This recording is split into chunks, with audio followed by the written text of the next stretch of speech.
ਸਤਿ ਸ਼੍ਰੀ ਅਕਾਲ ਜੀ। ਹਮਦਰ ਟੀਵੀ ਦੇ ਸਾਰੇ ਦਰਸ਼ਕਾਂ ਦਾ ਸਵਾਗਤ ਹੈ ਪ੍ਰੋਗਰਾਮ ਨਿਊਜ਼ ਐਂਡ ਵਿਊਜ਼ ਵਿੱਚ। ਮੈਂ ਹਾਂ ਤਰਨਜੀਤ ਕੌਰ ਘੁੰਮਣ। ਉਮੀਦ ਕਰਦੇ ਹਾਂ ਕਿ ਜਿਹੜੇ ਵੀ ਦਰਸ਼ਕ ਸਾਨੂੰ ਦੁਨੀਆ ਦੇ ਕੋਨੇ-ਕੋਨੇ ਵਿੱਚ ਬੈਠੇ ਦੇਖ ਰਹੇ ਨੇ, ਤੁਸੀਂ ਵਧੀਆ ਸਿਹਤ ਵਿੱਚ ਹੈਗੇ ਹੋ। ਤੇ ਅੱਜ ਅਸੀਂ ਗੱਲਬਾਤ ਕਰਾਂਗੇ, ਕਾਫੀ ਮੁੱਦੇ ਸਾਡੇ ਕੋਲ ਹੈਗੇ ਨੇ ਜਿਨ੍ਹਾਂ ਉੱਤੇ ਗੱਲਾਂ ਬਾਤਾਂ ਕਰਾਂਗੇ ਤੇ ਕਾਫੀ ਨੌਲੇਜ ਦੇਣ ਦੀ ਤੁਹਾਨੂੰ ਕੋਸ਼ਿਸ਼ ਕਰਾਂਗੇ। ਕੁਝ ਅਜਿਹੇ ਐਲਾਨਾਂ ਦੇ ਬਾਰੇ ਵਿੱਚ ਜੋ ਕਿ ਟਰੂਡੋ ਸਰਕਾਰ ਵੱਲੋਂ ਬੀਤੇ ਕੁਝ ਦਿਨਾਂ ਵਿੱਚ ਕੀਤੇ ਗਏ ਨੇ, ਜਿਹਦੇ ਬਾਰੇ ਵਿੱਚ ਕਾਫੀ ਕੈਸ ਲਗਾਏ ਜਾ ਰਹੇ ਸੀ ਕਿ ਕਿਸ ਨੂੰ ਮਿਲਣਗੇ ਕਿਸ ਨੂੰ ਨਹੀਂ। ਇਹਦੇ ਬਾਰੇ ਵਿੱਚ ਵੀ ਗੱਲਬਾਤ ਕਰਾਂਗੇ। ਪਹਿਲਾਂ ਮੈਂ ਆਪਣੇ ਸਹਿਯੋਗੀ ਮਿਸਟਰ ਮਰਗਿੰਦਨਾਥ ਦਾ ਵੈਲਕਮ ਕਰ ਦੇਵਾਂ। ਸਰ, ਬਹੁਤ-ਬਹੁਤ ਸਵਾਗਤ ਹੈ ਪ੍ਰੋਗਰਾਮ 'ਚ। ਤਰਨ, ਮੇਰੇ ਵੱਲੋਂ ਤੁਹਾਨੂੰ ਸਾਰੇ ਦਰਸ਼ਕਾਂ ਨੂੰ ਸਤਿ ਸ਼੍ਰੀ ਅਕਾਲ, ਨਮਸਕਾਰ, ਆਦਾਬ। ਸਰ, ਹਮੇਸ਼ਾ ਗੱਲ ਕਰਦੇ ਹਾਂ ਜੇ ਜਦੋਂ ਆਪਾਂ ਪ੍ਰੋਗਰਾਮ ਦੀ ਸ਼ੁਰੂਆਤ ਕੀਤੀ ਸੀ ਮੰਡੇ ਨੂੰ, ਉਸ ਟਾਈਮ ਮਾਰਨਿੰਗ ਦੇ ਵਿੱਚ ਤੁਸੀਂ ਵੀ ਜ਼ਿਕਰ ਕੀਤਾ ਸੀ ਕਿ ਸਨੋ ਫਲਰੀਜ਼ ਹੋ ਕੇ ਹਟੀਆਂ ਸੀ, ਸਨੋ ਪੈ ਕੇ ਹਟੀ ਸੀ, ਚਿੱਟੀ ਚਾਦਰ ਵਿੱਚ ਕੀ ਸੀ।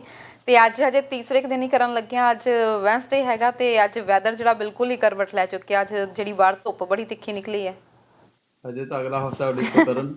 ਕਹਿੰਦੇ ਜਿਹੜਾ ਟੈਂਪਰੇਚਰ ਹੈ 25 ਤੋਂ 30 ਡਿਗਰੀ ਦੇ ਵਿਚਾਲੇ, ਜਿਹੜੇ ਸਾਡੇ US ਵਾਲੇ ਹੈਗੇ ਨੇ ਜੀ, ਉਹ ਮਿਡ 80s ਹੋ ਜਾਣਾ ਜੀ। ਜਿਹੜੇ ਫਾਰਨਹਾਈਟ ਦੇ ਵਿੱਚ ਗਿਣਦੇ, ਸਾਡਾ 25 ਤੋਂ 30 ਸੈਲਸੀਅਸ ਦੇ ਨੇੜੇ ਦਾ ਟੈਂਪਰੇਚਰ ਹੋਣਾ, ਕਿਉਂਕਿ ਰੁਕਿਆ ਹੈ ਐਕਚੁਅਲੀ ਟੈਂਪਰੇਚਰ। ਇਸ ਵੇਲੇ ਨੂੰ ਜਿਹੜਾ ਨੋਰਮਲ ਟੈਂਪਰੇਚਰ ਹੈਗਾ 10 ਡਿਗਰੀ ਤੋਂ ਉੱਪਰ ਹੁੰਦਾ ਤਰਨ ਮਈ ਦੇ ਵਿੱਚ ਅੱਜ ਕੱਲ੍ਹ ਦੇ ਜੂਨ ਦਾ ਡੇ। ਰਾਤ ਨੂੰ ਘੱਟ ਜਾਂਦਾ, ਪਰ ਸਮਾਂ ਆ ਰਿਹਾ ਜੀ ਬਹੁਤ ਛੇਤੀ। ਦਿਨ ਖੁੱਲਣਗੇ ਤੇ ਲੋਕ ਵੀ ਘਰੋਂ ਖੁੱਲਣ ਬਾਰੇ ਭੱਜਣਗੇ। ਬਿਲਕੁਲ ਜੀ, ਉਹ ਤਾਂ ਹੁਣੀ ਸ਼ੁਰੂ ਹੋ ਚੁੱਕਿਆ। ਵੈਸੇ ਅਸੀਂ ਦੇਖਿਆ ਜਾਵੇ ਤਾਂ ਅੱਜ ਜਿਹੜੇ ਮੇਨ ਗੱਲਾਂ ਅੱਜ ਅਸੀਂ ਡਿਸਕਸ ਕਰਨੀਆਂ ਨੇ, ਮੇਨ ਖਬਰਾਂ ਡਿਸਕਸ ਕਰਨੀਆਂ ਨੇ, ਉਹਦੇ ਵਿੱਚੋਂ ਕੁਝ ਚੁਣਿੰਦਾ ਖਬਰਾਂ ਦੇ ਬਾਰੇ ਮੈਂ ਜਾਣਕਾਰੀ ਦੇ ਦੇਵਾਂ ਦਰਸ਼ਕਾਂ ਨੂੰ। ਇੱਕ ਤਾਂ ਜੀ ਕੈਨੇਡਾ ਅਮਰੀਕਾ ਬਾਰਡਰ 1 ਮਹੀਨਾ ਹੋਰ ਬੰਦ ਰਹਿਣ ਦੀ ਸੰਭਾਵਨਾ ਹੈ। ਇਹਦੇ ਬਾਰੇ ਅਸੀਂ ਗੱਲਬਾਤ ਕਰਾਂਗੇ। ਕਰੋਨਾ ਦੇ ਮਾਮਲੇ ਘਟਦੇ ਦੇਖ ਕੇ ਹੁਣ ਕੈਨੇਡਾ ਵਾਸੀ ਜਿਹੜਾ ਹੈ ਸੋਸ਼ਲ ਡਿਸਟੈਂਸਿੰਗ ਦੀਆਂ ਧੱਜੀਆਂ ਉਡਾਉਣੀਆਂ ਸ਼ੁਰੂ ਕਰ ਦਿੱਤੀਆਂ ਨੇ। ਪੋਲ 'ਚ ਇਹ ਸਾਹਮਣੇ ਆਇਆ ਵਾ। ਕੈਨੇਡਾ ਵਾਸੀ ਥੋੜ੍ਹੇ ਜਿਹੇ ਸਾਵਧਾਨ ਜ਼ਰੂਰ ਹੋ ਜਾਓ। ਭਾਰਤ ਵਿੱਚ ਹਰ ਰੋਜ਼ ਕਰੋਨਾ ਦੇ 1 ਲੱਖ ਟੈਸਟ ਕੀਤੇ ਜਾਣ ਦੀ ਗੱਲ ਕੀਤੀ ਜਾ ਰਹੀ ਹੈ ਜੀ। 1 ਲੱਖ ਟੈਸਟ ਹੋਇਆ ਕਰਨਗੇ। ਹੁਣ ਇੰਡੀਆ ਦੇ ਵਿੱਚ ਕਰੋਨਾ ਵਾਇਰਸ ਦੇ ਮਾਮਲੇ ਲਗਾਤਾਰ ਵਧ ਰਹੇ ਨੇ। ਕੈਨੇਡਾ ਨੂੰ ਪਿੱਛੇ ਛੱਡ ਦਿੱਤਾ ਆ ਤੇ ਜੇਕਰ ਅਮਰੀਕਾ ਖੋਲ੍ਹਿਆ ਤਾਂ ਇਸ ਦੇ ਗੰਭੀਰ ਨਤੀਜੇ ਭੁਗਤਣੇ ਪੈ ਸਕਦੇ ਨੇ। ਅਮਰੀਕਾ ਦੇ ਟੌਪ ਹੈਲਥ ਆਫੀਸ਼ੀਅਲ ਨੇ ਇਹ ਬਿਆਨ ਜਾਰੀ ਕੀਤਾ ਆ। ਕਰੋਨਾ ਵਾਇਰਸ ਦੇ ਨਾਲ ਹੁਣ ਕੰਜ਼ਰਵੇਟਿਵਸ ਦੇ ਨਾਲ ਜਿਹੜਾ ਲਿਬਰਲਸ ਦੀ ਲੀਡਰਸ਼ਿਪ ਦੌੜ ਨੂੰ ਲੈ ਕੇ ਵੀ ਨਵੀਂ ਗੱਲ ਸਾਹਮਣੇ ਆਈ ਹੈ।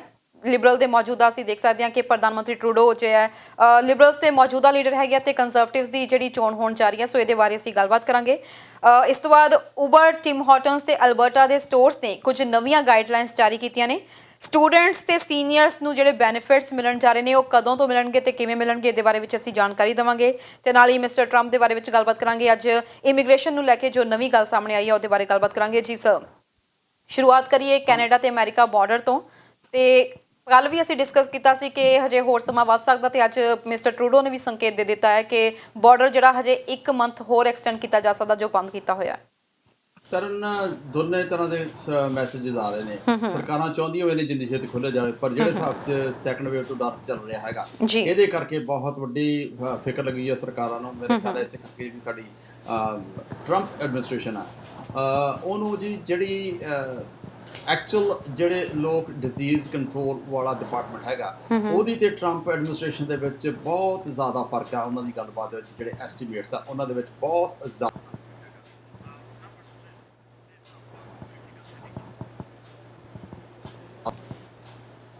ਟਰੰਪ, ਮੇਰੀ ਆਵਾਜ਼ ਆ ਰਹੀ ਹੈ ਜੀ? ਬਿਲਕੁਲ ਜੀ। ਟਰੰਪ ਐਡਮਿਨਿਸਟ੍ਰੇਸ਼ਨ ਦੇ ਵਿੱਚ ਐਸੀ ਗੱਲ ਹੋਈ ਹੈ ਕਿ ਉਹ ਚਾਹੁੰਦੀ ਹੈ ਛੇਤੀ ਖੋਲ੍ਹਣਾ, ਪਰ ਜਿਹੜੇ ਸੈਂਟਰ ਆਫ ਡਿਜ਼ੀਜ਼ ਕੰਟਰੋਲ ਹੈਗਾ ਉਹਦੀ ਪ੍ਰੋਬਲਮ ਇਹ ਹੈਗੀ ਆ, ਉਹ ਕਹਿੰਦੇ ਵੀ ਅਜੇ ਖੋਲ੍ਹਣਾ ਠੀਕ ਨਹੀਂ ਹੈਗਾ। ਉਹਨਾਂ ਦੇ ਦੋਨਾਂ ਦੇ ਵਿੱਚ ਬਹੁਤ ਲੰਬਾ ਫਰਕ ਆ, ਔਰ ਮੇਰਾ ਖਿਆਲ ਹੈ ਸ਼ਾਇਦ ਇਸ ਗੱਲ ਨੂੰ ਦੇਖ ਕੇ ਉਹਨਾਂ ਦੇ ਵਿੱਚ ਆਪਸ ਵਿੱਚ ਕੋਈ ਨਾ ਕੋਈ ਰਾਜੀਨਾਮਾ ਚੱਲ ਰਿਹਾ ਹੈ ਇਸ ਵੇਲੇ, ਜਿਹਦੇ ਕਰਕੇ ਟਰੰਪ ਐਡਮਿਨਿਸਟ੍ਰੇਸ਼ਨ ਨੇ ਹੁਣ ਇਹ ਸੋਚਿਆ ਕਿ ਅਸੀਂ ਉਹਨੂੰ ਜਿਹੜਾ ਬਾਰਡਰਸ ਹੈਗੇ ਈਵਨ ਮੈਕਸੀਕੋ ਦੇ ਨਾਲ ਵੀ, ਕੈਨੇਡਾ ਦੇ ਨਾਲ ਵੀ, ਜਿਹੜਾ ਕਿ ਹਜੇ ਛੇਤੀ ਕਿਤੇ ਨਹੀਂ ਖੋਲ੍ਹਿਆ ਜਾਵੇਗਾ ਜੀ।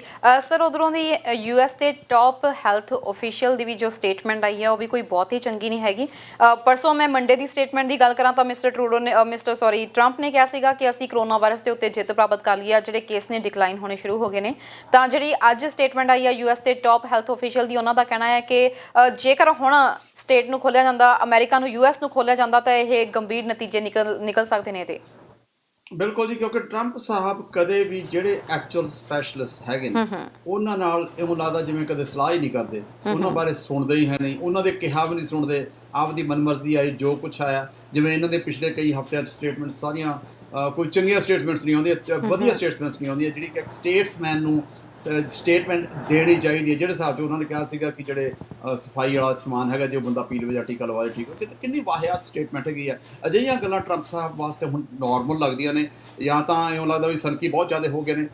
ਜਿਹੜੇ ਐਕਚੁਅਲ ਸਪੈਸ਼ਲਿਸਟ ਨੇ, ਇਹਨਾਂ ਨੂੰ ਉਹਨਾਂ ਦੀ ਸਲਾਹ ਲੈਣੀ ਚਾਹੀਦੀ ਹੈ, ਉਹਨਾਂ ਨੂੰ ਸੁਣ ਕੇ ਹੋਈ ਚੱਲਣਾ ਚਾਹੀਦਾ। ਹਾਲਾਂਕਿ ਜਿਹੜੇ ਇਹਨਾਂ ਦੇ ਗਵਰਨਰਸ ਨੇ 50 ਦੇ 50 ਸਟੇਟਸ ਦੇ ਗਵਰਨਰ ਆ, ਉਹ ਇਦੋਂ ਬੈਟਰ ਸਕੀਮ ਦੇ ਨਾਲ ਚੱਲ ਰਹੇ ਨੇ, ਸਿਆਣਪ ਨਾਲ ਚੱਲ ਰਹੇ ਨੇ, ਸੋਚ ਸਮਝ ਕੇ ਚੱਲਣਗੇ, ਕੁਝ ਗਵਰਨਰਸ ਨੂੰ ਛੱਡ ਕੇ। ਟਰੰਪ ਸਾਹਿਬ ਨੂੰ ਵੀ ਦੇਖ ਲੈਣਾ ਚਾਹੀਦਾ ਵੀ ਜਿਹੜੀ ਮੈਜੋਰਟੀ ਦੇ ਗਵਰਨਰਸ ਹੈਗੇ, ਜਿਹੜੀ ਆਪਦੀ ਸਟੇਟ ਨੂੰ ਹਰ ਇੱਕ ਚਾਹੁੰਦਾ ਕਿ ਛੇਤੀ ਤੋਂ ਛੇਤੀ ਆਪਦੀ ਸਟੇਟ ਖੁੱਲ੍ਹ ਜਾਵੇ, ਪਰ ਇਹ ਗੱਲ ਬਣ ਨਹੀਂ ਰਹੀ। ਸੋ ਜਿੰਨਾ ਹਿਸਾਬ ਦੇ ਨਾਲ, ਜਿੰਨਾ ਇਹਤਿਆਤ ਦੇ ਨਾਲ ਇਹਨੂੰ ਖੋਲ੍ਹਿਆ ਜਾਵੇਗਾ, ਉਨਾ ਹੀ ਠੀਕ ਰਹੇਗਾ, ਕਿਉਂਕਿ ਜਿਹੜੀਆਂ ਜਗ੍ਹਾ ਤੇ ਪਹਿਲਾਂ ਆਲਰੇਡੀ ਖੋਲ੍ਹ ਚੁੱਕੇ ਜਿਹੜੇ ਕੰਟਰੀਜ਼ ਨੇ ਖੋਲ੍ਹਿਆ, ਤੇ ਉੱਥੇ ਆਪਾਂ ਕੱਲ੍ਹ ਵੀ ਗੱਲ ਕੀਤੀ ਸੀ, ਉੱਥੇ ਜਿਹੜੇ ਕੇਸਿਸ ਆ ਗਿਣਤੀ ਦੁਬਾਰੇ ਉੱਪਰ ਨੂੰ ਜਾਣ ਲੱਗ ਪਈ ਆ। ਸੋ ਮੇਰੇ ਖਿਆਲ ਟਰੰਪ ਸਾਹਿਬ ਨੂੰ ਜ਼ਰੂਰ ਇਸ ਬਾਰੇ ਸੋਚਣਾ ਚਾਹੀਦਾ ਜੀ ਸਰ। ਉੱਥੋਂ ਥੋੜਾ ਜਿਹਾ ਹੁਣ ਅਸੀਂ ਆਪਾਂ ਜੇ ਆਪਣਾ ਕੈਨੇਡਾ ਦਾ ਅਸੀਂ ਰੁਖ ਕਰੀਏ ਤਾਂ ਪੋਲ ਸਾਹਮਣੇ ਆਇਆ ਜਿਹਦੇ ਵਿੱਚ ਕਿਹਾ ਗਿਆ ਹੈ ਕਿ ਚਾਹੇ ਕੈਨੇਡਾ ਵਿੱਚ ਮਾਮਲੇ ਘਟਣੇ ਸ਼ੁਰੂ ਹੋ ਗਏ ਨੇ, ਪਰ ਸੋਸ਼ਲ ਡਿਸਟੈਂਸਿੰਗ ਦੀਆਂ ਲੋਕਾਂ ਨੇ ਨਾਲ ਧੱਜੀਆਂ ਉਡਾਉਣੀਆਂ ਵੀ ਸ਼ੁਰੂ ਕਰ ਦਿੱਤੀਆਂ। ਗਰੋਸਰੀ ਸਟੋਰਸ ਤੇ ਰਸ਼ ਇੱਦਾਂ ਹੋਣ ਲੱਗ ਗਿਆ, ਆਪਸ ਦੇ ਵਿੱਚ ਕੋਈ ਡਿਸਟੈਂਸ ਨਹੀਂ ਰੱਖਿਆ ਜਾ ਰਿਹਾ। ਇਹ ਤਰਨ ਸਿਰਫ ਇੱਕ ਤਰ੍ਹਾਂ ਦਾ ਲੋਕਾਂ ਨੂੰ ਡਰ ਜਿਵੇਂ ਚੱਕਿਆ ਗਿਆ ਹੁੰਦਾ।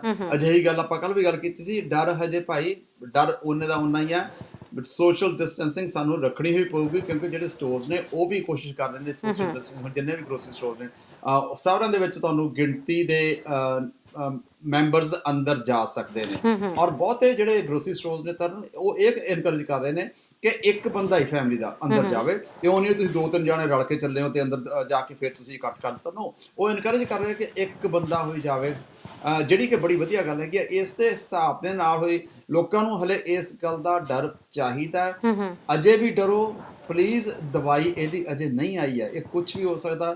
ਇਹਦੇ ਵਿੱਚ ਬਹੁਤ ਵੱਡੀ ਪਰਸੈਂਟੇਜ ਨਹੀਂ ਹੈ, ਚਾਹੇ ਥੋੜੀ ਹੋਈ ਆ, ਇਹ ਜਾਨਲੇਵਾ ਸਾਬਤ ਹੋ ਸਕਦਾ ਹੈ, ਔਰ ਇਹ ਲੰਗਸ ਦੇ ਉੱਤੇ ਬਹੁਤ ਵੱਡਾ ਅਸਰ ਕਰਦਾ। ਲੰਗਸ ਕੰਮ ਕਰਨੋਂ ਹਟ ਜਾਂਦੇ ਆ, ਤਰਨ ਥੋੜਾ ਸਾਹ ਲੈਣਾ ਮੁਸ਼ਕਲ ਹੋ ਜਾਂਦਾ, ਕਹਿੰਦੇ ਲੰਗਸ ਸਖਤ ਹੋ ਜਾਂਦੇ ਆ, ਜਿਹੜੇ ਕਿ ਆਪਾਂ ਨੂੰ ਬਹੁਤ ਨਰਮ ਚਾਹੀਦੇ ਆ। ਜੀ ਸਰ, ਇਸ ਤੋਂ ਬਾਅਦ ਵੂਹਾਨ ਦੀ ਥੋੜੀ ਜਿਹੀ ਗੱਲ ਕਰ ਲਈ, ਕਿਉਂਕਿ ਚਾਈਨਾ ਤੋਂ ਕਿਹਾ ਜਾ ਰਿਹਾ ਕਿ ਵਾਇਰਸ ਦਾ ਓਰੀਜਨ ਹੋਇਆ, ਤੇ ਚਾਈਨਾ ਤੋਂ ਇਹ ਜਿਹੜਾ ਪੂਰੇ ਦੁਨੀਆ ਦੇ ਵਿੱਚ ਫੈਲਿਆ। ਤੇ ਮੁੜ ਤੋਂ ਪਹਿਲਾਂ ਕਿਹਾ ਗਿਆ ਸੀ ਕਿ ਚਾਈਨਾ ਨੇ ਬਹੁਤ ਵਧੀਆ ਤਰੀਕੇ ਨਾਲ ਕਾਬੂ ਪਾ ਲਿਆ, ਪਰ ਹੁਣ ਕੁਝ ਕੇਸਿਸ ਸਾਹਮਣੇ ਆਉਣ ਤੋਂ ਬਾਅਦ ਹੁਣ ਵੂਹਾਨ ਦੇ ਸਾਰੇ ਹੀ ਨਾਗਰਿਕਾਂ ਦੇ ਦੁਬਾਰਾ ਤੋਂ ਟੈਸਟ ਕਰਨ ਦੀ ਗੱਲ ਸਾਹਮਣੇ ਆ ਰਹੀ ਹੈ। ਬਿਲਕੁਲ, ਇਹ ਬੜੀ ਚੰਗੀ ਗੱਲ ਹੈ ਤਰਨ, ਕਿਉਂਕਿ ਵੂਹਾਨ ਦੀ ਐਕਚੁਅਲੀ ਆਬਾਦੀ 11 ਮਿਲੀਅਨ ਤੋਂ ਉੱਪਰ ਹੈ। ਔਰ ਜਿਹੜੀ ਚਾਈਨਾ ਦੀ ਸਰਕਾਰ ਹੈ, ਉਹਨੇ ਇਹ ਕਿਹਾ ਕਿ ਅਸੀਂ ਵੂਹਾਨ ਦੇ ਪਿਛਲੇ ਕੁਝ ਦਿਨਾਂ ਦੇ ਵਿੱਚ, ਹਾਲਾਂਕਿ ਨੰਬਰ ਬੜਾ ਥੋੜਾ ਦੱਸ ਰਹੇ ਆ, ਮੈਨੂੰ ਇਸ ਗੱਲ ਤੇ ਜ਼ਰੂਰ ਸ਼ੱਕ ਹੁੰਦਾ ਕਿ 11 ਮਿਲੀਅਨ ਦੇ ਵਿੱਚ ਇਕੱਲੇ 35 ਕੇਸ ਨਵੇਂ ਆਏ ਨੇ। ਜਿਹੜੇ ਹਿਸਾਬ ਦੇ ਵਿੱਚ ਸਰਕਾਰ ਇਹ ਸਟੈਪ ਲੈ ਰਹੀ ਹੈ, ਚਾਂਸਸ ਆਰ ਕਿ ਉੱਥੇ ਕੇਸਿਸ 35 ਤੋਂ ਵੱਧ ਹੋਣਗੇ। ਪਰ ਜਿਹੜਾ ਸਰਕਾਰ ਨੇ ਇਹ ਸਟੈਪ ਲਿਆ ਕਿ ਅਸੀਂ 11 ਮਿਲੀਅਨ ਦੇ 11 ਮਿਲੀਅਨ ਨੂੰ ਹੋਈ ਚੈੱਕ ਕਰਾਂਗੇ, ਇਹ ਬੜਾ ਵਧੀਆ ਸਟੈਪ ਆ, ਗੁੱਡ ਸਟੈਪ ਹੈਗਾ ਜੀ, ਕਿਉਂਕਿ ਇਹ ਵੂਹਾਨ ਹੀ ਇੱਕ ਐਸਾ ਥਾਂ ਸੀਗਾ ਜਿੱਥੋਂ ਕਿ ਇਹ ਕੰਮ ਸ਼ੁਰੂ ਹੋਇਆ ਸੀਗਾ। ਸੋ ਜੇ ਉੱਥੋਂ ਹੀ ਹੁਣ ਦੁਬਾਰੇ ਫਿਰ ਉਹਨੂੰ ਕੰਟਰੋਲ 'ਚ ਕਰ ਲਿਆ ਜਾਂਦਾ ਤਾਂ ਬਾਕੀ ਦੇ ਚਾਈਨਾ ਵਿੱਚ ਚੀਜ਼ ਨੂੰ, ਇਸ ਬਿਮਾਰੀ ਨੂੰ ਕੰਟਰੋਲ ਕਰਨਾ ਸੌਖਾ ਹੋ ਜਾਵੇਗਾ ਜੀ। ਜਦੋਂ ਸਰ ਕਰੋਨਾ ਵਾਇਰਸ ਦੀ ਸ਼ੁਰੂਆਤ ਹੋਈ ਸੀ, ਉਸ ਵੇਲੇ ਭਾਰਤ ਨੇ ਜਿਸ ਪ੍ਰਕਾਰ ਨਾਲ ਲੋਕਡਾਊਨ ਕੀਤਾ ਸੀ ਤਾਂ ਕਾਫੀ ਜ਼ਿਆਦਾ ਪ੍ਰਸ਼ੰਸਾ ਹੋਈ ਸੀ। ਭਾਰਤ ਦੇ ਪ੍ਰਧਾਨ ਮੰਤਰੀ ਮਿਸਟਰ ਨਰਿੰਦਰ ਮੋਦੀ ਨੇ ਜੋ ਸਟੈਪ ਚੁੱਕੇ ਸੀ, ਉਹਦੀ ਹਰ ਪਾਸੇ ਤਾਰੀਫ ਕੀਤੀ ਗਈ ਹੈ। ਪਰ ਹੁਣ ਜਿਵੇਂ ਕੇਸਿਸ ਲਗਾਤਾਰ ਵੱਧ ਰਹੇ ਨੇ, ਕੈਨੇਡਾ ਨੂੰ ਪਛਾੜ ਦਿੱਤਾ ਹੈ ਭਾਰਤ ਨੇ, ਇੰਨੇ ਜ਼ਿਆਦਾ ਕੇਸਿਸ ਲਗਾਤਾਰ ਵਧਣੇ ਸ਼ੁਰੂ ਹੋ ਗਏ ਨੇ, ਤੇ ਹੁਣ ਰੋਜ਼ਾਨਾ 1 ਲੱਖ ਟੈਸਟ ਕਰਨ ਦੀ ਗੱਲ ਆਖੀ ਜਾ ਰਹੀ ਹੈ। ਇਹਨੂੰ ਕਿਵੇਂ ਦੇਖਦੇ ਹੋ ਤੁਸੀਂ? 1 ਲੱਖ ਜਿਹੜੀ 1 ਬਿਲੀਅਨ ਤੋਂ ਵੱਧ ਆਬਾਦੀ ਹੈ, 1.25 ਬਿਲੀਅਨ ਦੇ ਨੇੜੇ ਹੈਗੀ ਹੈ, 1 ਲੱਖ ਕੁਝ ਵੀ ਨਹੀਂ ਹੈ ਜੇ ਸੋਚਿਆ ਜਾਵੇ ਜੀ।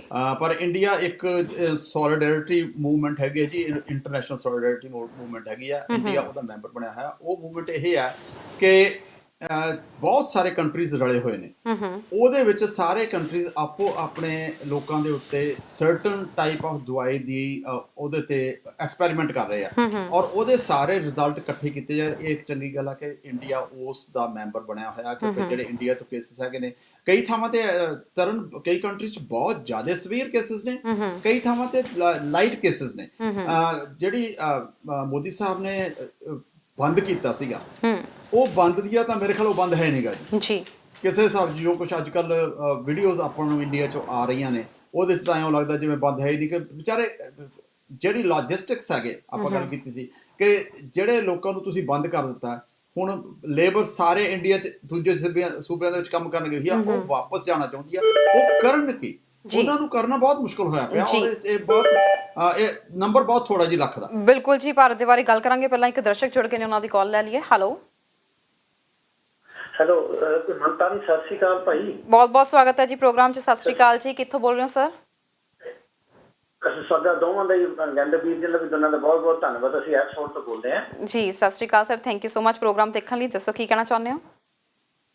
ਹਾਂਜੀ, ਆ ਜਿਹੜਾ ਤੁਸੀਂ ਜਿਹੜਾ ਠੀਕ ਹੈ ਸੋਸ਼ਲ ਡਿਸਟੈਂਸ ਕੰਸਰਨ, ਖਾਸ ਕਰਕੇ ਜਿਹੜੇ ਹੈਗੇ ਨਾ ਆਪਣੇ ਜਿਹੜੇ ਗਰੋਸਰੀ ਸਟੋਰ ਹੈ ਉਹਨਾਂ ਤੇ ਤਾਂ ਸਾਰਾ 10-15% 20% ਹੀ ਮਸਾ ਹੋਊਗਾ ਦੂਜਾ ਆਪਣਾ ਸੋਸ਼ਲ ਡਿਸਟੈਂਸ। ਜਿਵੇਂ ਮੈਂ ਨਾਮ ਲੈਣਾ ਚਾਹੁੰਦਾ, ਚਲੋ ਕਿਸੇ ਸਟੋਰ ਦਾ ਉੱਥੇ ਜਦੋਂ ਆਪਣੀਆਂ ਕੁੜੀਆਂ ਜਾਂ ਹੋਰ ਜਿਹੜੇ ਆਪਣੇ ਜਿੱਥੇ ਬਿੱਲ ਵਗੈਰਾ ਕਰਦੇ ਉੱਥੇ ਤਾਂ ਜ਼ਰੂਰ 5-7-6 ਫੁੱਟ ਦਾ ਹੋਊਗਾ, ਤੇ ਦੂਜੇ ਪਾਸੇ ਤਾਂ ਜੱਗ ਵਾਲਿਆਂ ਨੂੰ ਖੜੇ ਆ ਬਸ ਲੋਕ ਜਿੱਥੇ ਗਰੋਸਰੀ ਵਗੈਰਾ ਕਰ ਰਹੇ। ਬਿਲਕੁਲ ਜੀ, ਉਹੀ ਹੈ ਕਿ ਲੈਣੀ ਇੱਕ ਦੋ ਜੀ ਕਈਆਂ ਤਾਂ ਲੈਣੀ $2-4 ਦੀ ਚੀਜ਼ ਹੁੰਦੀ ਹੈ, ਤੇ ਉਹ ਬਸ ਉਹ ਕਿਤੇ ਟਿਊਸ਼ਨ ਵਾਲਿਆਂ ਨੂੰ ਕਲਾਸ ਵਾਲਿਆਂ ਨੂੰ ਕਿਤੇ ਅੰਦਰ ਜਾ ਦੇ ਕਿਤੇ ਬਾਹਰ ਜਾਵੇ, ਇਹ ਗੁੱਡ ਨਹੀਂ ਲੱਗਦਾ ਲੋਕਾਂ ਨੂੰ। ਇੱਥੋਂ ਇਹ ਤੇ ਪੂਰਾ ਗੌਰ ਕਰਨੀ ਚਾਹੀਦੀ ਹੈ। ਉਹੀ ਹੈ ਜੀ। ਧੰਨਵਾਦ, ਤੁਹਾਡਾ ਪ੍ਰੋਗਰਾਮ ਬਹੁਤ ਵਧੀਆ ਸੀ, ਤੁਹਾਡਾ ਪ੍ਰੋਗਰਾਮ ਸੁਣਦੇ ਰਹੇ, ਧੰਨਵਾਦ ਬਹੁਤ ਬਹੁਤ। Thank you so much, thank you so much sir, thank you ਜੀ। ਜੀ ਨਾਥ ਜੀ, ਦੇਖੋ ਬੜੀ ਵਧੀਆ ਗੱਲ ਕੀਤੀ ਹੈ, ਕਿਉਂਕਿ ਸੋਸ਼ਲ ਡਿਸਟੈਂਸਿੰਗ ਸਾਨੂੰ ਜਿਹੜਾ ਸਾਡਾ ਡਰ ਚੱਕਿਆ ਜਾ ਰਿਹਾ, ਸਾਨੂੰ ਇਹਦੀ ਕੀਮਤ ਪੇ ਕਰਨੀ ਪਏਗੀ ਰਿਗਾਰਡਲੈਸ, ਕਿਉਂਕਿ ਅਜੇ ਇਹਦਾ ਇਲਾਜ ਕੋਈ ਨਹੀਂ ਹੈ। ਲੋਕੀ ਇਹ ਇੱਕ ਦੂਜੇ ਨੂੰ ਟੱਚ ਕਰਦੇ ਆ, ਜਿਹੜਾ ਸਾਹ ਦੇ ਵਿੱਚੋਂ ਸਾਡੇ ਡ੍ਰੌਪਲੇਟਸ ਹੈਗੇ ਆ, ਈਵਨ ਉਹ ਵੀ ਜਦੋਂ ਦੂਸਰੇ ਦੇ ਉੱਤੇ ਪੈਂਦੇ ਆ ਤਾਂ ਉਹਦੇ ਨਾਲ ਜਿਹੜਾ ਕੋਵਿਡ ਦੀ ਬਿਮਾਰੀ ਆਪਸ ਵਿੱਚ ਅੱਗੇ ਵੱਧ ਜਾਂਦੀ ਹੈ। ਕਿਤੇ ਵੀ ਲਿਕੁਇਡ ਲੱਗਦਾ, ਅਸੀਂ ਕਿਸੇ ਡੋਰ ਹੈਂਡਲ ਨੂੰ ਹੱਥ ਲਾਉਂਦੇ ਆ। ਸਭ ਤੋਂ ਵੱਡੀ ਗੱਲ ਇਹ ਹੈ ਤਰਨ ਕਿ ਸਾਨੂੰ ਮੂੰਹ ਨੂੰ ਹੱਥ ਨਹੀਂ ਲਾਉਣਾ ਚਾਹੀਦਾ ਕਿਸੇ ਵੀ ਹਿਸਾਬ 'ਚ। ਮੂੰਹ ਨੂੰ, ਅੱਖ ਨੂੰ, ਨੱਕ ਨੂੰ ਹੱਥ ਨਾ ਲਾਓ। ਇਹ ਉਹ ਥਾਵਾਂ ਨੇ ਜਿੱਥੋਂ ਕਿ ਸਾਨੂੰ ਕੋਵਿਡ ਦੀ ਬਿਮਾਰੀ ਅੱਗੇ ਚੱਲਦੀ ਹੈ। ਸੋਸ਼ਲ ਡਿਸਟੈਂਸਿੰਗ ਰੱਖਣੀ ਜਿਹੜੀਆਂ ਸਰਕਾਰਾਂ ਐਵੇਂ ਨਹੀਂ ਕਹਿ ਰਹੀਆਂ, ਸਰਕਾਰਾਂ ਤੁਹਾਡਾ ਭਲਾ ਹੀ ਚਾਹੁੰਦੀਆਂ ਨੇ ਸਾਰੇ ਕੰਟਰੀਜ਼ ਦੇ। ਜੀ, ਇਹਨਾਂ ਨੇ ਜਿਵੇਂ ਸੋਸ਼ਲ ਡਿਸਟੈਂਸਿੰਗ ਦੀ ਗੱਲ ਕੀਤੀ ਹੈ ਕਿ ਗਰੋਸਰੀ ਸਟੋਰਸ ਦੇ ਵਿੱਚ ਆਮ ਤੌਰ ਤੇ ਦੇਖਣ ਨੂੰ ਮਿਲ ਰਿਹਾ ਕਿ ਹੁਣ ਲੋਕੀ ਜਿਹੜਾ ਉਸ ਚੀਜ਼ ਨੂੰ ਪਾਲਣ ਨਹੀਂ ਕਰ ਰਹੇ। ਅਸੀਂ ਭਾਰਤ ਦੇ ਟੌਪਿਕ ਤੇ ਗੱਲਬਾਤ ਕਰ ਰਹੇ ਸੀ, ਉਹ ਤੇ ਵਾਪਸ ਆਵਾਂਗੇ। ਇੱਕ ਸੋਸ਼ਲ ਡਿਸਟੈਂਸਿੰਗ ਦੀ ਗੱਲ ਹੋਈ ਹੈ ਤਾਂ ਗਰੋਸਰੀ ਸਟੋਰ ਸੀ। ਕਿਚਨਰ ਦੇ ਇੱਕ ਗਰੋਸਰੀ ਸਟੋਰ ਨੂੰ ਵੀ ਕੁਝ ਫਾਈਨ ਜ਼ਰੂਰ ਕੀਤਾ ਗਿਆ, ਉਹਦੇ ਬਾਰੇ ਸਾਡੇ ਦਰਸ਼ਕਾਂ ਨੂੰ ਜ਼ਰੂਰ ਜਾਣਕਾਰੀ ਦਿਓ। ਕਿਚਨਰ ਦੇ ਨੇੜੇ ਤੇੜੇ ਇੱਕ ਹੋਰ ਘਟਨਾ ਵਾਪਰੀ ਹੈ। ਪਹਿਲਾਂ ਤਾਂ ਉਹਨੂੰ ਫਾਈਨ ਕੀਤਾ ਗਿਆ ਜੀ, ਕਿਉਂਕਿ ਉਹਨਾਂ ਸੋਸ਼ਲ ਡਿਸਟੈਂਸਿੰਗ ਦਾ ਕੋਈ ਖਿਆਲ ਨਹੀਂ ਸੀ ਰੱਖਿਆ ਗਿਆ, ਔਰ ਬਾਕੀ ਜਿਹੜੇ ਸਟੋਰਸ ਹੈਗੇ ਉਹਨਾਂ ਵਾਸਤੇ ਵਾਰਨਿੰਗ ਹੈ। ਉਸੇ ਏਰੀਆ ਦੇ ਵਿੱਚ ਇੱਕ ਹੋਰ ਜਗ੍ਹਾ ਤੇ ਗੱਲ ਹੋਈ ਹੈ, 2 ਜਣਿਆਂ ਦੀ ਲੜਾਈ ਹੋਈ ਹੈ। ਇਮੈਜਿਨ ਕਰੋ, ਲੋਕੀ ਅੱਜ ਕੱਲ ਘਰਾਂ 'ਚ ਬੰਦ ਹੋਣ ਕਰਕੇ ਕਾਈਂਡ ਆਫ ਸਮਟਾਈਮਸ ਭਰੇ ਪਏ ਹੁੰਦੇ ਆ। ਇੱਕ ਬੰਦੇ ਦੇ ਮਾਸਕ ਲਾਇਆ ਹੋਇਆ ਸੀ ਤੇ ਇੱਕ ਦੇ ਨਹੀਂ ਲਾਇਆ ਹੋਇਆ ਸੀਗਾ, ਜਿਹਦੇ ਕਰਕੇ ਕਿ ਉਹਨਾਂ ਨੂੰ ਮਾਸਕ ਲਾਉਣ ਪਿੱਛੇ ਆਰਗੂਮੈਂਟ ਹੋਇਆ। ਆਰਗੂਮੈਂਟ ਹੋਣ ਦੇ ਬਾਅਦ ਧੱਕਾ ਮੁੱਕਾ ਹੋਇਆ, ਕੁੱਟਮਾਰ ਵੀ ਹੋਈ ਹੈ, ਤੇ ਪੁਲਿਸ ਹੁਣ ਇੱਕ ਬੰਦੇ ਨੂੰ ਲੱਭ ਰਹੀ ਹੈ। ਕਿਉਂਕਿ ਸਾਨੂੰ ਪਰ ਫਿਰ ਵੀ ਜਿਹੜੀ ਸੋਸ਼ਲ ਡਿਸਟੈਂਸਿੰਗ ਹੈ ਇਹ ਜ਼ਰੂਰ ਰੱਖਣੀ ਚਾਹੀਦੀ ਹੈ, ਔਰ ਜਿਹੜੀਆਂ ਸਰਕਾਰਾਂ ਲਾਗੂ ਕਰਨ ਨੂੰ ਫਿਰਦੀਆਂ ਨੇ, ਜੁਰਮਾਨੇ ਕਰ ਰਹੀਆਂ ਨੇ, ਇਹ ਤਾਂ ਕੋਈ ਰੀਜ਼ਨ ਹੈ। ਸਾਨੂੰ ਪਾਰਕਾਂ ਦੇ ਵਿੱਚ ਜਿਹੜਾ ਤੁਸੀਂ ਸੋਸ਼ਲ ਡਿਸਟੈਂਸ ਰੱਖਣ ਨੂੰ ਕਿਹਾ ਗਿਆ, ਤੁਸੀਂ ਨਹੀਂ ਰੱਖਦੇ, ਤੁਹਾਨੂੰ ਪਾਰਕਾਂ ਦੇ ਵਿੱਚ ਫਾਈਨ ਹੋ ਰਹੇ ਨੇ। ਕੋਈ ਰੀਜ਼ਨ ਹੈ ਜਿਹੜੀਆਂ ਸਰਕਾਰਾਂ ਇਹ ਚਾਹੁੰਦੀਆਂ ਨੇ ਕਿ ਤੁਸੀਂ ਅਜੇ ਬਚੋ ਇਸ ਗੱਲ ਤੋਂ। ਇਹਦਾ ਅਜੇ ਤੱਕ ਕੋਈ ਇਲਾਜ ਨਹੀਂ ਆਇਆ। ਇਹਦੇ 'ਚ ਤੁਹਾਡਾ ਹੀ ਫਾਇਦਾ, ਇਹਦੇ 'ਚ ਸਰਕਾਰ ਦਾ ਫਾਇਦਾ ਕੀ ਹੈ? ਸਰਕਾਰ ਵਾਲੇ ਤਾਂ ਸਾਰੇ ਆਪਦੇ ਆਰਾਮ ਬੈਠੇ ਨੇ, ਤੁਹਾਨੂੰ ਹੁਕਮ ਦੇ ਰਹੇ ਨੇ, ਤੁਹਾਨੂੰ ਸਲਾਹ ਦੇ ਰਹੇ ਨੇ, ਤੇ ਤੁਹਾਡਾ ਫਾਇਦੇ ਦੀ ਗੱਲ ਆ। ਤੁਹਾਨੂੰ ਪਰਿਵਾਰ ਦੀ ਤੰਦਰੁਸਤੀ ਵਾਸਤੇ, ਤੁਹਾਡੇ ਬੱਚਿਆਂ ਦੀ ਤੰਦਰੁਸਤੀ ਵਾਸਤੇ ਸਰਕਾਰ ਜੋ ਕੁਝ ਕਰ ਰਹੀ ਹੈ, ਮੇਰੇ ਖਿਆਲ ਸਾਨੂੰ ਜ਼ਰੂਰ ਮੰਨਣਾ ਚਾਹੀਦਾ। ਜੀ, ਵਾਪਸ ਟੌਪਿਕ ਤੇ ਆਈਏ ਸਰ। ਭਾਰਤ ਦੀ ਗੱਲ ਹੋ ਰਹੀ ਸੀ ਕਿ ਉੱਥੇ 1 ਲੱਖ ਟੈਸਟ ਜਿਹੜੇ ਆ ਹੁਣ ਸ਼ੁਰੂ ਹੋਣ ਜਾ ਰਹੇ ਨੇ, ਤੇ ਉੱਥੇ ਦੂਜੇ ਪਾਸੇ ਇਹ ਵੀ ਖਬਰ ਸਾਹਮਣੇ ਆਈ ਹੈ ਕਿ ਜੋ ਉੱਥੇ ਕਿਟਸ ਸੀਗੀਆਂ ਜਿਹੜੀਆਂ ਟੈਸਟ ਦੀਆਂ, ਉਹ ਵੀ ਕਾਫੀ ਜ਼ਿਆਦਾ ਵਿਵਾਦਾਂ ਵਿੱਚ ਰਹੀਆਂ ਨੇ। ਕਦੇ ਕਹਿ ਦਿੰਦੇ ਸੀ ਨੈਗੇਟਿਵ ਆ ਗਿਆ, ਨੈਗੇਟਿਵ ਤੋਂ ਕਦੇ ਪੋਜ਼ਿਟਿਵ ਹੋ ਜਾਂਦੀਆਂ ਸੀ। ਸੋ ਇਹ ਸਾਰਾ ਸਿਨੈਰੀਓ ਜਿਹੜਾ ਇਹ ਜੋ ਮਾਹੌਲ ਬਣ ਰਿਹਾ ਉੱਥੇ, ਉਹ ਥੋੜਾ ਜਿਹਾ ਡਰਾਵਣਾ ਬਣ ਰਿਹਾ।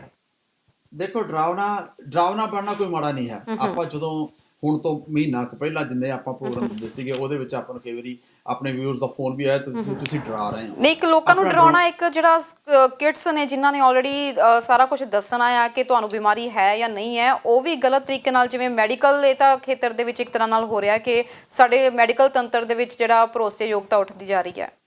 ਬਿਲਕੁਲ ਸਹੀ ਗੱਲ ਹੈ ਜੀ। ਜਿਹੜੇ ਮੈਡੀਕਲ ਕਿਟਸ ਦੇ ਵਿੱਚ ਜਾਂ ਤਾਂ ਇਹ ਜ਼ਰੂਰੀ ਨਹੀਂ ਹੈ ਕਿ ਮੈਡੀਕਲ ਕਿਟ ਹੀ ਖਰਾਬ ਹੋਵੇ, ਇਹ ਵੀ ਹੋ ਸਕਦਾ ਕਿ ਮੈਡੀਕਲ ਕਿਟ ਨੂੰ ਜਿਹੜਾ ਵਰਤ ਰਿਹਾ ਉਹਨੂੰ ਪ੍ਰੋਪਰਲੀ ਵਰਤਣੀ ਨਾ ਆਉਂਦੀ ਹੋਵੇ, ਕਿਉਂਕਿ ਇਸੇ ਕਰਕੇ ਅੱਜ ਨੈਗੇਟਿਵ ਤਾਂ ਕੱਲ ਨੂੰ ਪੋਜ਼ਿਟਿਵ ਹੈ, ਜਾਂ ਅੱਜ ਪੋਜ਼ਿਟਿਵ ਤਾਂ ਕੱਲ ਨੂੰ ਨੈਗੇਟਿਵ ਹੈ। ਇਹ ਕਿਵੇਂ ਹੋ ਸਕਦਾ? ਇਹਦੇ 'ਚ ਕਿਟ 'ਚ ਵੀ ਨੁਕਸ ਹੋ ਸਕਦਾ, ਕਿਟ ਨੂੰ ਵਰਤਣ ਵਾਲੇ ਵਿੱਚ ਵੀ ਨੁਕਸ ਹੋ ਸਕਦਾ। ਇਹਦੇ ਨਾਲ ਦੀ ਗੱਲ ਹੋਰ ਤੁਹਾਨੂੰ ਦੱਸਾਂ, ਨਵੇਂ ਕਿਟਸ ਆਰਡਰ ਕੀਤੀਆਂ ਨੇ, ਜਿਹੜੀ ਸੈਂਟਰਲ ਗਵਰਨਮੈਂਟ ਆ, ਉਹਨਾਂ ਦਾ ਮੈਡੀਕਲ ਡਿਪਾਰਟਮੈਂਟ ਜਿਹੜਾ ਹੈਗਾ, ਉਹਨਾਂ ਨੇ ਨਵੀਆਂ ਕਿਟਸ ਆਰਡਰ ਕੀਤੀਆਂ ਨੇ। ਆਰਡਰ ਪਤਾ ਕਿਵੇਂ ਕੀਤੀਆਂ ਨੇ ਜੀ? ਕੋਈ ਟੈਂਡਰ ਨਹੀਂ, ਕੋਈ ਕੁਛ ਨਹੀਂ। ਉਹਨਾਂ ਨੇ ਇੱਕ ਕੰਪਨੀ ਨੂੰ ਦੇਤੀ ਨੇ, ਆਪਾਂ ਕੰਪਨੀ ਦਾ ਬਾਅਦ 'ਚ ਦੱਸਦੇ ਕੌਣ। ਜੀ ਬਿਲਕੁਲ, ਕਾਲਰ ਦੀ ਕਾਲ ਲੈ ਲਈਏ। ਹੈਲੋ ਹੈਲੋ ਤਰਨਜੀਤ ਜੀ ਡਾਕਟਰ ਸਾਹਿਬ ਨੂੰ ਸਤਿ ਸ੍ਰੀ ਅਕਾਲ ਜੀ। ਸਤਿ ਸ਼੍ਰੀ ਅਕਾਲ ਜੀ ਸਤਿ ਸਰ, ਸ਼੍ਰੀ ਅਕਾਲ ਜੀ। ਬਹੁਤ ਬਹੁਤ ਸਵਾਗਤ ਹੈ ਪ੍ਰੋਗਰਾਮ 'ਚ। ਹਾਂਜੀ ਮੈਂ ਇੱਕ ਗੱਲ ਕਹਿਣੀ ਸੀ ਵੀ ਅੱਜ ਨਾ ਆਪਣੇ ਸਰਦਾਰ ਡਾਕਟਰ ਸਾਹਿਬ ਦੀ ਜੋ ਪਿਕਚਰ ਆ ਉਹ ਥੱਲੇ ਲਾਈ ਆ, ਤੁਸੀਂ ਉੱਪਰੋਂ ਥੱਲੇ ਉਹ ਬਰਾਬਰ ਹੋ ਸਕਦੀ ਆ ਕਿ ਇਦਾਂ ਦੇਖਣ ਦਾ ਕੋਈ ਫਰਕ ਲੱਗਦਾ ਬਣਦਾ ਨਹੀਂਗਾ? ਜੀ ਬਿਲਕੁਲ ਜੀ, ਅਸੀਂ ਆਪਣੀ ਟੈਕਨੀਕਲ ਟੀਮ ਨੂੰ ਰਿਕੁਐਸਟ ਕਰਾਂਗੇ ਜ਼ਰੂਰ ਕਿ ਸਾਨੂੰ ਇਕੁਅਲ ਫਰੇਮ ਦੇ ਵਿੱਚ ਰੱਖਿਆ ਜਾਵੇ। Thank you so much sir. Programme ਕਿਉਂਕਿ ਉਹ ਡਾਕਟਰ ਸਾਹਿਬ ਥੱਲੇ ਨੇ, ਤੁਸੀਂ ਉੱਪਰੋਂ ਨਾ ਹਾਂਜੀ ਉਹ ਦੇਖਣ 'ਚ ਅੱਛਾ ਨਹੀਂ ਲੱਗ ਰਿਹਾ ਜੀ ਹੈ ਨਾ ਉਹ ਵੀ ਪ੍ਰੋਗਰਾਮ ਦੇ ਵਿੱਚ ਜੀ ਇਹ ਥੋੜਾ ਟੈਕਨੀਕਲ ਟੀਮ ਦਾ ਥੋੜਾ ਜਿਹਾ ਜੀ ਅੱਜ ਕੱਲ ਉਹ ਨਵੀਂ ਅਪਡੇਸ਼ਨ ਕਰਦੇ ਰਹਿੰਦੇ ਆ ਸੌਫਟਵੇਅਰ ਦੇ ਵਿੱਚ, ਸੋ ਕੋਈ ਨਵੀਂ ਅਪਡੇਸ਼ਨ ਹੋਈ ਹੋਣੀ ਆ। ਥੈਂਕ ਯੂ ਸੋ ਮਚ ਤੁਸੀਂ ਜੋ ਜਾਣਕਾਰੀ ਦਿੱਤੀ ਹੈ ਜੀ। ਤੁਹਾਡਾ ਪ੍ਰੋਗਰਾਮ ਤਾਂ ਬਹੁਤ ਵਧੀਆ ਹੁੰਦਾ, ਪਰ ਹੋਰ ਵੀ ਆ ਤੁਸੀਂ ਜਿਹੜੇ ਕਿ ਐਡ ਜ਼ਿਆਦਾ ਨਹੀਂ ਕਰਦੇ ਹੋਰ ਸਰ ਗੱਲ ਕਰਦੇ ਕਰਦੇ ਤੁਸੀਂ ਦੇਖ ਸਕਦੇ ਹੋ ਸ਼ਾਇਦ ਟੈਕਨੀਕਲ ਟੀਮ ਨੇ ਤੁਹਾਡੀ ਗੱਲ ਮੰਨ ਲਈ ਹੋਣੀ ਹੈ।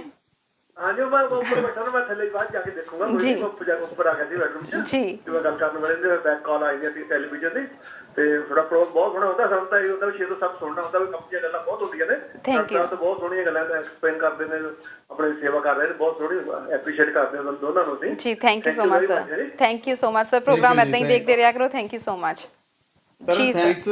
ਮੈਨੂੰ ਕੋਈ ਏਡੀ ਗੱਲ ਨਹੀਂ ਹੈ ਜੀ, ਮੇਰੀ ਫੋਟੋ ਨਹੀਂ ਦਿੱਤੀ ਤਾਂ ਵੀ ਓਕੇ ਆ, ਐਸ ਲੌਂਗ ਐਸ ਮੇਰੀਆਂ ਗੱਲਾਂ ਤੁਹਾਨੂੰ ਸੁਣਦੀਆਂ ਨੇ, ਮੈਨੂੰ ਇਸੇ ਨਾਲ ਹੀ ਖੁਸ਼ੀ ਹੈ, ਤੁਹਾਡੀਆਂ ਕਾਲਾਂ ਆਉਂਦੀਆਂ ਨੇ। ਤਰਨ ਦੀ ਫੋਟੋ ਵਧੀਆ ਜੀ ਮੇਰੇ ਨਾਲ। ਨਹੀਂ ਜੀ ਸਰ, ਉਹ ਐਕਚੁਅਲੀ ਗੱਲ ਕਰ ਰਹੇ ਸੀ ਕਿ ਮਤਲਬ ਕਿ ਲੈਵਲ ਨਹੀਂ ਬਣ ਪਾ ਰਿਹਾ ਕਿ ਇੱਕ ਸਕਰੀਨ ਦੇ ਉੱਤੇ ਪ੍ਰੋਪਰ ਦਿਖਣਾ ਜੀ। ਹਾਂਜੀ ਕੋਈ ਗੱਲ ਨਹੀਂ। ਤੇ ਦੇਖੋ ਸਾਡੇ ਜੀ ਹਰਸ਼ ਜੱਸਲ ਤੇ ਰੂਪੀ ਪੂਰੀਆਂ ਜੀ ਸਾਡੇ ਟੈਕਨੀਸ਼ੀਅਨ ਨੇ, ਨਵੇਂ ਤਜਰਬੇ ਕਰਦੇ ਨੇ। ਇਹਨਾਂ ਕਰਕੇ ਹੀ ਅਸੀਂ ਤੁਹਾਡੇ ਲਿਵਿੰਗ ਰੂਮ 'ਚ ਬੈਠੇ ਹਾਂ ਜੀ। ਅਦਰ ਜਦੋਂ ਇਹਨਾਂ ਦਾ ਜੀ ਕਰਦੇ ਸਾਡੇ ਇਹ ਬਟਨ ਮਰੋੜ ਸਕਦੇ ਨੇ, ਸ਼ੇਅਰ ਕਰ ਦੇਣ, ਇਹਨਾਂ ਦੀ ਮਰਜ਼ੀ ਆ। ਐਨੀਹਾਉ ਥੈਂਕ ਯੂ ਵੈਰੀ ਮਚ ਜੀ। ਤੁਸੀਂ ਜਿਹੜੀ ਉਹ ਗੱਲ ਕਰ ਰਹੇ ਸੀ, ਜਿਹੜੀ ਕੰਪਨੀ ਹੈ ਜੀ ਜਿਹੜੇ ਮਾਸਕ ਵਗੈਰਾ ਦੀ ਠੇਕਾ ਦਿੱਤਾ ਗਿਆ, ਉਹ ਜੀ ਬਿਨਾਂ ਟੈਂਡਰ ਤੋਂ ਪਤਾ ਗੁਜਰਾਤ ਦੀ ਫਰਮ ਉਹਨੂੰ ਦਿੱਤਾ ਗਿਆ, ਕਿਉਂਕਿ ਸਾਰਾ ਕੁਝ ਗੁਜਰਾਤ ਨੂੰ ਕਿਉਂ ਜਾ ਰਿਹਾ ਹੈ? ਮੇਰਾ ਖਿਆਲ ਹੈ ਮੋਦੀ ਜੀ ਕਰਕੇ ਜਾ ਰਿਹਾ। ਜੇ ਨਹੀਂ ਵੀ ਹੋ ਸਕਦਾ ਉਹ ਕੰਪਨੀ ਡਿਜ਼ਰਵ ਹੀ ਕਰਦੀ ਹੋਵੇ, ਪਰ ਜਦੋਂ ਟੈਂਡਰ ਨਹੀਂ ਲੈ ਗਏ, ਕੁਝ ਨਹੀਂ ਕੀਤਾ ਗਿਆ, ਤਾਂ ਉਹਨੂੰ ਜਾਣਾ ਤਾਂ ਜ਼ਰੂਰ ਇਹਦੇ 'ਚ ਮਨ ਦੇ ਵਿੱਚ ਸ਼ੰਕਾ ਜ਼ਰੂਰ ਹੁੰਦੀ ਆ ਕਿ ਇਕੱਲਾ ਗੁਜਰਾਤ ਨੂੰ ਕਿਉਂ ਜਾ ਰਿਹਾ, ਬਾਕੀ ਦੇ ਹੋਰ ਇੰਨੇ ਸੂਬੇ ਨੇ 27 ਸੂਬੇ ਅਮਰੀਕਾ, ਉਹਨਾਂ ਨੂੰ ਕਿਉਂ ਨਹੀਂ ਜਾ ਰਿਹਾ? ਜੀ ਬਿਲਕੁਲ। ਇੱਕ ਦਰਸ਼ਕ ਹੋਰ ਜੁੜ ਗਏ ਨੇ। ਹੈਲੋ ਸਤਿ ਸ਼੍ਰੀ ਅਕਾਲ ਜੀ। ਸਤਿ ਸ਼੍ਰੀ ਅਕਾਲ ਜੀ, ਕਿੱਥੋਂ ਬੋਲ ਰਹੇ ਹੋ ਸਰ? ਅਸੀਂ ਬੈਂਕਪੁਰ ਤੋਂ ਬੋਲਦੇ ਹਾਂ। ਬਹੁਤ ਬਹੁਤ ਸਵਾਗਤ ਹੈ ਪ੍ਰੋਗਰਾਮ 'ਚ ਸਰ। ਹਾਂਜੀ ਕੀ ਕਹਿਣਾ ਚਾਹੁੰਦੇ ਹੋ? ਅਸੀਂ ਇਹ ਕੰਮ ਤੇ ਜਾਂਦੇ ਆ, ਸਾਨੂੰ ਕੋਈ ਸਹੂਲਤ ਹੈ ਨਹੀਂ ਉੱਥੇ ਕੰਮ ਤੇ ਜੀ। ਤੇ ਕੰਮ ਜਿਹੜਾ ਆਮ ਕੰਮ ਜਿਹੜਾ ਸਾਡਾ ਉਹ ਬੰਦ ਆ, ਹੋਰ ਕੰਮ ਕਰਵਾਈ ਜਾਂਦਾ ਸਾਥੋਂ। ਜਿਹੜੀ ਸਾਨੂੰ ਗੌਰਮੈਂਟ ਨੇ ਵੀ ਸਹੂਲਤਾਂ ਦਿੱਤੀਆਂ 2 ਸਾਲਾਂ ਦੀਆਂ, ਉਹ ਵੀ ਨਹੀਂ ਦਿੰਦਾ ਸਾਨੂੰ ਜੀ। ਸਰ ਤੁਸੀਂ ਕੀ ਉੱਥੇ ਸੋਸ਼ਲ ਡਿਸਟੈਂਸਿੰਗ ਵਗੈਰਾ ਰੱਖੀ ਜਾ ਰਹੀ ਹੈ, ਜਾਂ ਜੋ ਪ੍ਰੀਕਾਸ਼ਨ ਸਰਕਾਰ ਨੇ ਕਿਹਾ ਕਿ ਇਹ ਇਹਤਿਆਤ ਵਰਤਣੀ ਜ਼ਰੂਰੀ ਹੈ ਉਹ ਵਰਤੀ ਜਾ ਰਹੀ ਹੈ? ਨਹੀਂ ਜੀ। ਜੀ ਮਰਗਿੰਨਾ ਜੀ ਤੋਂ ਅਸੀਂ ਪੁੱਛਦੇ ਹਾਂ ਕਿ ਅਜਿਹੇ ਮਾਮਲੇ ਵਿੱਚ ਅਸੀਂ ਕੀ ਕਰ ਸਕਦੇ ਹਾਂ, ਪਰ ਸਰ ਆਪਣਾ ਖਿਆਲ ਜ਼ਰੂਰ ਰੱਖਿਓ ਤੁਸੀਂ, ਐਟਲੀਸਟ ਆਪਦੇ ਪੱਧਰ ਤੇ ਆਪਦੀ ਪ੍ਰੀਕਾਸ਼ਨਸ ਜ਼ਰੂਰ ਰੱਖਿਓ। ਥੈਂਕ ਯੂ ਸੋ ਮਚ ਕਾਲ ਕਰਨ ਲਈ ਜੀ। ਨਾਥ ਜੀ ਐਵੇਂ ਦੀਆਂ ਸਾਨੂੰ ਅੱਗੇ ਵੀ ਕਈ ਕੰਪਲੇਂਟਸ ਆਈਆਂ ਨੇ ਕਿ ਜਿਹੜੇ ਕੰਪਨੀ ਵਾਲੇ ਨੇ ਉਹ ਪ੍ਰੋਪਰ ਜਿਹੜੀਆਂ ਪ੍ਰੀਕਾਸ਼ਨਸ ਨਹੀਂ ਰੱਖ ਪਾ ਰਹੇ, ਜਾਂ ਫਿਰ ਜੋ ਸਰਕਾਰ ਨੇ ਮਾਪਦੰਡ ਅਪਣਾਉਣ ਨੂੰ ਕਿਹਾ ਉਹ ਨਹੀਂ ਅਪਣਾਏ ਜਾ ਰਹੇ। ਸਰ ਇਹਦੇ ਬਾਰੇ ਕੀ ਕਹਿਣਾ ਚਾਹੋਗੇ? ਤਰਨ ਇਹ ਦੋਨੇ ਪਾਸਿਆਂ ਦੀ ਗੱਲ ਹੈਗੀ ਆ। ਇਹ ਹੋ ਸਕਦਾ ਜਿਹੜੇ ਉੱਥੇ ਕੰਮ ਕਰਦੇ ਨੇ ਉਹਨਾਂ ਦੇ ਮੁਤਾਬਕ ਸਟੈਂਡਰਡ ਠੀਕ ਨਹੀਂ ਹੈ, ਤੇ ਹੋ ਸਕਦਾ ਜਿਹੜੀ ਕੰਪਨੀ 'ਚ ਕੰਮ ਕਰਦੇ ਨੇ ਕੰਪਨੀ ਦੇ ਮੁਤਾਬਕ ਉਹ ਸਟੈਂਡਰਡ ਠੀਕ ਹੈ। ਤੇ ਇਹਦਾ ਫਿਰ ਫੈਸਲਾ ਕਿਵੇਂ ਹੋਵੇ? ਲੇਬਰ ਬੋਰਡ ਹੈਗਾ ਜੀ, ਲੇਬਰ ਬੋਰਡ ਦਾ ਜਿਹੜਾ ਸੇਫਟੀ ਡਿਵੀਜ਼ਨ ਹੈਗਾ, ਤੁਸੀਂ ਉਹਨੂੰ ਕਾਲ ਕਰ ਸਕਦੇ ਹੋ, ਔਰ ਅਨੋਨੀਮਸ ਹੈ, ਉਹ ਤੁਹਾਡੀ ਕਾਲ ਨੂੰ ਲੈਣਗੇ, ਤੁਹਾਡੇ ਬਾਰੇ ਦੱਸਣਗੇ ਨਹੀਂ, ਔਰ ਉਹ ਬਿਨਾਂ ਦੱਸਿਓ ਜਿੱਥੇ ਤੁਹਾਡਾ ਕੰਮ ਚੱਲ ਰਿਹਾ ਉੱਥੇ ਆਉਣਗੇ, ਉਹ ਤੁਹਾਨੂੰ ਰਿਕਮੈਂਡੇਸ਼ਨ ਕਰਕੇ ਜਾਣਗੇ। ਪਹਿਲੀ ਗੱਲ ਤਾਂ ਇਹ ਕੰਪਨੀ ਨੂੰ ਕਹਿਣਗੇ ਵੀ ਤੁਸੀਂ ਆਹ ਕੁਝ ਕਰੋ। ਜੇ ਕੰਪਨੀ ਉਸ ਗੱਲ ਨੂੰ ਮੰਨਣ ਨੂੰ ਤਿਆਰ ਹੋ ਜਾਏਗੀ, ਕਰੇਗੀ, ਤਾਂ ਤੁਸੀਂ ਕੰਮ ਤੇ ਜਾਓਗੇ। ਜੇ ਕੰਪਨੀ ਨਹੀਂ ਮੰਨਦੀ ਹੈ ਤਾਂ ਤੁਸੀਂ ਉੱਥੇ ਕੰਮ ਨੂੰ ਛੱਡ ਸਕਦੇ ਹੋ। ਤੇ ਫਿਰ ਤੁਸੀਂ ਜਿਹੜੀ ਆਪਣੇ ਹੈਗੀ ਆ, ਬਿਕਾਜ਼ COVID-19 ਕਰਕੇ ਜਿਹੜਾ ਸਰਕਾਰ ਤੁਹਾਨੂੰ ਬੈਨੀਫਿਟ ਦੇ ਰਹੀ ਹੈ, ਤਾਂ ਹੀ ਉਹ ਤੁਹਾਨੂੰ ਮਿਲੇਗਾ। ਜੇ ਤੁਸੀਂ ਕੰਮ ਆਪਣੀ ਮਰਜ਼ੀ ਨਾਲ ਛੱਡਦੇ ਹੋ ਤਾਂ ਤੁਹਾਨੂੰ ਉਹ ਜਿਹੜਾ ਬੈਨੀਫਿਟ ਆ ਉਹ ਨਹੀਂ ਮਿਲੇਗਾ। ਸੋ ਤੁਹਾਨੂੰ ਪਲੀਜ਼ ਕਾਲ, ਜਿਹੜਾ ਤੁਹਾਡਾ ਲੇਬਰ ਬੋਰਡ ਹੈਗਾ ਉਹਨੂੰ ਕਾਲ ਕਰੋ, ਤੇ ਉਹ ਆ ਕੇ ਚੈੱਕ ਕਰਨਗੇ, ਤੇ ਉਸ ਤੋਂ ਮਗਰੋਂ ਇਹਦਾ ਫੈਸਲਾ ਹੋ ਸਕੇਗਾ। ਕਿਉਂਕਿ ਇੱਕ ਯੋਰ ਵਰਡ ਮਾਈ ਵਰਡ, ਇਹਦੇ ਨਾਲ ਕਿਸੇ ਦਾ ਚੀਜ਼ ਦਾ ਗੱਲ ਬਣਦੀ ਨਹੀਂ। ਸੋਸਾਇਟੀ ਵਿਚਾਲੇ ਬੋਰਡ ਬਣਾਇਆ ਜਿਹੜਾ ਕਿ ਇਸ ਗੱਲ ਦੀ ਗੱਲ ਕਰਦਾ। ਬਿਲਕੁਲ ਜੀ। ਇੱਕ ਦਰਸ਼ਕ ਹੋਰ ਜੁੜ ਗਏ ਨੇ। ਹੈਲੋ ਜੀ, ਸ਼ਾਇਦ ਸਾਡਾ ਫੋਨ ਡਿਸਕਨੈਕਟ ਹੋ ਗਿਆ ਉਹਨਾਂ ਦੇ ਨਾਲ। ਸਰ ਅਸੀਂ ਗੱਲਬਾਤ ਕਰ ਰਹੇ ਸੀ ਭਾਰਤ ਦੇ ਵਿੱਚ ਜੋ ਕਿਟਾਂ ਦੀ ਜਿਹੜੀ ਆ ਆਉਣ ਤੋਂ ਪਹਿਲਾਂ ਹੀ ਜੋ ਵੰਡ ਕਰਨ ਦੀ ਗੱਲ ਕੀਤੀ ਜਾ ਰਹੀ ਹੈ ਗੁਜਰਾਤ ਦੇ ਵਿੱਚ, ਕਿਉਂਕਿ ਅਸੀਂ ਜਾਣਦੇ ਹਾਂ ਕਿ ਕੁਝ ਜ਼ਿਆਦਾ ਹੀ ਚਹੇਤਾ ਸਟੇਟ ਹੈਗਾ ਗੁਜਰਾਤ, ਤੇ ਅਜਿਹੇ ਵਿੱਚ ਬਾਕੀ ਸਟੇਟਸ ਦਾ ਆਬਜੈਕਸ਼ਨ ਕਰਨਾ ਵੀ ਜ਼ਰੂਰੀ ਬਣਦਾ ਆ। ਦੇਖੋ ਬਣਨਾ ਵੀ ਚਾਹੀਦਾ ਹੈ, ਪਰ ਕਿਸੇ ਸਟੇਟ ਨੇ ਉੱਚੀ ਤਰ੍ਹਾਂ ਕੀਤਾ ਨਹੀਂ ਹੈ, ਚਾਹੇ ਇਸ ਕਰਕੇ ਵੀ ਹੈ ਜਾਂ ਬੀਜੇਪੀ ਦੀਆਂ ਸਰਕਾਰਾਂ ਨੇ, ਪਰ ਫਿਰ ਵੀ ਇੰਡੀਆ ਦਾ ਜਿਹੜਾ ਪੋਲੀਟੀਕਲ ਸਿਸਟਮ ਹੈ, ਇਹ ਜਦੋਂ ਬਣਾਇਆ ਗਿਆ ਸੀਗਾ ਉਦੋਂ ਗੱਲ ਹੋਰ ਸੀ, ਤੇ ਹੁਣ ਜਿਹੜਾ ਉਹ ਸਿਸਟਮ ਹੈ, ਉਹ ਸਿਸਟਮ ਦਾ ਅਬਿਊਜ਼ ਬਹੁਤ ਹੋ ਰਿਹਾ। ਜਿਹੜੀ ਇੱਕ ਪਾਰਟੀ ਦੇ ਸੈਂਟਰ ਦੇ ਵਿੱਚ ਜਿਹੜੀ ਸਾਰੀ ਤਾਕਤ ਆ, ਜਿਵੇਂ ਅਸੀਂ ਕੈਨੇਡਾ 'ਚ ਬੈਠੇ ਆ, US 'ਚ ਬੈਠੇ ਆ, ਇੱਥੇ ਕੱਲੀ ਸੈਂਟਰ ਦੇ ਕੋਲੇ ਸਾਰੀ ਤਾਕਤ ਨਹੀਂ ਹੈ। ਇੱਥੇ ਜਿਹੜੇ ਰਾਜਾਂ ਦੇ ਵਿੱਚ ਵੀ ਉਨੀ ਹੋਈ ਤਾਕਤ ਹੈਗੀ ਆ। ਇੱਥੇ ਰਾਜ ਰਿਫਿਊਜ਼ ਕਰ ਸਕਦਾ ਜੇ ਸੈਂਟਰ ਕੁਝ ਕਹਿੰਦਾ ਹੈਗਾ। ਇੰਡੀਆ ਦਾ ਜਿਹੜਾ ਸਿਸਟਮ ਹੈਗਾ ਉਹਦੇ ਕਰਕੇ ਉਹਨੂੰ ਹੁਣ it was a good system, it's a good system, but ਜਦੋਂ ਇਹਦਾ ਅਬਿਊਜ਼ ਹੁੰਦਾ ਵੀ ਇੱਕ ਪਾਰਟੀ ਦੀ ਤਾਕਤ ਹੋਈ ਇੱਕ ਪਾਸੇ ਨੂੰ ਚੱਲੀ ਜਾ ਰਹੀ ਹੈ, ਇੱਕ ਜੋ ਸੈਂਟਰ ਜੋ ਚਾਹੁੰਦਾ ਉਹੀ ਕੁਝ ਹੋ ਰਿਹਾ, ਇਹ ਕੋਈ ਬਹੁਤਾ ਵਧੀਆ ਰੁਝਾਨ ਨਹੀਂ ਹੈਗਾ। ਬਾਕੀ ਦੇ ਸੂਬਿਆਂ ਨਾਲ ਵੀ ਬਰਾਬਰ ਚੱਲਣਾ ਚਾਹੀਦਾ, ਔਰ ਜਿਹੜਾ ਕੋਈ ਸੂਬਾ ਕਹਿੰਦਾ ਉਹਨੂੰ ਕੁਝ ਮਿਲਦਾ ਨਹੀਂ ਹੈ, ਇਹ ਵੀ ਬੜੀ ਪ੍ਰੋਬਲਮ ਆਉਂਦੀ ਹੈ। ਅਗਲਾ ਕਹਿੰਦਾ ਮੈਂ ਕਿੱਥੇ ਇੰਨਾ ਕੁਝ ਕਹਿੰਦਾ ਫਿਰੂੰਗਾ, ਜੋ ਮਿਲਦਾ ਉਹ ਵੀ ਨਹੀਂ ਮਿਲਣਾ। ਇਸ ਕਰਕੇ ਜਿਹੜੀਆਂ ਆਪੋਜੀਸ਼ਨ ਸਰਕਾਰਾਂ ਨੇ ਉਹ ਜ਼ਰੂਰ ਕਹਿੰਦੀਆਂ ਨੇ, ਕਿਤੇ ਕਿਤੇ ਅਮਰਿੰਦਰ ਸਾਹਿਬ ਨੂੰ ਚੇਤਾ ਆ ਜਾਂਦਾ ਸਰਕਾਰ ਦੇ ਉਲਟ ਸੈਂਟਰ ਦਾ ਬੋਲਣ ਦਾ, ਉਹ ਵੀ ਕਿਤੇ ਕਿਤੇ ਹੈ। ਬਾਕੀ ਸਾਰਾ ਕੰਮ ਚੱਲ ਰਿਹਾ ਜਿਹੜੇ ਹਿਸਾਬ ਜੀ, it's a sad situation sometimes. ਬਿਲਕੁਲ ਜੀ। ਤੇ ਕੈਨੇਡਾ ਦੀ ਗੱਲ ਕਰੀਏ, ਸਰਕਾਰ ਨੇ ਕਾਫੀ ਜ਼ਿਆਦਾ ਬੈਨੀਫਿਟਸ ਐਲਾਨੇ ਸੀ। ਅਸੀਂ ਗੱਲਬਾਤ ਕਰਾਂਗੇ, ਸਾਡੇ ਦਰਸ਼ਕ ਵੀ ਵੇਟ ਕਰ ਰਹੇ ਹੋਣੇ ਆ ਕਿ ਵਿਦਿਆਰਥੀਆਂ ਦੇ ਜਿਹੜੇ ਬੈਨੀਫਿਟਸ ਸੀ ਉਹਨਾਂ ਦੇ ਬਾਰੇ, ਤੇ ਜਿਹੜੇ ਸੀਨੀਅਰਸ ਲਈ ਬੈਨੀਫਿਟਸ ਐਲਾਨੇ ਗਏ ਨੇ ਉਹਨਾਂ ਬਾਰੇ ਕੀ ਅਪਡੇਸ਼ਨ ਆ, ਇਹਦੇ ਬਾਰੇ ਗੱਲ ਕਰਾਂਗੇ। ਪਰ ਇਸ ਤੋਂ ਪਹਿਲਾਂ ਸਰ, ਜਿਵੇਂ ਬੈਨੀਫਿਟਸ ਇੰਨੇ ਜ਼ਿਆਦਾ ਐਲਾਨੇ ਗਏ ਨੇ, ਉਸ ਤੋਂ ਬਾਅਦ ਸਭ ਇਹੀ ਸੋਚ ਰਹੇ ਸੀ, ਕਿਉਂਕਿ ਇਲੈਕਸ਼ਨਸ ਵੇਲੇ ਵੀ ਕਿਹਾ ਗਿਆ ਸੀ ਕਿ ਡੈਫਿਸਿਟ ਬਜਟ ਜਿਹੜਾ ਸਰਕਾਰ ਵੱਲੋਂ ਪਿਛਲੀ ਵਾਰੀ ਪੇਸ਼ ਕੀਤਾ ਗਿਆ ਸੀ, ਤੇ ਹੁਣ ਜਿਹੜਾ ਬਜਟ ਆ ਉਹਦੇ ਤੇ ਸਭ ਦੀਆਂ ਨਜ਼ਰਾਂ ਟਿਕੀਆਂ ਹੋਈਆਂ ਨੇ ਕਿ ਹੁਣ ਦਾ ਬਜਟ ਕਿਵੇਂ ਦਾ ਹੋਏਗਾ ਸਰਕਾਰ ਦਾ। ਇਹਦੇ ਬਾਰੇ ਕੋਈ ਅਪਡੇਸ਼ਨ ਹੈ? ਕਿਉਂਕਿ ਸਰਕਾਰ ਦੇ ਬਜਟ ਪੇਸ਼ ਕਰਨ ਦੇ ਬਾਰੇ ਵਿੱਚ ਵੀ ਕਾਫੀ ਕਿਆਸ ਲਗਾਏ ਜਾ ਰਹੇ ਸੀ। ਬਜਟ ਡਿਊ ਹੈ ਜੀ, ਐਨੀ ਟਾਈਮ ਕਿਸੇ ਵੇਲੇ ਵੀ ਹੋ ਸਕਦਾ, ਪਰ ਬਜਟ ਆ ਨਹੀਂ ਰਿਹਾ। ਅੱਜ ਟਰੂਡੋ ਸਾਹਿਬ ਨੇ ਹਿੰਟ ਦਿੱਤਾ ਕਿ ਬਜਟ ਅਜੇ ਨਹੀਂ ਆ ਰਿਹਾ। ਰੀਜ਼ਨ ਬੀਇੰਗ ਇਜ਼, ਕਹਿੰਦੇ ਉਹਨਾਂ ਨੂੰ ਇਹ ਪੁੱਛਿਆ ਗਿਆ ਸੀ ਕੋਈ ਟਾਈਮਲਾਈਨ ਤਾਂ ਦੇ ਦਿਓ, ਉਹ ਕਹਿੰਦੇ ਮੈਂ 12 ਮਹੀਨਿਆਂ ਦੀ ਟਾਈਮਲਾਈਨ ਕੀ ਦੇਵਾਂ, ਮੈਨੂੰ ਤਾਂ ਇਹ ਨਹੀਂ ਪਤਾ 12 ਹਫ਼ਤਿਆਂ 'ਚ ਕੀ ਹੋਵੇਗਾ, ਕਿਉਂਕਿ ਹਰ ਰੋਜ਼ COVID-19 ਕਰਕੇ ਸਿਚੁਏਸ਼ਨ ਚੇਂਜ ਹੋਈ ਹੈ। ਉਹਦੇ ਕਰਕੇ ਜਿਹੜੀ ਸਾਡੀ ਫੈਡਰਲ ਗਵਰਨਮੈਂਟ ਹੈਗੀ ਆ, ਉਹ ਬਜਟ ਅਜੇ ਪੇਸ਼ ਨਹੀਂ ਕਰ ਰਹੀ, ਸਾਰੇ ਅਨਾਊਂਸਮੈਂਟਸ ਹੀ ਕਰ ਰਹੀ ਨੇ। ਇਹ ਦੋਨੇ ਪਾਸੇ ਗੱਲ ਜਾਂਦੀ ਹੈ। ਇਸ ਚੀਜ਼ ਦਾ ਜਿਹੜੀ ਇਸ ਵੇਲੇ ਆਪਣੀ ਸਰਕਾਰ ਹੈਗੀ ਫੈਡਰਲ ਗਵਰਨਮੈਂਟ ਆ, ਉਹ ਐਡਵਾਂਟੇਜ ਵੀ ਲੈ ਰਹੀ ਹੈ COVID-19 ਦਾ। ਠੀਕ ਹੈ, ਉਹ ਅਨਾਊਂਸਮੈਂਟਸ ਕਰ ਰਹੀਆਂ ਨੇ, ਉਹਨੇ ਕੋਈ ਐਸਾ ਏਰੀਆ ਮੈਂ ਖਿੱਤਾ ਨਹੀਂ ਛੱਡਿਆ ਜਿਹਦੇ ਵਿੱਚ ਉਹਨਾਂ ਨੇ ਪੈਸੇ ਨਾ ਵੰਡੇ ਹੋਣ। ਜ਼ਰੂਰਤ ਵੀ ਹੈਗੀ ਆ, ਵਿਚ ਇਜ਼ ਅ ਨਾਈਸ ਥਿੰਗ, ਕਿਉਂਕਿ ਨਹੀਂ ਤਾਂ ਹੁਣ ਲੋਕਾਂ ਨੂੰ ਡਿਪਰੈਸ਼ਨ ਹੀ ਬਹੁਤ ਹੋ ਜਾਣਾ ਸੀਗਾ। ਐਸੇ ਹਾਲਾਤ ਹੋਣੇ, ਬੜੀ ਖੁੱਲ੍ਹਦਿਲੀ ਨਾਲ ਟਰੂਡੋ ਗਵਰਨਮੈਂਟ ਨੇ ਪੈਸੇ ਵੰਡੇ ਆ। ਹਾਲਾਂਕਿ ਸਾਡੇ ਹੀ ਪੈਸੇ ਆ, ਸਾਨੂੰ ਹੀ ਵੰਡੇ ਜਾ ਰਹੇ ਆ, ਪਰ ਕਈ ਸਰਕਾਰਾਂ ਐਸੀਆਂ ਨੇ ਜਿਹੜੀਆਂ ਵੰਡਣ ਨੂੰ ਤਿਆਰ ਨਹੀਂ ਹੁੰਦੀਆਂ, ਐਸਾ ਕੁਝ ਕਰਨ ਨੂੰ ਤਿਆਰ ਨਹੀਂ ਹੁੰਦੀ। ਹੋ ਸਕਦਾ ਕੋਈ ਹੋਰ ਸਰਕਾਰ ਹੁੰਦੀ ਇੰਨਾ ਨਾ ਵੰਡਦੀ। ਪਰ ਹੁਣ ਇਹਦੇ 'ਚ ਜਿਹੜਾ ਬਜਟ ਦਾ ਨੰਬਰ ਦੱਸਾਂ ਤੁਹਾਨੂੰ ਕਿੰਨਾ ਆਪਣਾ ਥੱਲੇ ਜਾ ਰਿਹਾ, ਡੈਫਿਸਿਟ ਕਿੰਨਾ ਹੋ ਜਾਏਗਾ, ਐਸਟੀਮੇਟ ਹੈ $1 trillion। ਬਿਲੀਅਨ ਤੋਂ ਅਗਲਾ ਟ੍ਰਿਲੀਅਨ ਹੈ ਜੀ। ਇੰਨਾ ਡਾਲਰਸ ਦੇ ਆਸ ਹੈ ਕਿ ਅਸੀਂ ਇੰਨੇ ਡੈਫਿਸਿਟ ਦੇ ਵਿੱਚ ਚਲੇ ਜਾਵਾਂਗੇ, ਪਰ ਤਰਨ ਕੰਮ ਤਾਂ ਚਲਾਉਣੇ ਹੀ ਹੁੰਦੇ ਆ। ਸਾਰੀਆਂ ਸਰਕਾਰਾਂ ਘੱਟੇ ਜਾਂਦੀਆਂ। ਆਮ ਨਾਟ ਡਿਫੈਂਡਿੰਗ ਟਰੂਡੋ ਗਵਰਨਮੈਂਟ, ਹਰ ਸਰਕਾਰ ਘੱਟੇ ਜਾਂਦੀ ਹੈ। ਬਹੁਤ ਘੱਟ ਸਰਕਾਰਾਂ ਹੋਣਗੀਆਂ ਜਿਹੜੀਆਂ ਕਿਸੇ ਵੇਲੇ ਫਾਇਦੇ 'ਚ ਜਾਂਦੀਆਂ ਨੇ, ਸਰਪਲਸ ਆ ਜਾਂਦਾ। ਠੀਕ ਹੈ, ਸਾਡੀਆਂ ਕੈਨੇਡੀਅਨ ਸਮਟਾਈਮਸ ਜਿਹੜੀਆਂ ਸਾਡੀਆਂ ਸੂਬਾ ਸਰਕਾਰਾਂ ਨੇ, ਅਲਬਰਟਾ ਇੱਕ ਵਾਰੀ ਚਲਾ ਗਿਆ ਸੀਗਾ, ਸਰਪਲਸ ਚਲਾ ਗਿਆ ਸੀਗਾ। ਉਹ ਬਹੁਤ ਘੱਟ ਚਾਂਸਸ ਆਉਂਦੇ ਆ, ਮੋਸਟਲੀ ਸਰਕਾਰਾਂ ਘਾਟੇ 'ਚ ਜਾਂਦੀਆਂ ਨੇ।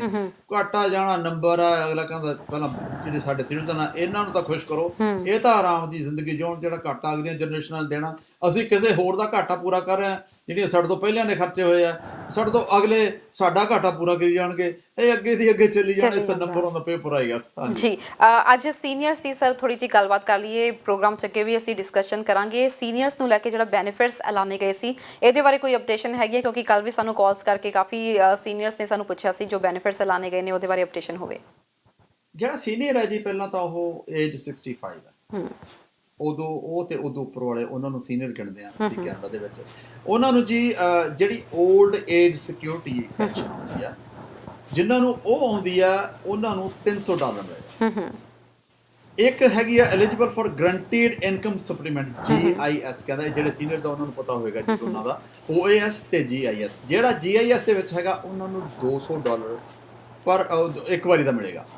ਜਿਹੜੇ ਇਹਨਾਂ ਨੂੰ ਦੋਨੇ ਹੀ ਮਿਲ ਰਹੀਆਂ ਨੇ, OAS ਸਿਕਿਉਰਿਟੀ ਮਿਲ ਰਹੀ ਹੈ ਤੇ GIS ਵੀ ਮਿਲ ਰਹੀ ਆ, ਉਹਨਾਂ ਨੂੰ $500 ਮਿਲੇਗਾ ਜੀ। ਵਨ ਟਾਈਮ ਹੈ, ਇਹ ਤੇ ਟੈਕਸ ਕੋਈ ਨਹੀਂ ਹੈ। ਵਨ ਟਾਈਮ ਜਿਹੜੀ ਤੁਹਾਨੂੰ ਸਹੂਲਤ ਦੇ ਦਿੱਤੀ ਗਈ ਹੈ ਸਰਕਾਰ ਵੱਲੋਂ, ਇਹਨਾਂ ਨੇ ਕੋਈ ਤੁਹਾਨੂੰ ਕਿਸੇ ਟੈਕਸ ਦੇ ਵਿੱਚ ਕੋਈ ਕੁਝ ਸ਼ਾਮਲ ਨਹੀਂ ਹੈ। ਕੱਲ ਵੀ ਮੈਂ ਗੱਲ ਕੀਤੀ ਸੀ, ਪਰ ਆਪਾਂ ਨੂੰ ਕਾਲ ਆਈ ਸੀਗੀ ਕਿ ਕੀ $500 ਬਹੁਤ ਹੈ? ਬਹੁਤ ਹੈ। ਜੇ ਨਾ ਮਿਲਦਾ ਫਿਰ ਬਿਲਕੁਲ ਇਹ ਵੀ ਸੋਚਣ ਵਾਲੀ ਗੱਲ ਆ, ਠੀਕ ਹੈ ਨਾ। ਉਹਨਾਂ ਨੂੰ ਹਾਂ ਹੈਲਪ ਹੈਗੀ ਆ, ਜਿਹੜੇ ਹਿਸਾਬ ਦੀ ਹੈਲਪ ਕੀਤੀ ਜਾ ਰਹੀ ਆ, ਸਰਕਾਰ ਕੋਸ਼ਿਸ਼ ਕਰ ਰਹੀ ਆ। ਹਾਂ ਜੇ ਅੱਜ ਸੀਨੀਅਰ ਜੇ ਗੱਲ ਕਹਿਣਗੇ ਵੀ ਸਾਡੇ ਵਾਸਤੇ ਬਹੁਤ ਨਹੀਂ ਆ, ਹੋ ਸਕਦਾ ਸਰਕਾਰ ਦੁਬਾਰੇ ਫੇਰ ਸੋਚੇ।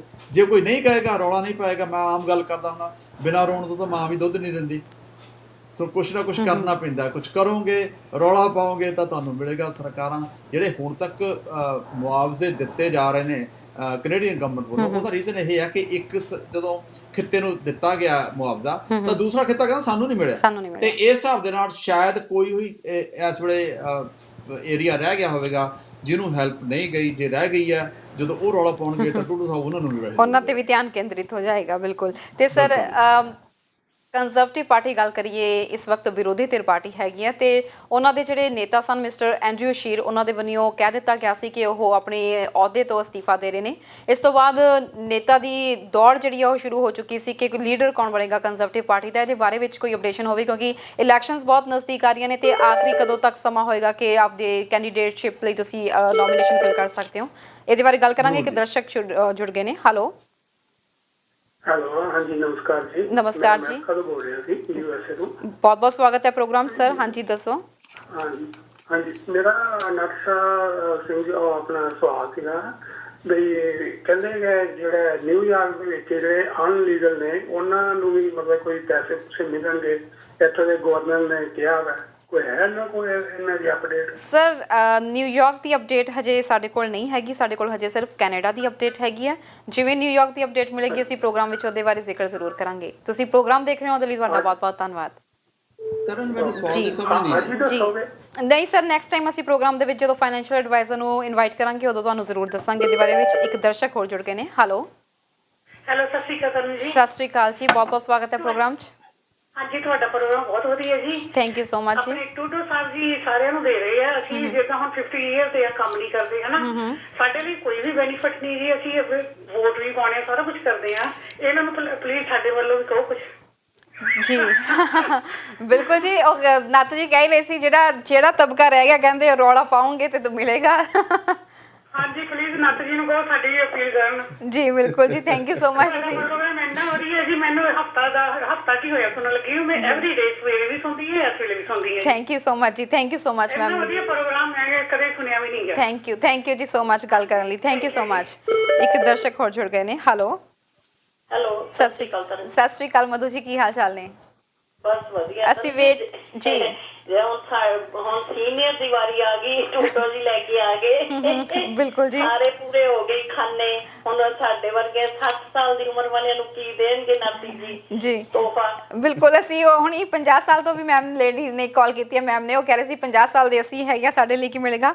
60 ਸਾਲ ਵਾਲਿਆਂ ਦਾ ਵੀ ਚਲੋ ਸਾਡੇ ਕੋਲ ਰਿਕੁਐਸਟ ਆ ਚੁੱਕੀ ਹੈ ਕਿ ਦੇਖਦੇ ਹਾਂ ਕੀ ਬਣਦਾ ਹੈ, ਟਰੂਡੋ ਸਾਹਿਬ ਕੀ ਕਰਦੇ ਨੇ। ਬਾਕੀ ਤਰਨ ਜੀ ਇੱਕ ਪੁੱਛਣਾ ਹੈ ਵੀ ਜੇ ਕੋਈ ODSP ਤੇ ਹੈ ਤਾਂ ਫਿਰ ਉਹਨਾਂ ਨੂੰ ਕੁਝ ਦੇਣਗੇ ਕਿ ਨਹੀਂ ਦੇਣਗੇ? ਜੀ ਜੇ ਕੋਈ ODSP ਤੇ ਉਹ ਤਾਂ ਨਹੀਂ, ਅਸੀਂ ਇੰਨੇ ਪ੍ਰੋਗਰਾਮ ਦੇਖੀ ਦੇ ਕਰੀਦੇ ਆ। ਹੁਣ ਸਾਡੀ ਵਾਰੀ ਆਈ ਸੁਣਨ ਦੀ ਵੀ ਹੁਣ ਸਾਡੇ ਲਈ ਨਾਤੀ ਜੀ ਕੀ ਤੋਹਫਾ ਲੈ ਕੇ ਆਏ ਆ ਜੀ। ਬਿਲਕੁਲ ਜੀ, thank you so much ma'am, ਤੁਸੀਂ ਕਾਲ ਕੀਤੀ ਹੈ ਪ੍ਰੋਗਰਾਮ 'ਚ। ਥੈਂਕ ਯੂ ਸੋ ਮਚ ਜੀ। ਟੀਵੀ ਸਕਰੀਨ ਤੇ ਸਕਰੀਨ ਵੀ ਵਧੀਆ ਆ ਰਹੀ ਹੈ, ਪਹਿਲਾਂ ਸਕਰੀਨ ਨਹੀਂ ਸੀ ਗੁੱਡ ਲੱਗਦੀ ਜੀ। ਥੈਂਕ ਯੂ ਸੋ ਮਚ ਜੀ। ਰਿਵਿਊਜ਼ ਦਿੰਦੇ ਰਿਹਾ ਕਰੋ, ਪ੍ਰੋਗਰਾਮ 'ਚ ਚੇਂਜਸ ਹੁੰਦੇ ਰਹਿੰਦੇ ਆ। ਥੈਂਕ ਯੂ ਸੋ ਮਚ ਜੀ। ਜੀ ਨਾਥ ਜੀ, ਸਭ ਤੋਂ ਪਹਿਲਾਂ ਅਮਰੀਕਾ ਤੋਂ ਸਰ ਨੇ ਕਾਲ ਕੀਤੀ ਸੀ। ਉਹ ਪੁੱਛ ਰਹੇ ਸੀ ਕਿ ਨਿਊਯਾਰਕ ਦੇ ਵਿੱਚ ਗਵਰਨਰ ਵੱਲੋਂ ਕੁਝ ਫੰਡਸ ਐਲਾਨੇ ਗਏ ਨੇ, ਉਹਦੇ ਬਾਰੇ ਵਿੱਚ ਜਾਣਕਾਰੀ ਲੈਣਾ ਚਾਹੁੰਦੇ ਸੀਗੇ। ਨਹੀਂ ਜੀ, ਹੁਣ ਤੱਕ ਜਿਹੜੀ ਇਨਫੋਰਮੇਸ਼ਨ ਆਪਣੇ ਕੋਲ ਹੈਗੀ ਆ ਉਹ ਇਹੀ ਹੈ ਵੀ ਜਿਹਦੀ ਇਨਕਮ $1,45,000 ਤੱਕ ਹੈਗੀ ਆ ਉਹਨੂੰ ਸਭ ਤੋਂ $1,200 ਹੈਗਾ। ਸਰ ਇਹਨਾਂ ਨੇ ਨਿਊਯਾਰਕ ਦੇ ਬਾਰੇ ਵਿੱਚ ਐਕਚੁਅਲੀ ਜਾਣਕਾਰੀ ਹਾਸਲ ਕਰਨਾ ਚਾਹੁੰਦੇ ਸੀ, ਉਹ ਕੈਨੇਡਾ ਬਾਰੇ ਨਹੀਂ। ਉਹ ਜੀ ਯੂਐਸ ਦੀ ਗੱਲ ਕਰ ਰਹੇ ਜੀ।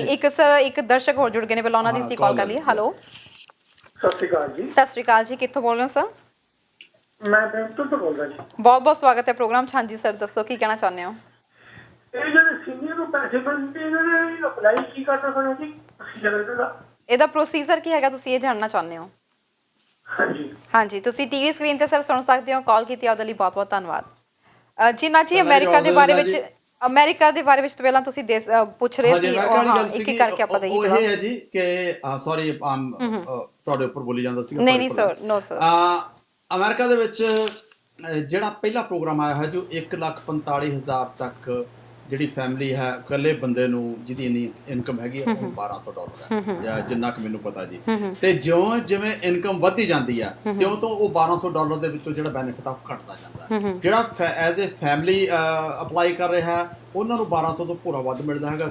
ਸੋ ਫਾਰ ਮੇਰੇ ਕੋਲ ਹਲੇ ਇਹ ਇਨਫੋਰਮੇਸ਼ਨ ਹੈ ਜੀ। ਇਸ ਤੋਂ ਅਗਲੀ ਇਨਫੋਰਮੇਸ਼ਨ ਜਿਹੜੀ ਜੇ ਗਵਰਨਰ ਨੇ ਕੁਝ ਰੀਸੈਂਟਲੀ ਅਨਾਉਂਸ ਕੀਤੀ ਹੈ ਤਾਂ ਸੌਰੀ ਉਹ ਮੇਰੇ ਕੋਲ ਹੈ ਨਹੀਂ ਜੀ। ਬਿਲਕੁਲ। ਤੇ ਇਸ ਤੋਂ ਬਾਅਦ ਜਿਹੜੇ 50 ਸਾਲ ਦੀ ਏਜ ਵਾਲਿਆਂ ਨੇ ਤੇ 60 ਸਾਲ ਦੀ 50 ਸਾਲ ਵਾਲੇ 50 ਸਾਲ ਤੇ 60 ਸਾਲ ਵਾਲਿਆਂ ਨੇ ਕਿਹਾ ਸੀਗਾ ਉਹਨਾਂ ਨੂੰ ਕੁਝ ਨਹੀਂ ਮਿਲਦਾ ਜੀ। ਬਿਲਕੁਲ। ਹਾਂਜੀ ਦੇਖੋ ਜੀ ਜਿਹੜਾ ਕੰਮ ਕਰਦਾ ਉਹਨੂੰ ਮਿਲਣਾ ਜੀ।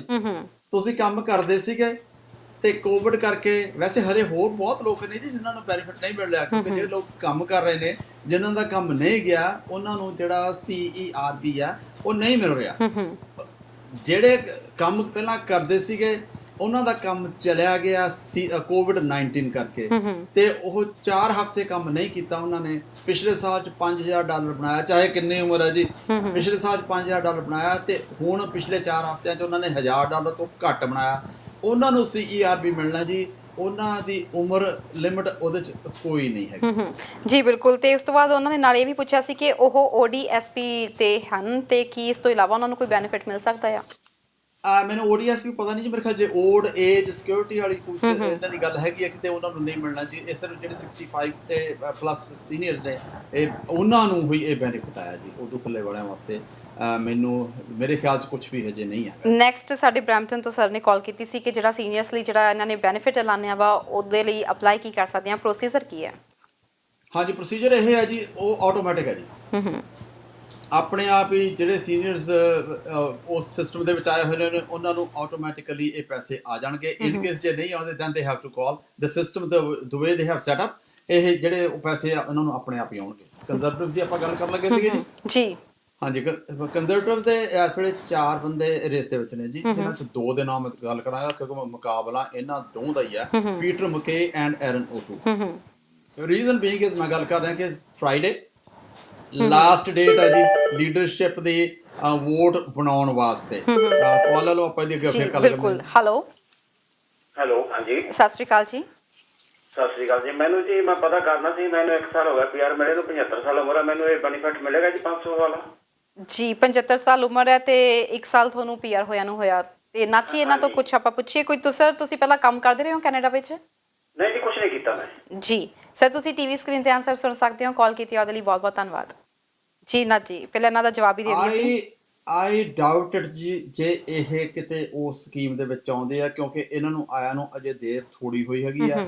ਉਹਦੇ ਵਿੱਚ ਇਹ ਸਿਰਫ ਉਹਨਾਂ ਨੂੰ ਹੈ ਜੀ ਜਿਹੜੇ 올ਡ ਏਜ ਸਿਕਿਉਰਿਟੀ ਜਿਨ੍ਹਾਂ ਨੂੰ ਮਿਲ ਰਹੀ ਹੈ ਜੀ ਤੇ ਜਿਨ੍ਹਾਂ ਨੂੰ ਗਰੰਟੀਡ ਇਨਕਮ ਸਪਲੀਮੈਂਟ ਮਿਲ ਰਿਹਾ ਉਹਨਾਂ ਨੂੰ $500 ਮਿਲਣਾ। ਜੇ ਇਹਨਾਂ ਨੂੰ ਉਹਦੇ ਵਿੱਚੋਂ ਕੁਝ ਮਿਲ ਰਿਹਾ ਤਾਂ ਉਹਦੇ ਮੁਤਾਬਕ ਮਿਲੇਗਾ। ਜੇ ਉਹਨਾਂ ਚੋਂ ਕੁਝ ਵੀ ਨਹੀਂ ਇਹਨਾਂ ਨੂੰ ਮਿਲ ਰਿਹਾ ਤਾਂ ਇਹਨਾਂ ਨੂੰ ਸਰਕਾਰ ਵੱਲੋਂ ਕੋਈ ਵੀ ਸਹੂਲਤ ਨਹੀਂ ਹੈਗੀ ਹੈ।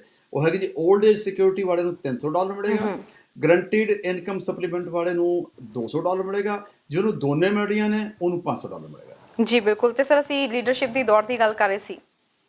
ਹਾਂਜੀ ਕੰਜ਼ਰਵੇਟਿਵ ਦੀ ਲੀਡਰਸ਼ਿਪ ਚੱਲ ਰਹੀ ਹੈ ਜੀ। ਫਰਾਈਡੇ ਇਹਨਾਂ ਦੀ ਲਾਸਟ ਡੇਟ ਹੈ। ਜਿਹਨੇ ਵੀ ਆਪਦੀ ਭਾਈ ਵੋਟ ਬਣਾਉਣੀ ਆ ਉਹ ਉਦੋਂ ਪਹਿਲਾਂ ਬਣਾ ਲਓ ਤੇ ਦੋਨਾਂ ਦਾ ਜ਼ਿਆਦਾ ਮੁਕਾਬਲਾ ਹੈ। 4 ਜਾਣੇ ਆ। ਹੋ ਸਕਦਾ ਇਸ ਵੇਲੇ ਜਿਹੜੀ ਰੇਸ ਹੈ ਪੀਟਰ ਮਕੇ ਐਂਡ ਐਰਨ ਓਟੂ ਦੇ ਵਿੱਚ ਹੈਗੀ ਆ। ਜੇ ਕਹਿੰਦੇ ਫਰਸਟ ਬੈਲਰ ਦੇ ਉੱਤੇ ਚਾਂਸਸ ਹੈਗੇ ਪੀਟਰ ਮਕੇ ਦੇ, ਬਟ ਫਰਸਟ ਬੈਲਰ ਦੇ ਉੱਤੇ ਚਾਂਸਸ ਘੱਟ ਹੁੰਦੇ ਆ ਜਿੱਤਣ ਦੇ। ਫਰਸਟ ਬੈਲਟ ਉਹ ਹੁੰਦੀ ਹੈ ਜੀ ਜਿਹੜਾ 50% ਪਲੱਸ 1 ਵੋਟ ਲੈ ਕੇ ਜਾਂਦਾ। ਜੇ ਨਹੀਂ ਲੈ ਕੇ ਜਾਂਦਾ ਤਾਂ ਫਿਰ ਸੈਕੰਡ ਬੈਲਟ ਆਉਂਦਾ। ਸੈਕੰਡ ਬੈਲਟ ਦੇ ਵਿੱਚ ਕਹਿੰਦੇ ਚਾਂਸਸ ਇਹ ਹੈ ਕਿ ਜਿਹੜੇ ਤੀਜਾ ਤੇ ਚੌਥੇ ਥਾਂ ਵਾਲਾ ਹੈਗਾ ਉਹਨਾਂ ਦੀ ਸੈਕੰਡ ਜਿਹੜੀ ਬੈਲਟ ਹੈਗੀ ਆ ਸੈਕੰਡ ਵੋਟ ਆ ਉਹ ਚਾਂਸਸ ਆ ਕਿ ਐਰਨ ਓਟੂ ਨੂੰ ਜਾਏਗੀ। ਸੋ ਬੜਾ ਫਸਵਾਂ ਮੁਕਾਬਲਾ ਹੈ, ਬੜਾ ਇੰਟਰਸਟਿੰਗ ਮੁਕਾਬਲਾ ਹੈ ਔਰ ਹਰ ਇੱਕ ਦੀ ਕੋਸ਼ਿਸ਼ ਇਹ ਹੈ ਕਿ ਹੋ ਸਕਦਾ ਅਗਲੀ ਵਾਰੀ ਜੇ ਉਹਨੂੰ ਫੇਵਰ ਆ ਗਿਆ ਕੰਜ਼ਰਵੇਟਿਵ ਦਾ ਤੇ ਕੰਜ਼ਰਵੇਟਿਵ ਦਾ ਉਹ ਪ੍ਰਾਈਮ ਮਿਨਿਸਟਰ ਬਣੇਗਾ ਜਿਹੜਾ ਵੀ ਇਸ ਨੂੰ ਜਿੱਤੇਗਾ। ਅਜੇ ਡੇਟ ਨਹੀਂ ਆਈ ਹੈਗੀ ਆ। ਦੋਨੇ ਜਾਣੇ ਆਪੋ ਆਪਣੀਆਂ ਪਾਸਿਆਂ ਦੇ ਉੱਤੇ ਐਡਵਰਟਾਈਜ਼ਮੈਂਟ ਕਰਨ ਲੱਗੇ ਹੋਏ ਨੇ। ਫੇਸਬੁੱਕ ਤੇ ਉਹਨਾਂ ਦੀ ਆ ਰਹੀਆਂ ਨੇ, ਟਵਿੱਟਰ ਦੇ ਉੱਤੇ ਆ ਰਹੀਆਂ ਨੇ, ਬਹੁਤੀਆਂ ਹੋਰ ਨਹੀਂ ਆ ਰਹੀਆਂ। ਥੋੜੇ ਪੈਸੇ ਖਰਚੇ ਉਹਨਾਂ ਨੇ। ਚੰਗੀ ਗੱਲ ਆ, ਬਹੁਤਾ ਪੈਸਾ ਵੇਸਟ ਕਰਕੇ ਕਰਨਾ ਵੀ ਯਾਰ ਲੱਗਦਾ ਹੈ ਕਿ ਜਿਹੜੀ ਵੋਟ ਹੈਗੀ ਉਹ ਬੜੀ ਇੰਟਰਸਟਿੰਗ ਹੋਏਗੀ। ਕਦੋਂ ਪੈਣੀ ਹੈ ਇਹ ਨਹੀਂ ਪਤਾ। ਸੋਸ਼ਲ ਡਿਸਟੈਂਸਿੰਗ ਹੋਏਗੀ ਉਸ ਵੇਲੇ ਤਾਂ ਇਸ ਸਰਕਾਰ ਨੂੰ ਕੰਜ਼ਰਵੇਟਿਵ ਨੂੰ ਦੁਬਾਰਾ ਸੋਚਣਾ ਪਵੇਗਾ ਕਿਵੇਂ ਵੋਟ ਪਾਉਣੀ ਹੈ। ਤੇ ਨਾਲ ਦੀ ਨਾਲ ਲਿਬਰਲਸ ਦੀ ਇਹ ਥੋੜੀ ਜਿਹੀ try to read between the line ਕਰਨ ਜੀ। ਲਿਬਰਲਸ ਵਾਲੇ ਵੀ ਨੋਮੀਨੇਸ਼ਨ ਵਾਸਤੇ ਤਿਆਰੀ ਕਰਨ ਲੱਗ ਪਏ ਨੇ। ਉਹ ਤੋਂ ਅਸੀਂ ਕੀ ਸੋਚ ਸਕਦੇ ਹਾਂ? Maybe in the fall election ਆ ਰਹੀ ਹੈ ਜੀ ਸ਼ਾਇਦ ਚਾਂਸ ਆ, ਕਿਉਂਕਿ ਟਰੂਡੋ ਸਾਹਿਬ ਇਸ ਵੇਲੇ ਪੋਸਟ ਦੇ ਵਿੱਚ ਬਹੁਤ ਉੱਪਰ ਜਾ ਰਹੇ ਨੇ। ਉਹਨਾਂ ਵਾਸਤੇ ਬੜਾ ਵਧੀਆ ਸਮਾਂ ਇਲੈਕਸ਼ਨ ਨੂੰ ਦੁਬਾਰੇ ਕਾਲ ਕਰਦਾ। ਇਲੈਕਸ਼ਨ ਦੁਬਾਰੇ ਕਾਲ ਕਰਨ, ਉਹਨਾਂ ਨੂੰ ਕਾਲ ਕਰਨ ਦੀ ਲੋੜ ਨਹੀਂ ਹੈ। ਇਲੈਕਸ਼ਨ ਜਿਹੜੀ ਸਰਕਾਰ ਹੈ, ਮਿਨੋਰਟੀ ਗਵਰਨਮੈਂਟ ਹੈ, ਐਸਾ ਮੁੱਦਾ ਪੇਸ਼ ਕਰਨਾ ਜਿਹੜਾ ਕਿ ਆਪਣੇ ਆਪ ਪਾਰਲੀਮੈਂਟ ਦੇ ਫੇਲ ਹੋ ਜੇ, ਜੇ ਫੇਲ ਹੋ ਗਿਆ ਤਾਂ ਆਪਣੇ ਆਪ ਸਰਕਾਰ ਟੁੱਟ ਜਾਣੀ ਹੈ and they will go for election ਜੀ। ਇਹ ਗੱਲ ਸਾਰਿਆਂ ਦੇ back of the mind already ਸ਼ੁਰੂ ਹੋ ਗਈ ਹੋਈ ਹੈ। ਇਸੇ ਕਰਕੇ ਜਿਹੜੀ ਲਿਬਰਲ ਨੋਮੀਨੇਸ਼ਨ ਆ ਉਹਦੇ ਬਾਰੇ ਇਹ ਗੱਲ ਚੱਲ ਪਈ ਹੋਈ ਹੈ ਕਿ ਨੋਮੀਨੇਸ਼ਨ ਕਿਵੇਂ ਹੋਣੀ ਚਾਹੀਦੀ ਹੈ। ਬਹੁਤਿਆਂ ਦੀ ਇਹੀ ਗੱਲ ਆ ਕਿ ਜਿਹੜੇ ਹਿਸਾਬ ਦੇ ਵਿੱਚ ਪਿਛਲੀ ਵਾਰੀ ਨੋਮੀਨੇਸ਼ਨਸ ਹੋਈ ਸੀ, ਜਿਹੜੀ ਹੁਣ ਪਾਰਲੀਮੈਂਟ ਬਣੀ ਆ, ਉਹਦੇ ਵਾਸਤੇ ਜਿਹੜੇ ਲਿਬਰਲ ਨੋਮੀਨੇਸ਼ਨ ਹੋਈ ਸੀ ਉਹ 'ਚ ਇਹ ਸੀਗਾ ਕਿ ਜਿਹੜਾ ਸਿਟਿੰਗ ਮੈਂਬਰ ਪਾਰਲੀਮੈਂਟ ਹੈਗਾ ਉਹਨੂੰ ਦੁਬਾਰੇ ਮੌਕਾ ਦਿੱਤਾ ਜਾਏਗਾ ਉਹ ਸਰਟਨ ਕੰਡੀਸ਼ਨਸ ਦੇ ਤੇ। ਉਹ ਸਰਟਨ ਕੰਡੀਸ਼ਨ ਇਹ ਨੇ, ਉਹਨੇ ਕਿੰਨੀਆਂ ਡੋਰ ਨੌਕਿੰਗ ਕੀਤੀਆਂ ਨੇ, ਉਹਨੇ ਕਿੰਨਾ ਪੈਸਾ ਇਕੱਠਾ ਕੀਤਾ, ਔਰ ਜੇ ਪੈਸਾ ਇਕੱਠਾ ਕੀਤਾ ਤੇ ਅਗਲਾ ਪੈਸਾ ਜਿਹੜਾ ਹੋਰ ਆਉਣਾ ਉਹਦਾ ਪਲੈਜ ਕਰਦਾ ਵੀ ਮੈਂ ਇੰਨੇ ਪੈਸੇ ਹੋਰ ਇਕੱਠੇ ਕਰਾਂਗਾ ਇਲੈਕਸ਼ਨ ਆਉਣ ਵਾਸਤੇ।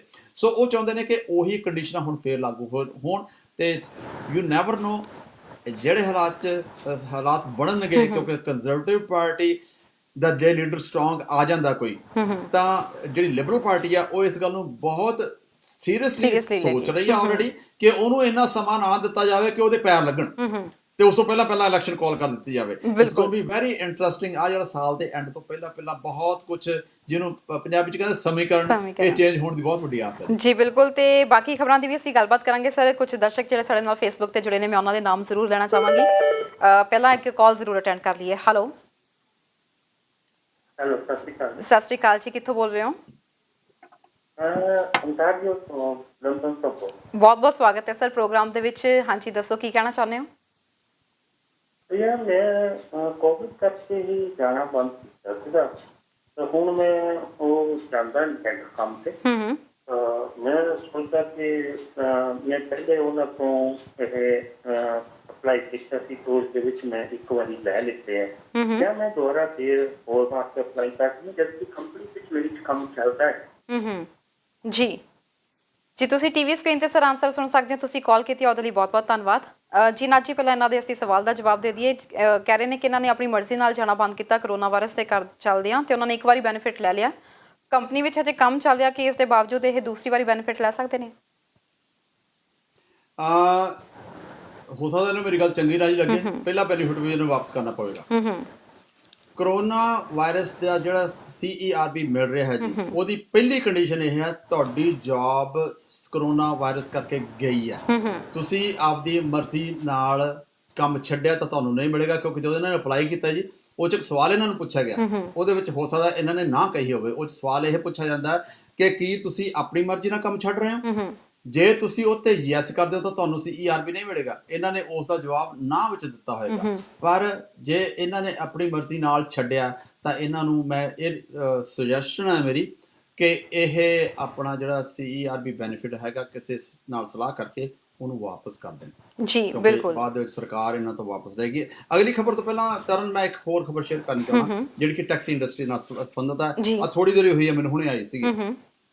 ਬਰੈਂਪਟਨ ਕਾਉਂਸਲ ਦੇ ਵਿੱਚ ਜਿਹੜੇ 에ਅਰਪੋਰਟ ਦੇ ਲਿਮੋ ਐਂਡ ਟੈਕਸੀ ਡਰਾਈਵਰਸ ਆ, ਉਹਨਾਂ ਦੇ ਹੱਕ ਦੇ ਵਿੱਚ ਫੈਸਲਾ ਕੀਤਾ ਗਿਆ ਸਰਬਸੰਮਤੀ ਨਾਲ।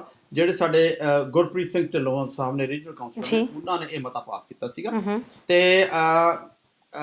ਇੱਕ ਹੋਰ ਜਿਹਨੇ ਸੈਕੰਡ ਕੀਤਾ ਸੀਗਾ, ਉਹ 'ਚ ਇਹ ਕੀਤਾ ਗਿਆ ਜਿਹੜੀ 에ਅਰਪੋਰਟ ਤੇ ਟੈਕਸੀ ਕੈਬਸ ਐਂਡ ਲਿਮੋਸ ਜਿਹੜੇ ਫੀਸ ਚਾਰਜ ਕੀਤੀ ਜਾਂਦੀ ਹੈ GTAA ਵੱਲੋਂ, ਗ੍ਰੇਟਰ 에ਅਰਪੋਰਟ ਅਥਾਰਟੀ ਵੱਲੋਂ, ਉਹ ਫੀਸ ਮੁਆਫ ਕੀਤੀ ਜਾਵੇ। ਇਹ ਜਿਹੜੀ ਜੋ ਆਪਣੀ ATA ਹੈ, 에ਅਰਪੋਰਟ ਟੈਕਸੀ ਕੈਬ ਐਸੋਸੀਏਸ਼ਨ, ਉਹਨਾਂ ਨੇ ਇਹ ਰਿਕੁਐਸਟ ਕੀਤੀ ਸੀ ਕਿ ਉਹ ਅੱਜ ਮਤਾ ਪੇਸ਼ ਹੋਇਆ। ਇਹ ਬੜੀ ਵਧੀਆ ਗੱਲ ਹੋਈ ਹੈ, ਇਟਸ ਅ ਗੁੱਡ ਟ੍ਰੈਂਡ। ਅਜਿਹਾ ਮਤਾ ਪਾਸ ਹੋਇਆ ਤੇ ਉਹਦੇ ਵਿੱਚ ਕਾਉਂਸਲ ਨੇ ਇਹ ਰਿਕਮੈਂਡ ਕੀਤਾ ਜਿਹੜੇ ਮੇਅਰ ਪੈਟਰਿਕ ਬਰਾਊਨ ਕਿ ਉਹ ਲੈਟਰ ਲਿਖਣ 에ਅਰਪੋਰਟ ਅਥਾਰਟੀ ਨੂੰ ਕਿ ਇਹ ਮੁਆਫ ਹੋਣੀ ਚਾਹੀਦੀ ਹੈ, ਜਿਹਦੇ ਵਿੱਚ ਕਿ ਜੇ ਮੇਅਰ ਦੀ ਲੈਟਰ ਜਾਂਦੀ ਆ ਤੇ ਕਾਉਂਸਲ ਦੀ ਸਾਰੀ ਅਪਰੂਵਲ ਹੋਈ ਆ। ਇਹ ਬਹੁਤ ਵੇਟ ਕੈਰੀ ਕਰਦੀ ਆ। ਪਰ ਮੈਨੂੰ ਇਸ ਗੱਲ 'ਚ ਸਿਰਫ ਬਹੁਤ ਹੈਰਾਨੀ ਹੁੰਦੀ ਆ ਕਿ ਜਿਹੜੀ 에ਅਰਪੋਰਟ ਟੈਕਸੀ ਕੈਬ ਐਸੋਸੀਏਸ਼ਨ ਹੈਗੀ, ਸੌਰੀ ਪਿੱਛੇ ਮੇਰਾ ਦੂਜਾ ਫੋਨ ਚੱਲ ਰਿਹਾ, ਜਿਹੜੀ ਟੈਕਸੀ ਕੈਬ ਐਸੋਸੀਏਸ਼ਨ ਹੈਗੀ ਆ, ਉਹ ਤਾਂ ਇਸ ਬਾਰੇ 'ਚ ਬਹੁਤ ਕੁਝ ਕਰ ਰਹੀ ਹੈ। ਪਰ ਜਿਹੜੀ ਲਿਮੋ ਕੰਪਨੀਆਂ ਨੇ ਇਸ ਵੇਲੇ ਮੇਰੇ ਤਿੰਨ ਲਿਮੋ ਕੰਪਨੀਆਂ ਨੇ, ਜੇ ਉਹਨਾਂ ਲਿਮੋ ਕੰਪਨੀਆਂ ਦੇ ਵਿੱਚੋਂ ਕਿਸੇ ਨੇ ਵੀ ਇਸ ਪ੍ਰੈਸ਼ਰ ਦੇ ਨਾਲ, ਜ਼ੋਰ ਦੇ ਨਾਲ GTA ਨੂੰ ਇਹ ਨਹੀਂ ਕਿਹਾ ਕਿ ਸਾਡੀ ਮਾਫ ਕੀਤੀ ਜਾਣੇ, ਕਿਉਂਕਿ ਜੀ। GTA ਨੇ ਜਦੋਂ ਉਹਨਾਂ ਨੂੰ ਇਹ ਜਵਾਬ ਦਿੱਤਾ ਕਿ ਨਹੀਂ ਅਸੀਂ ਡੈਫਰ ਕਰ ਦਾਂਗੇ, ਉਹ ਚੁੱਪ ਕਰਕੇ ਸੁਣ ਕੇ ਤੁਰੇ ਆਏ ਨੇ। ਉਹਨਾਂ ਨੇ ਬਿਲਕੁਲ ਆਰਗੂਮੈਂਟ ਨਹੀਂ ਕੀਤਾ। ਮੈਨੂੰ ਇਸ ਗੱਲ ਦਾ ਜ਼ਰੂਰ ਅਫਸੋਸ ਹੈ। ਜੀ ਬਿਲਕੁਲ। ਤੇ ਸਰ ਬਾਕੀ ਖਬਰਾਂ ਦਾ ਵੀ ਅਪਡੇਸ਼ਨ ਦਵਾਂਗੇ, ਪਰ ਜਿਹੜੇ ਦਰਸ਼ਕ ਇਸ ਵਕਤ ਸਾਡੇ ਨਾਲ ਫੇਸਬੁੱਕ ਤੇ ਜੁੜੇ ਨੇ, ਅਸੀਂ ਚਾਹਾਂਗੇ ਕਿ ਉਹਨਾਂ ਦੇ ਵੀ ਕੁਝ ਤੇ ਨਾਮ ਲਏ ਜਾਣ, ਪਰ ਮੈਨੂੰ ਲੱਗਦਾ ਨਹੀਂ ਕਿ ਮੌਕਾ ਮਿਲ ਪਾ ਰਿਹਾ ਉਹਨਾਂ ਦੇ ਨਾਮ ਲੈਣ ਦਾ। ਇੱਕ ਦਰਸ਼ਕ ਹੋਰ ਜੁੜ ਚੁੱਕੇ ਨੇ। ਹੈਲੋ ਹੈਲੋ ਬਿਲਿਆ, ਮੈਂ ਬੋਲਦੀ ਥੋੜਾ ਫੋਟੋ। ਬਹੁਤ ਬਹੁਤ ਸਵਾਗਤ ਹੈ ਜੀ, ਸਤਿ ਸ਼੍ਰੀ ਅਕਾਲ। ਹਾਂ ਸਤਿ ਸ੍ਰੀ ਅਕਾਲ ਪਤਾ। ਹਾਂਜੀ ਤੇ ਮੈਂ ਪਤਾ ਆਉਂ ਪੁੱਛਾਂ ਕਿ ਮੇਰੀ 74 ਵਰੇ ਦੀ ਉਮਰ ਆ ਤੇ ਮੈਨੂੰ ਪੈਨਸ਼ਨ ਤਾਂ ਮਿਲਦੀ ਆ ਹਨਾ, ਤੇ ਦੋ ਪੈਨਸ਼ਨਾਂ ਕਿਹੜੀਆਂ ਨੇ ਮੈਨੂੰ ਦੂਜੀ ਦਾ ਨਹੀਂ ਪਤਾ ਹੈਗਾ ਕਿ ਕਿਵੇਂ ਆਨੇ ਵੀ ਦੋ ਦੂਜੀ ਨਹੀਂ ਜੀ, ਇਹ ਸਰਕਾਰ ਕੁਝ ਫਾਇਦੇ ਦੇ ਰਹੀ ਹੈ। ਜਿਹੜੇ ਸੀਨੀਅਰ ਨੇ, ਜਿਹੜੇ ਜ਼ਿਆਦਾ ਬਜ਼ੁਰਗ ਨੇ 65 ਸਾਲ ਤੋਂ ਉੱਪਰ, ਉਹਨਾਂ ਨੂੰ ਸਰਕਾਰ $500 ਦਾ ਫਾਇਦਾ ਦੇ ਰਹੀ ਹੈ। ਨਹੀਂ ਦੇ ਤਾਂ ਦਿੰਦੀ ਦਾ ਹੈ ਕਿ ਵੀ ਇਹ ਮੁੰਡਾ ਆਉਂਦਾ ਨਾ, ਇਹ ਜਿਹੜਾ ਘਰ ਨਾਲ ਬੈਠਾ ਕਹਿੰਦਾ ਵੀ ਜਿਹਨੂੰ ਦੋ ਮਿਲਦੇ ਹੁਣ ਉਹਨੂੰ 500 ਹੋਊਗਾ। ਮੈਂ ਤਾਂ ਫਿਰ ਉਹ ਇੱਕ ਮਿਲਦੀ ਹੈ ਜਿਹੜੀ ਆਉਂਦੀ ਹੁੰਦੀ ਸਿੱਧੀ ਆਪਣੀ ਪੈਨਸ਼ਨ। ਲਓ ਜੀ ਜੀ ਤੁਹਾਨੂੰ ਦੱਸ ਦਿੰਦੇ ਬਿਲਕੁਲ, ਦੂਜੀ ਤੁਸੀਂ ਕਿਹੜੀ ਟੀਵੀ ਹੈ। ਸਕਰੀਨ ਦੇ ਉੱਤੇ ਤੁਸੀਂ ਮੈਡਮ ਸੁਣ ਲਓ, ਦੱਸ ਰਹੇ ਨੇ ਮੈਮ ਕਿਹੜੀ ਦੂਸਰੀ ਪੈਨਸ਼ਨ ਮਿਲਦੀ ਹੈ ਜੀ। ਥੈਂਕ ਯੂ, ਤੁਸੀਂ ਕਾਲ ਕੀਤੀ ਆ ਜੀ। ਹਾਂ ਚੰਗਾ ਪਤਾ, ਜੀ। ਸਤਿ ਸ੍ਰੀ ਅਕਾਲ ਜੀ ਜੀ ਕਰਨ ਆਪਾਂ ਅੱਗੇ ਵੀ ਦੱਸਿਆ ਸੀਨੀਅਰ ਵਾਸਤੇ ਦੋ ਕਿਸਮ ਦੀ ਪੈਨਸ਼ਨ ਹੈਗੀ ਆ। ਇੱਕ ਤਾਂ ਹੈਗੀ ਜੀ 올ਡ ਏਜ ਸਿਕਿਉਰਿਟੀ, ਜਿਹਨੂੰ OAS ਕਹਿੰਦੇ ਹੈਗੇ ਆ। ਉਹਨਾਂ ਜਿਹਦੇ ਕੋਲ ਉਹ ਹੈਗੀ ਆ ਉਹਨੂੰ $300 ਮਿਲਣਾ ਜੀ। ਤੇ ਦੂਸਰੀ ਹੈ ਕਿ ਗਰੰਟੀਡ ਇਨਕਮ ਸਪਲੀਮੈਂਟ, GIS ਹੈ, G as in God IS, ਜਿਹਨੂੰ ਉਹ ਮਿਲਦੀ ਆ ਜੀ ਉਹਨੂੰ $200 ਮਿਲੇਗਾ। ਜਿਹਨੂੰ ਦੋਨੇ ਮਿਲਦੀਆਂ ਨੇ ਉਹਨੂੰ $500 ਮਿਲੇਗਾ। ਇਹ ਜਿਹੜੇ ਇਹਨਾਂ ਨੂੰ ਪੈਨਸ਼ਨ ਮਿਲਦੀ ਹੈ ਤੁਸੀਂ ਦੇਖੋ ਉਹ ਕਿਹੜੀ ਹੈਗੀ ਆ। ਉਹਦੇ ਮੁਤਾਬਕ ਜੇ ਤੁਹਾਨੂੰ ਦੋ ਆਉਂਦੀਆਂ ਨੇ ਤਾਂ ਉਹਦੇ ਮੁਤਾਬਕ ਤੁਹਾਨੂੰ ਜ਼ਿਆਦਾ ਮਿਲਣਗੇ, ਜੇ ਇੱਕ ਆਉਂਦੀ ਤਾਂ ਇੱਕ ਦੇ ਮੁਤਾਬਕ ਘੱਟੋ ਘੱਟ 200 ਤੁਹਾਨੂੰ ਜ਼ਰੂਰ ਮਿਲੇਗਾ, ਉਸ ਦਾ ਤੁਹਾਨੂੰ 300 ਮਿਲੇ। ਜੀ ਬਿਲਕੁਲ। ਤੇ ਆਪਣੇ ਜ਼ਰੂਰ ਬੱਚਿਆਂ ਨੂੰ ਪੁੱਛੋ ਜ਼ਰੂਰ ਕਿ ਉਹਨਾਂ ਨੇ ਅਪਲਾਈ ਕੀਤਾ ਕਿ ਨਹੀਂ ਕੀਤਾ ਅਜੇ। ਇੱਕ ਦਰਸ਼ਕ ਹੋਰ ਜੁੜ ਗਏ ਨੇ। ਹੈਲੋ ਹੈਲੋ ਸਤਿ ਸ਼੍ਰੀ ਅਕਾਲ ਜੀ। ਆਪਣੇ ਟੀਵੀ ਦੀ ਆਵਾਜ਼ ਨੂੰ ਥੋੜਾ ਜਿਹਾ ਘੱਟ ਕਰ ਦਿਓ ਪਲੀਜ਼। ਓਕੇ ਹਾਂਜੀ ਸਰ, ਹੁਣ ਸਿੱਧਾ ਸਾਡੇ ਨਾਲ ਗੱਲ ਕਰੋ। ਹਾਂਜੀ, ਕਿੱਥੋਂ ਬੋਲ ਰਹੇ ਹੋ? ਅਸੀਂ ਬੋਲਦੇ ਆ ਡੈਲਟਾ ਤੋਂ ਬੋਲ ਰਹੇ ਹਾਂ। ਹਾਂਜੀ ਦੱਸੋ ਸਰ, ਕੀ ਪੁੱਛਣਾ ਤੁਸੀਂ? ਅਸੀਂ ਉਹਨਾਂ ਤੇ ਪੁੱਛਣਾ, ਮੇਰੀ ਜਿਹੜੀ ਪੈਨਸ਼ਨ, ਮੈਂ 올ਡ ਪੈਨਸ਼ਨ ਨਹੀਂ ਲੱਗੀ ਹਲੇ, ਮੇਰੀ ਦੂਜੀ ਅੱਧੀ ਪੈਨਸ਼ਨ ਲੱਗੀ ਹੋਆ। ਮੈਂ ਉਹਦਾ 66 ਸਾਲ ਦੀ ਉਮਰ ਹੋ ਗਈ ਤੇ ਮੈਨੂੰ 11ਵਾਂ ਸਾਲ ਪੂਰਾ ਹੋ ਗਿਆ ਇੱਥੇ ਆਏ ਨੂੰ ਜੀ। ਤੇ ਮੇਰੇ ਉਹ ਇਹ ਜਿਹੜੇ 300 ਰੁਪਈਆ ਤਾਂ 200 ਰੁਪਈਆ 500 ਰੁਪਈਆ ਮੈਨੂੰ ਮਿਲੂਗਾ? ਜੀ ਆਪਾਂ ਨਾਥ ਜੀ ਤੋਂ ਪੁੱਛਦੇ ਹਾਂ। ਨਾਥ ਜੀ, ਤੁਸੀਂ ਕੁਝ ਹੋਰ ਇਨਫੋਰਮੇਸ਼ਨ ਲੈਣੀ ਹੈ ਇਹਨਾਂ ਤੋਂ? ਤੇ ਇੱਕ ਮੇਰੇ ਘਰੋਂ ਵਾਈਫ ਆ, ਉਹਨੂੰ ਡਿਸਪੈਲਿਟੀ ਲੱਗੀ ਹੋਆ ਜੀ। ਉਹਨੂੰ ਡਿਸਪੈਲਿਟੀ ਘੱਟ ਲੱਗੀ ਹੋ। ਆਪਾਂ ਹੁਣ ਜੀ ਤੁਸੀਂ ਟੀਵੀ ਸਕਰੀਨ ਤੇ ਆਨਸਰ ਸੁਣ ਸਕਦੇ ਹੋ ਸਰ। ਕਾਲ ਕੀਤੀ ਉਹਦੇ ਲਈ ਬਹੁਤ ਬਹੁਤ ਧੰਨਵਾਦ ਜੀ। ਸਰ ਮੈਨੂੰ ਲੱਗਦਾ ਅੱਜ ਆਪਾਂ ਨੂੰ ਕਾਲਸ ਜਿਹੜੀਆਂ ਨੇ ਉਹ ਪੈਨਸ਼ਨਸ ਨਾਲ ਰਿਲੇਵੈਂਟ ਹੀ ਆਣਗੀਆਂ। ਹੈਲੋ ਹੈਲੋ ਸਤਿ ਸ਼੍ਰੀ ਅਕਾਲ ਜੀ। ਸਤਿ ਸ਼੍ਰੀ ਅਕਾਲ ਮੈਮ। ਮੇਰਾ ਕੁਐਸਚਨ ਸੀਗਾ ਵੀ ਮੇਰਾ 23 ਮੰਥ ਦਾ ਬੇਬੀ ਆ। ਮੇਰੇ ਮਦਰ ਇਨ ਲੋ ਇੰਡੀਆ ਗਏ ਹੋਏ ਸੀਗੇ ਓਕੇ। ਤੇ ਮੇਰਾ ਕੰਮ ਚੱਲਦਾ ਸੀ, ਬਟ ਮੈਂ ਉਹ ਕੰਮ ਛੱਡ ਦਿੱਤਾ ਸੀ ਆਪਦੇ ਬੱਚੇ ਦਾ ਕਰਕੇ। ਤੇ ਕੀ ਮੈਂ ਸਿਰਫ EMPLOYMENT ਲਈ ਕਰ ਸਕਦੀ ਹਾਂ ਇਹਦੇ ਲਈ ਕਿ ਨਹੀਂ ਅਪਲਾਈ? ਸਰ ਜੀ ਨਾਥ ਜੀ, ਆਪਾਂ ਟੀਵੀ ਸਕਰੀਨ ਤੇ ਆਨਸਰ ਦਈਏ ਇਹਨਾਂ ਦਾ? ਹਾਂਜੀ ਹਾਂਜੀ ਬਿਲਕੁਲ। ਜੀ ਜੀ, ਤੁਸੀਂ ਟੀਵੀ ਸਕਰੀਨ ਤੇ ਆਨਸਰ ਸੁਣ ਸਕਦੇ ਹੋ ਜੀ। ਸਰ ਪਹਿਲਾਂ ਇਹਨਾਂ ਦਾ ਹੀ ਦੇ ਦਈਏ ਅਸੀਂ ਆਨਸਰ। ਉਹ ਇਸ ਤਰ੍ਹਾਂ ਕਰਨ, ਇਟਸ ਅ ਵੈਰੀ, ਇਹਨੂੰ ਗ੍ਰੇ ਏਰੀਆ ਕਹਿੰਦੇ ਆ। It's not black, it's not white. ਜੇ ਤੁਸੀਂ ਕਿਸੇ ਦੀ ਹੈਲਪ ਕਰ ਰਹੇ ਹੋ ਤੇ ਤੁਹਾਡੀ ਜੌਬ, ਤੁਸੀਂ ਜੌਬ ਤੋਂ ਨਹੀਂ ਜੌਬ ਤੇ ਜਾ ਸਕਦੇ, then you are eligible for CERB। ਜੇ ਕਿਸੇ ਦੀ ਹੈਲਪ ਕਰ ਰਹੇ ਹੋ ਤਾਂ ਤੁਸੀਂ ਜੌਬ ਛੱਡੀ ਆ ਤਾਂ। ਜੇ ਤੁਸੀਂ ਆਪਣੀ ਮਰਜ਼ੀ ਨਾਲ ਵੈਸੇ ਹੀ ਜੌਬ ਛੱਡਦੀ ਆ ਫਿਰ ਤੁਸੀਂ ਨਹੀਂ ਐਲੀਜੀਬਲ ਹੋ। ਪਰ ਮੈਂ ਤੁਹਾਨੂੰ ਇਹ ਜ਼ਰੂਰ ਕਹਾਂਗਾ, ਜੋ ਕੁਝ ਵੀ ਅਸੀਂ ਸਲਾਹ ਦਿੰਦੇ ਆ, ਤੁਸੀਂ ਫਿਰ ਵੀ ਆਪਣਾ ਜਿਹੜਾ ਤੁਹਾਡਾ ਐਕਸਪਰਟ ਹੈਗਾ ਉਹਦੀ ਸਲਾਹ ਲੈ ਕੇ ਤੁਸੀਂ ਕੰਮ ਕਰੋ। ਹੋ ਸਕਦਾ ਅਸੀਂ ਕਿਸੇ ਥਾਂ ਤੇ ਤੁਹਾਨੂੰ ਗਲਤ ਮਸ਼ਵਰਾ ਨਹੀਂ ਦੇਣਾ ਚਾਹੁੰਦੇ, ਪਰ ਜਿੰਨਾ ਕੁ ਜਿਹੜੇ ਹਿਸਾਬ ਤੁਸੀਂ ਮੈਨੂੰ ਜਿੰਨਾ ਕੁ ਕੁਐਸਚਨ ਕੀਤਾ ਉਹਦੇ ਮੁਤਾਬਕ ਇਹ ਹੈਗਾ, ਜੇ ਤੁਸੀਂ ਕਿਸੇ ਦੀ ਹੈਲਪ ਕਰ ਰਹੇ ਹੋ ਤਾਂ ਤੁਸੀਂ ਕੰਮ ਛੱਡਿਆ ਤਾਂ ਤੁਸੀਂ ਐਲੀਜੀਬਲ ਹੋ। ਪਿਛਲੇ ਸਾਲ ਤੁਸੀਂ $5000 ਬਣਾਇਆ ਜਾਂ 1000 ਤੋਂ ਘੱਟ ਬਣਾ ਰਹੇ ਹੋ ਤੇ 4 ਹਫ਼ਤਿਆਂ ਵਾਸਤੇ ਤੁਸੀਂ ਕੰਮ ਨਹੀਂ ਕੀਤਾ ਤਾਂ ਐਲੀਜੀਬਲ ਹੋ, ਅਦਰਵਾਈਜ਼ ਤੁਸੀਂ ਨਹੀਂ। ਬਿਲਕੁਲ ਜੀ। ਇੱਕ ਵਾਰੀ ਜ਼ਰੂਰ ਕਵਾਂਗੇ ਕਿ ਫਾਈਨੈਂਸ਼ੀਅਲ ਐਡਵਾਈਜ਼ਰ ਦੀ ਸਲਾਹ ਜਿਹੜੀ ਉਹ ਜ਼ਰੂਰ ਲੈ ਲਿਓ। ਤੇ ਇੱਕ ਦਰਸ਼ਕ ਹੋਰ ਜੁੜ ਗਏ ਨੇ। ਹੈਲੋ ਹੈਲੋ ਹਾਈ ਸਰ, ਬੋਲ ਰਹੀ ਹਾਂ। ਸਤਿ ਸ਼੍ਰੀ ਅਕਾਲ ਜੀ। ਸਤਿ ਸ਼੍ਰੀ ਅਕਾਲ ਜੀ। ਮੈਂ ਪੁੱਛਣਾ ਸੀਗਾ ਕਿ ਜਿੱਦਾਂ ਕਿ ਕੰਮ ਮੇਰਾ ਸਿਰ ਚੱਲ ਰਿਹਾ ਹੈ ਤੇ ਬੱਚਿਆਂ ਨੇ ਇੱਕ ਹੈਂਡਟੇਕ ਕੇਅਰ ਕਰਨੀ, ਉਹਦੇ ਆਪਾਂ ਐਮਰਜੈਂਸੀ ਬੈਨੀਫਿਟ ਭਰ ਸਕਦੇ ਹਾਂ, ਅਪਲਾਈ ਕਰ ਸਕਦੇ ਹਾਂ ਕਿ ਨਹੀਂ? ਤੁਹਾਡਾ ਕੰਮ ਚੱਲ ਰਿਹਾ ਬਟ ਤੁਸੀਂ ਬੱਚਿਆਂ ਕਰਕੇ ਘਰ ਹੋ? ਹਾਂਜੀ, ਕਿਉਂਕਿ ਉਹਨਾਂ ਦੀ ਕੋਈ ਟੇਕ ਕੇਅਰ ਕਰਨ ਵਾਲੇ ਕੋਈ ਬਾਹਰ ਜਿੱਦਾਂ ਬੇਬੀ ਵੀ ਹੈ, ਸਕੂਲ ਵੀ ਹੈ ਨਹੀਂ, ਉਸ ਲਈ ਕਿੱਦਾਂ ਜੀ ਕਿ ਆਪਾਂ apply ਕਰ ਸਕਦੇ ਹਾਂ ਤੁਸੀਂ ਟੀਵੀ emergency ਸਕਰੀਨ benefit ਤੇ ਲਈ? ਤੁਸੀਂ ਟੀਵੀ ਸਕਰੀਨ ਤੇ ਆਨਸਰ ਸੁਣ ਸਕਦੇ ਹੋ। ਕਾਲ ਕਰਨ ਲਈ ਬਹੁਤ-ਬਹੁਤ ਧੰਨਵਾਦ। ਤੇ ਦਰਸ਼ਕਾਂ ਨੂੰ ਕਵਾਂਗੇ ਇਹ ਕੁਐਸਚਨਸ ਤੁਸੀਂ ਜ਼ਿਆਦਾਤਰ ਉਦੋਂ ਪੁੱਟ ਕਰੋ ਜਦੋਂ ਸਾਡੇ ਨਾਲ ਕੋਈ ਫਾਈਨੈਂਸ਼ੀਅਲ ਐਡਵਾਈਜ਼ਰ ਜੁੜੇ ਹੋਣ। ਹਾਂਜੀ ਯਾ ਦੈਟਸ ਰਾਈਟ। ਹੈਲੋ, ਸਤਿ ਸ਼੍ਰੀ ਅਕਾਲ ਜੀ। ਸਤਿ ਸ਼੍ਰੀ ਅਕਾਲ ਜੀ, ਕਿੱਥੋਂ ਬੋਲ ਰਹੇ ਹੋ? ਹਾਂਜੀ, ਮੌਂਟਰੀਅਲ ਤੋਂ ਬੋਲਦੇ ਹਾਂ। ਹਾਂਜੀ ਮੈਮ, ਦੱਸੋ ਕੀ ਪੁੱਛਣਾ? ਮੇਰੇ ਕੋਲ ਇੱਕ ਕੁਐਸਚਨ ਹੈਗਾ ਹੈ, ਮਤਲਬ ਤੁਸੀਂ ਜਿੱਦਾਂ ਆਪਾਂ ਕੰਮ ਕਰਦੇ ਹਾਂ ਤਾਂ ਨੈਟ ਪੇ ਜਿਹੜਾ ਇੱਕ $100 ਕਹਿੰਦੇ ਸੀ 18 ਮਈ ਤੋਂ ਬਾਅਦ ਅਸੀਂ ਅਪਲਾਈ ਕਰ ਸਕਦੇ ਹਾਂ। ਅਗਰ ਉਹ ਨੈਟ ਪੇ ਲਾਈਕ 550 ਹੋਵੇ ਪਰ ਵੀਕ ਤਾਂ ਅਸੀਂ ਕਰ ਸਕਦੇ ਹਾਂ, ਜਾਂ ਕਿ ਗ੍ਰੋਸ 550 ਹੋਣੀ ਚਾਹੀਦੀ ਹੈ ਤਾਂ ਅਸੀਂ ਕਰ ਸਕਦੇ ਹਾਂ? ਇੱਕ ਮੇਰੇ ਇੱਕ ਕੁਐਸਚਨ ਹੈ, ਇੱਕ ਮੇਰੇ ਕੋਲ ਹੋਰ ਆ, ਮਗਰ ਪਹਿਲਾਂ ਤੁਸੀਂ ਮੇਰੀ ਗੱਲ ਦਾ ਆਨਸਰ ਦੋਗੇ ਜਾਂ ਮੈਂ ਤੁਹਾਨੂੰ ਦੋਨੋਂ? ਨਹੀਂ, ਤੁਸੀਂ ਦੋਵੇਂ ਨਾਲ ਹੀ ਕਹਿ ਮੈਮ ਦੂੰ? ਦੋਵੇਂ ਹੀ ਪੁੱਛ ਲਓ ਜੀ, ਦੋਵੇਂ ਪੁੱਛ ਲਓ, ਇਕੱਠੇ ਹੀ ਆਨਸਰ ਆਣਗੇ।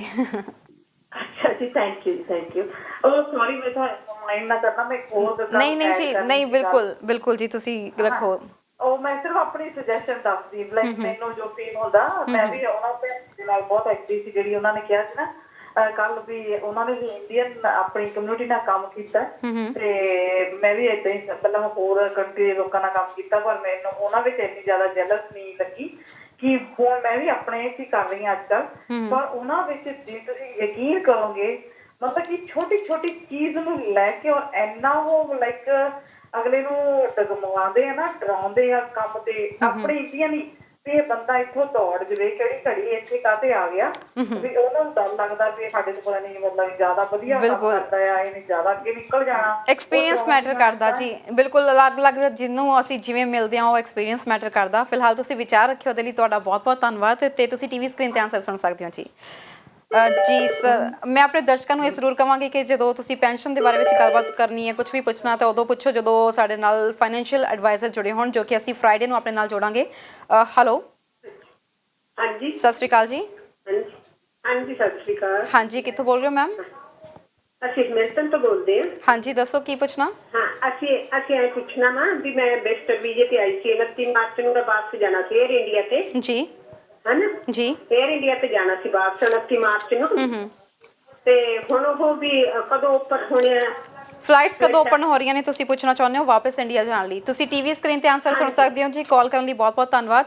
ਤੇ ਮੈਂ ਆਪਣੇ ਦਰਸ਼ਕਾਂ ਨੂੰ ਕਹਿਣਾ ਚਾਹਾਂਗੀ ਜੀ, ਮੈਂ ਆਪਣੇ ਦਰਸ਼ਕਾਂ ਨੂੰ ਜ਼ਰੂਰ ਕਹਿਣਾ ਚਾਹਾਂਗੀ ਕਿ ਜੇਕਰ ਤੁਸੀਂ ਬੈਨੀਫਿਟਸ ਦੇ ਬਾਰੇ ਵਿੱਚ ਜ਼ਿਆਦਾ ਜਾਣਕਾਰੀ ਲੈਣੀ ਆ, ਸ਼ੁੱਕਰਵਾਰ ਨੂੰ ਅਸੀਂ ਫਾਈਨੈਂਸ਼ੀਅਲ ਐਡਵਾਈਜ਼ਰ ਆਪਣੇ ਨਾਲ ਜੋੜਾਂਗੇ 3 ਤੋਂ ਲੈ ਕੇ 4 ਵਜੇ ਤੱਕ ਲਾਈਵ ਪ੍ਰੋਗਰਾਮ ਵਿੱਚ। ਤੁਸੀਂ ਬੈਨੀਫਿਟਸ ਦੇ ਬਾਰੇ ਵਿੱਚ ਜੋ ਪੁੱਛਣਾ ਆ ਉਦੋਂ ਪੁੱਛ ਸਕਦੇ ਹੋ, ਸ਼ੁੱਕਰਵਾਰ ਨੂੰ ਟੋਰਾਂਟੋ ਸਮੇਂ ਦੇ ਮੁਤਾਬਿਕ 3 ਤੋਂ ਲੈ ਕੇ 4 ਵਜੇ ਤੱਕ।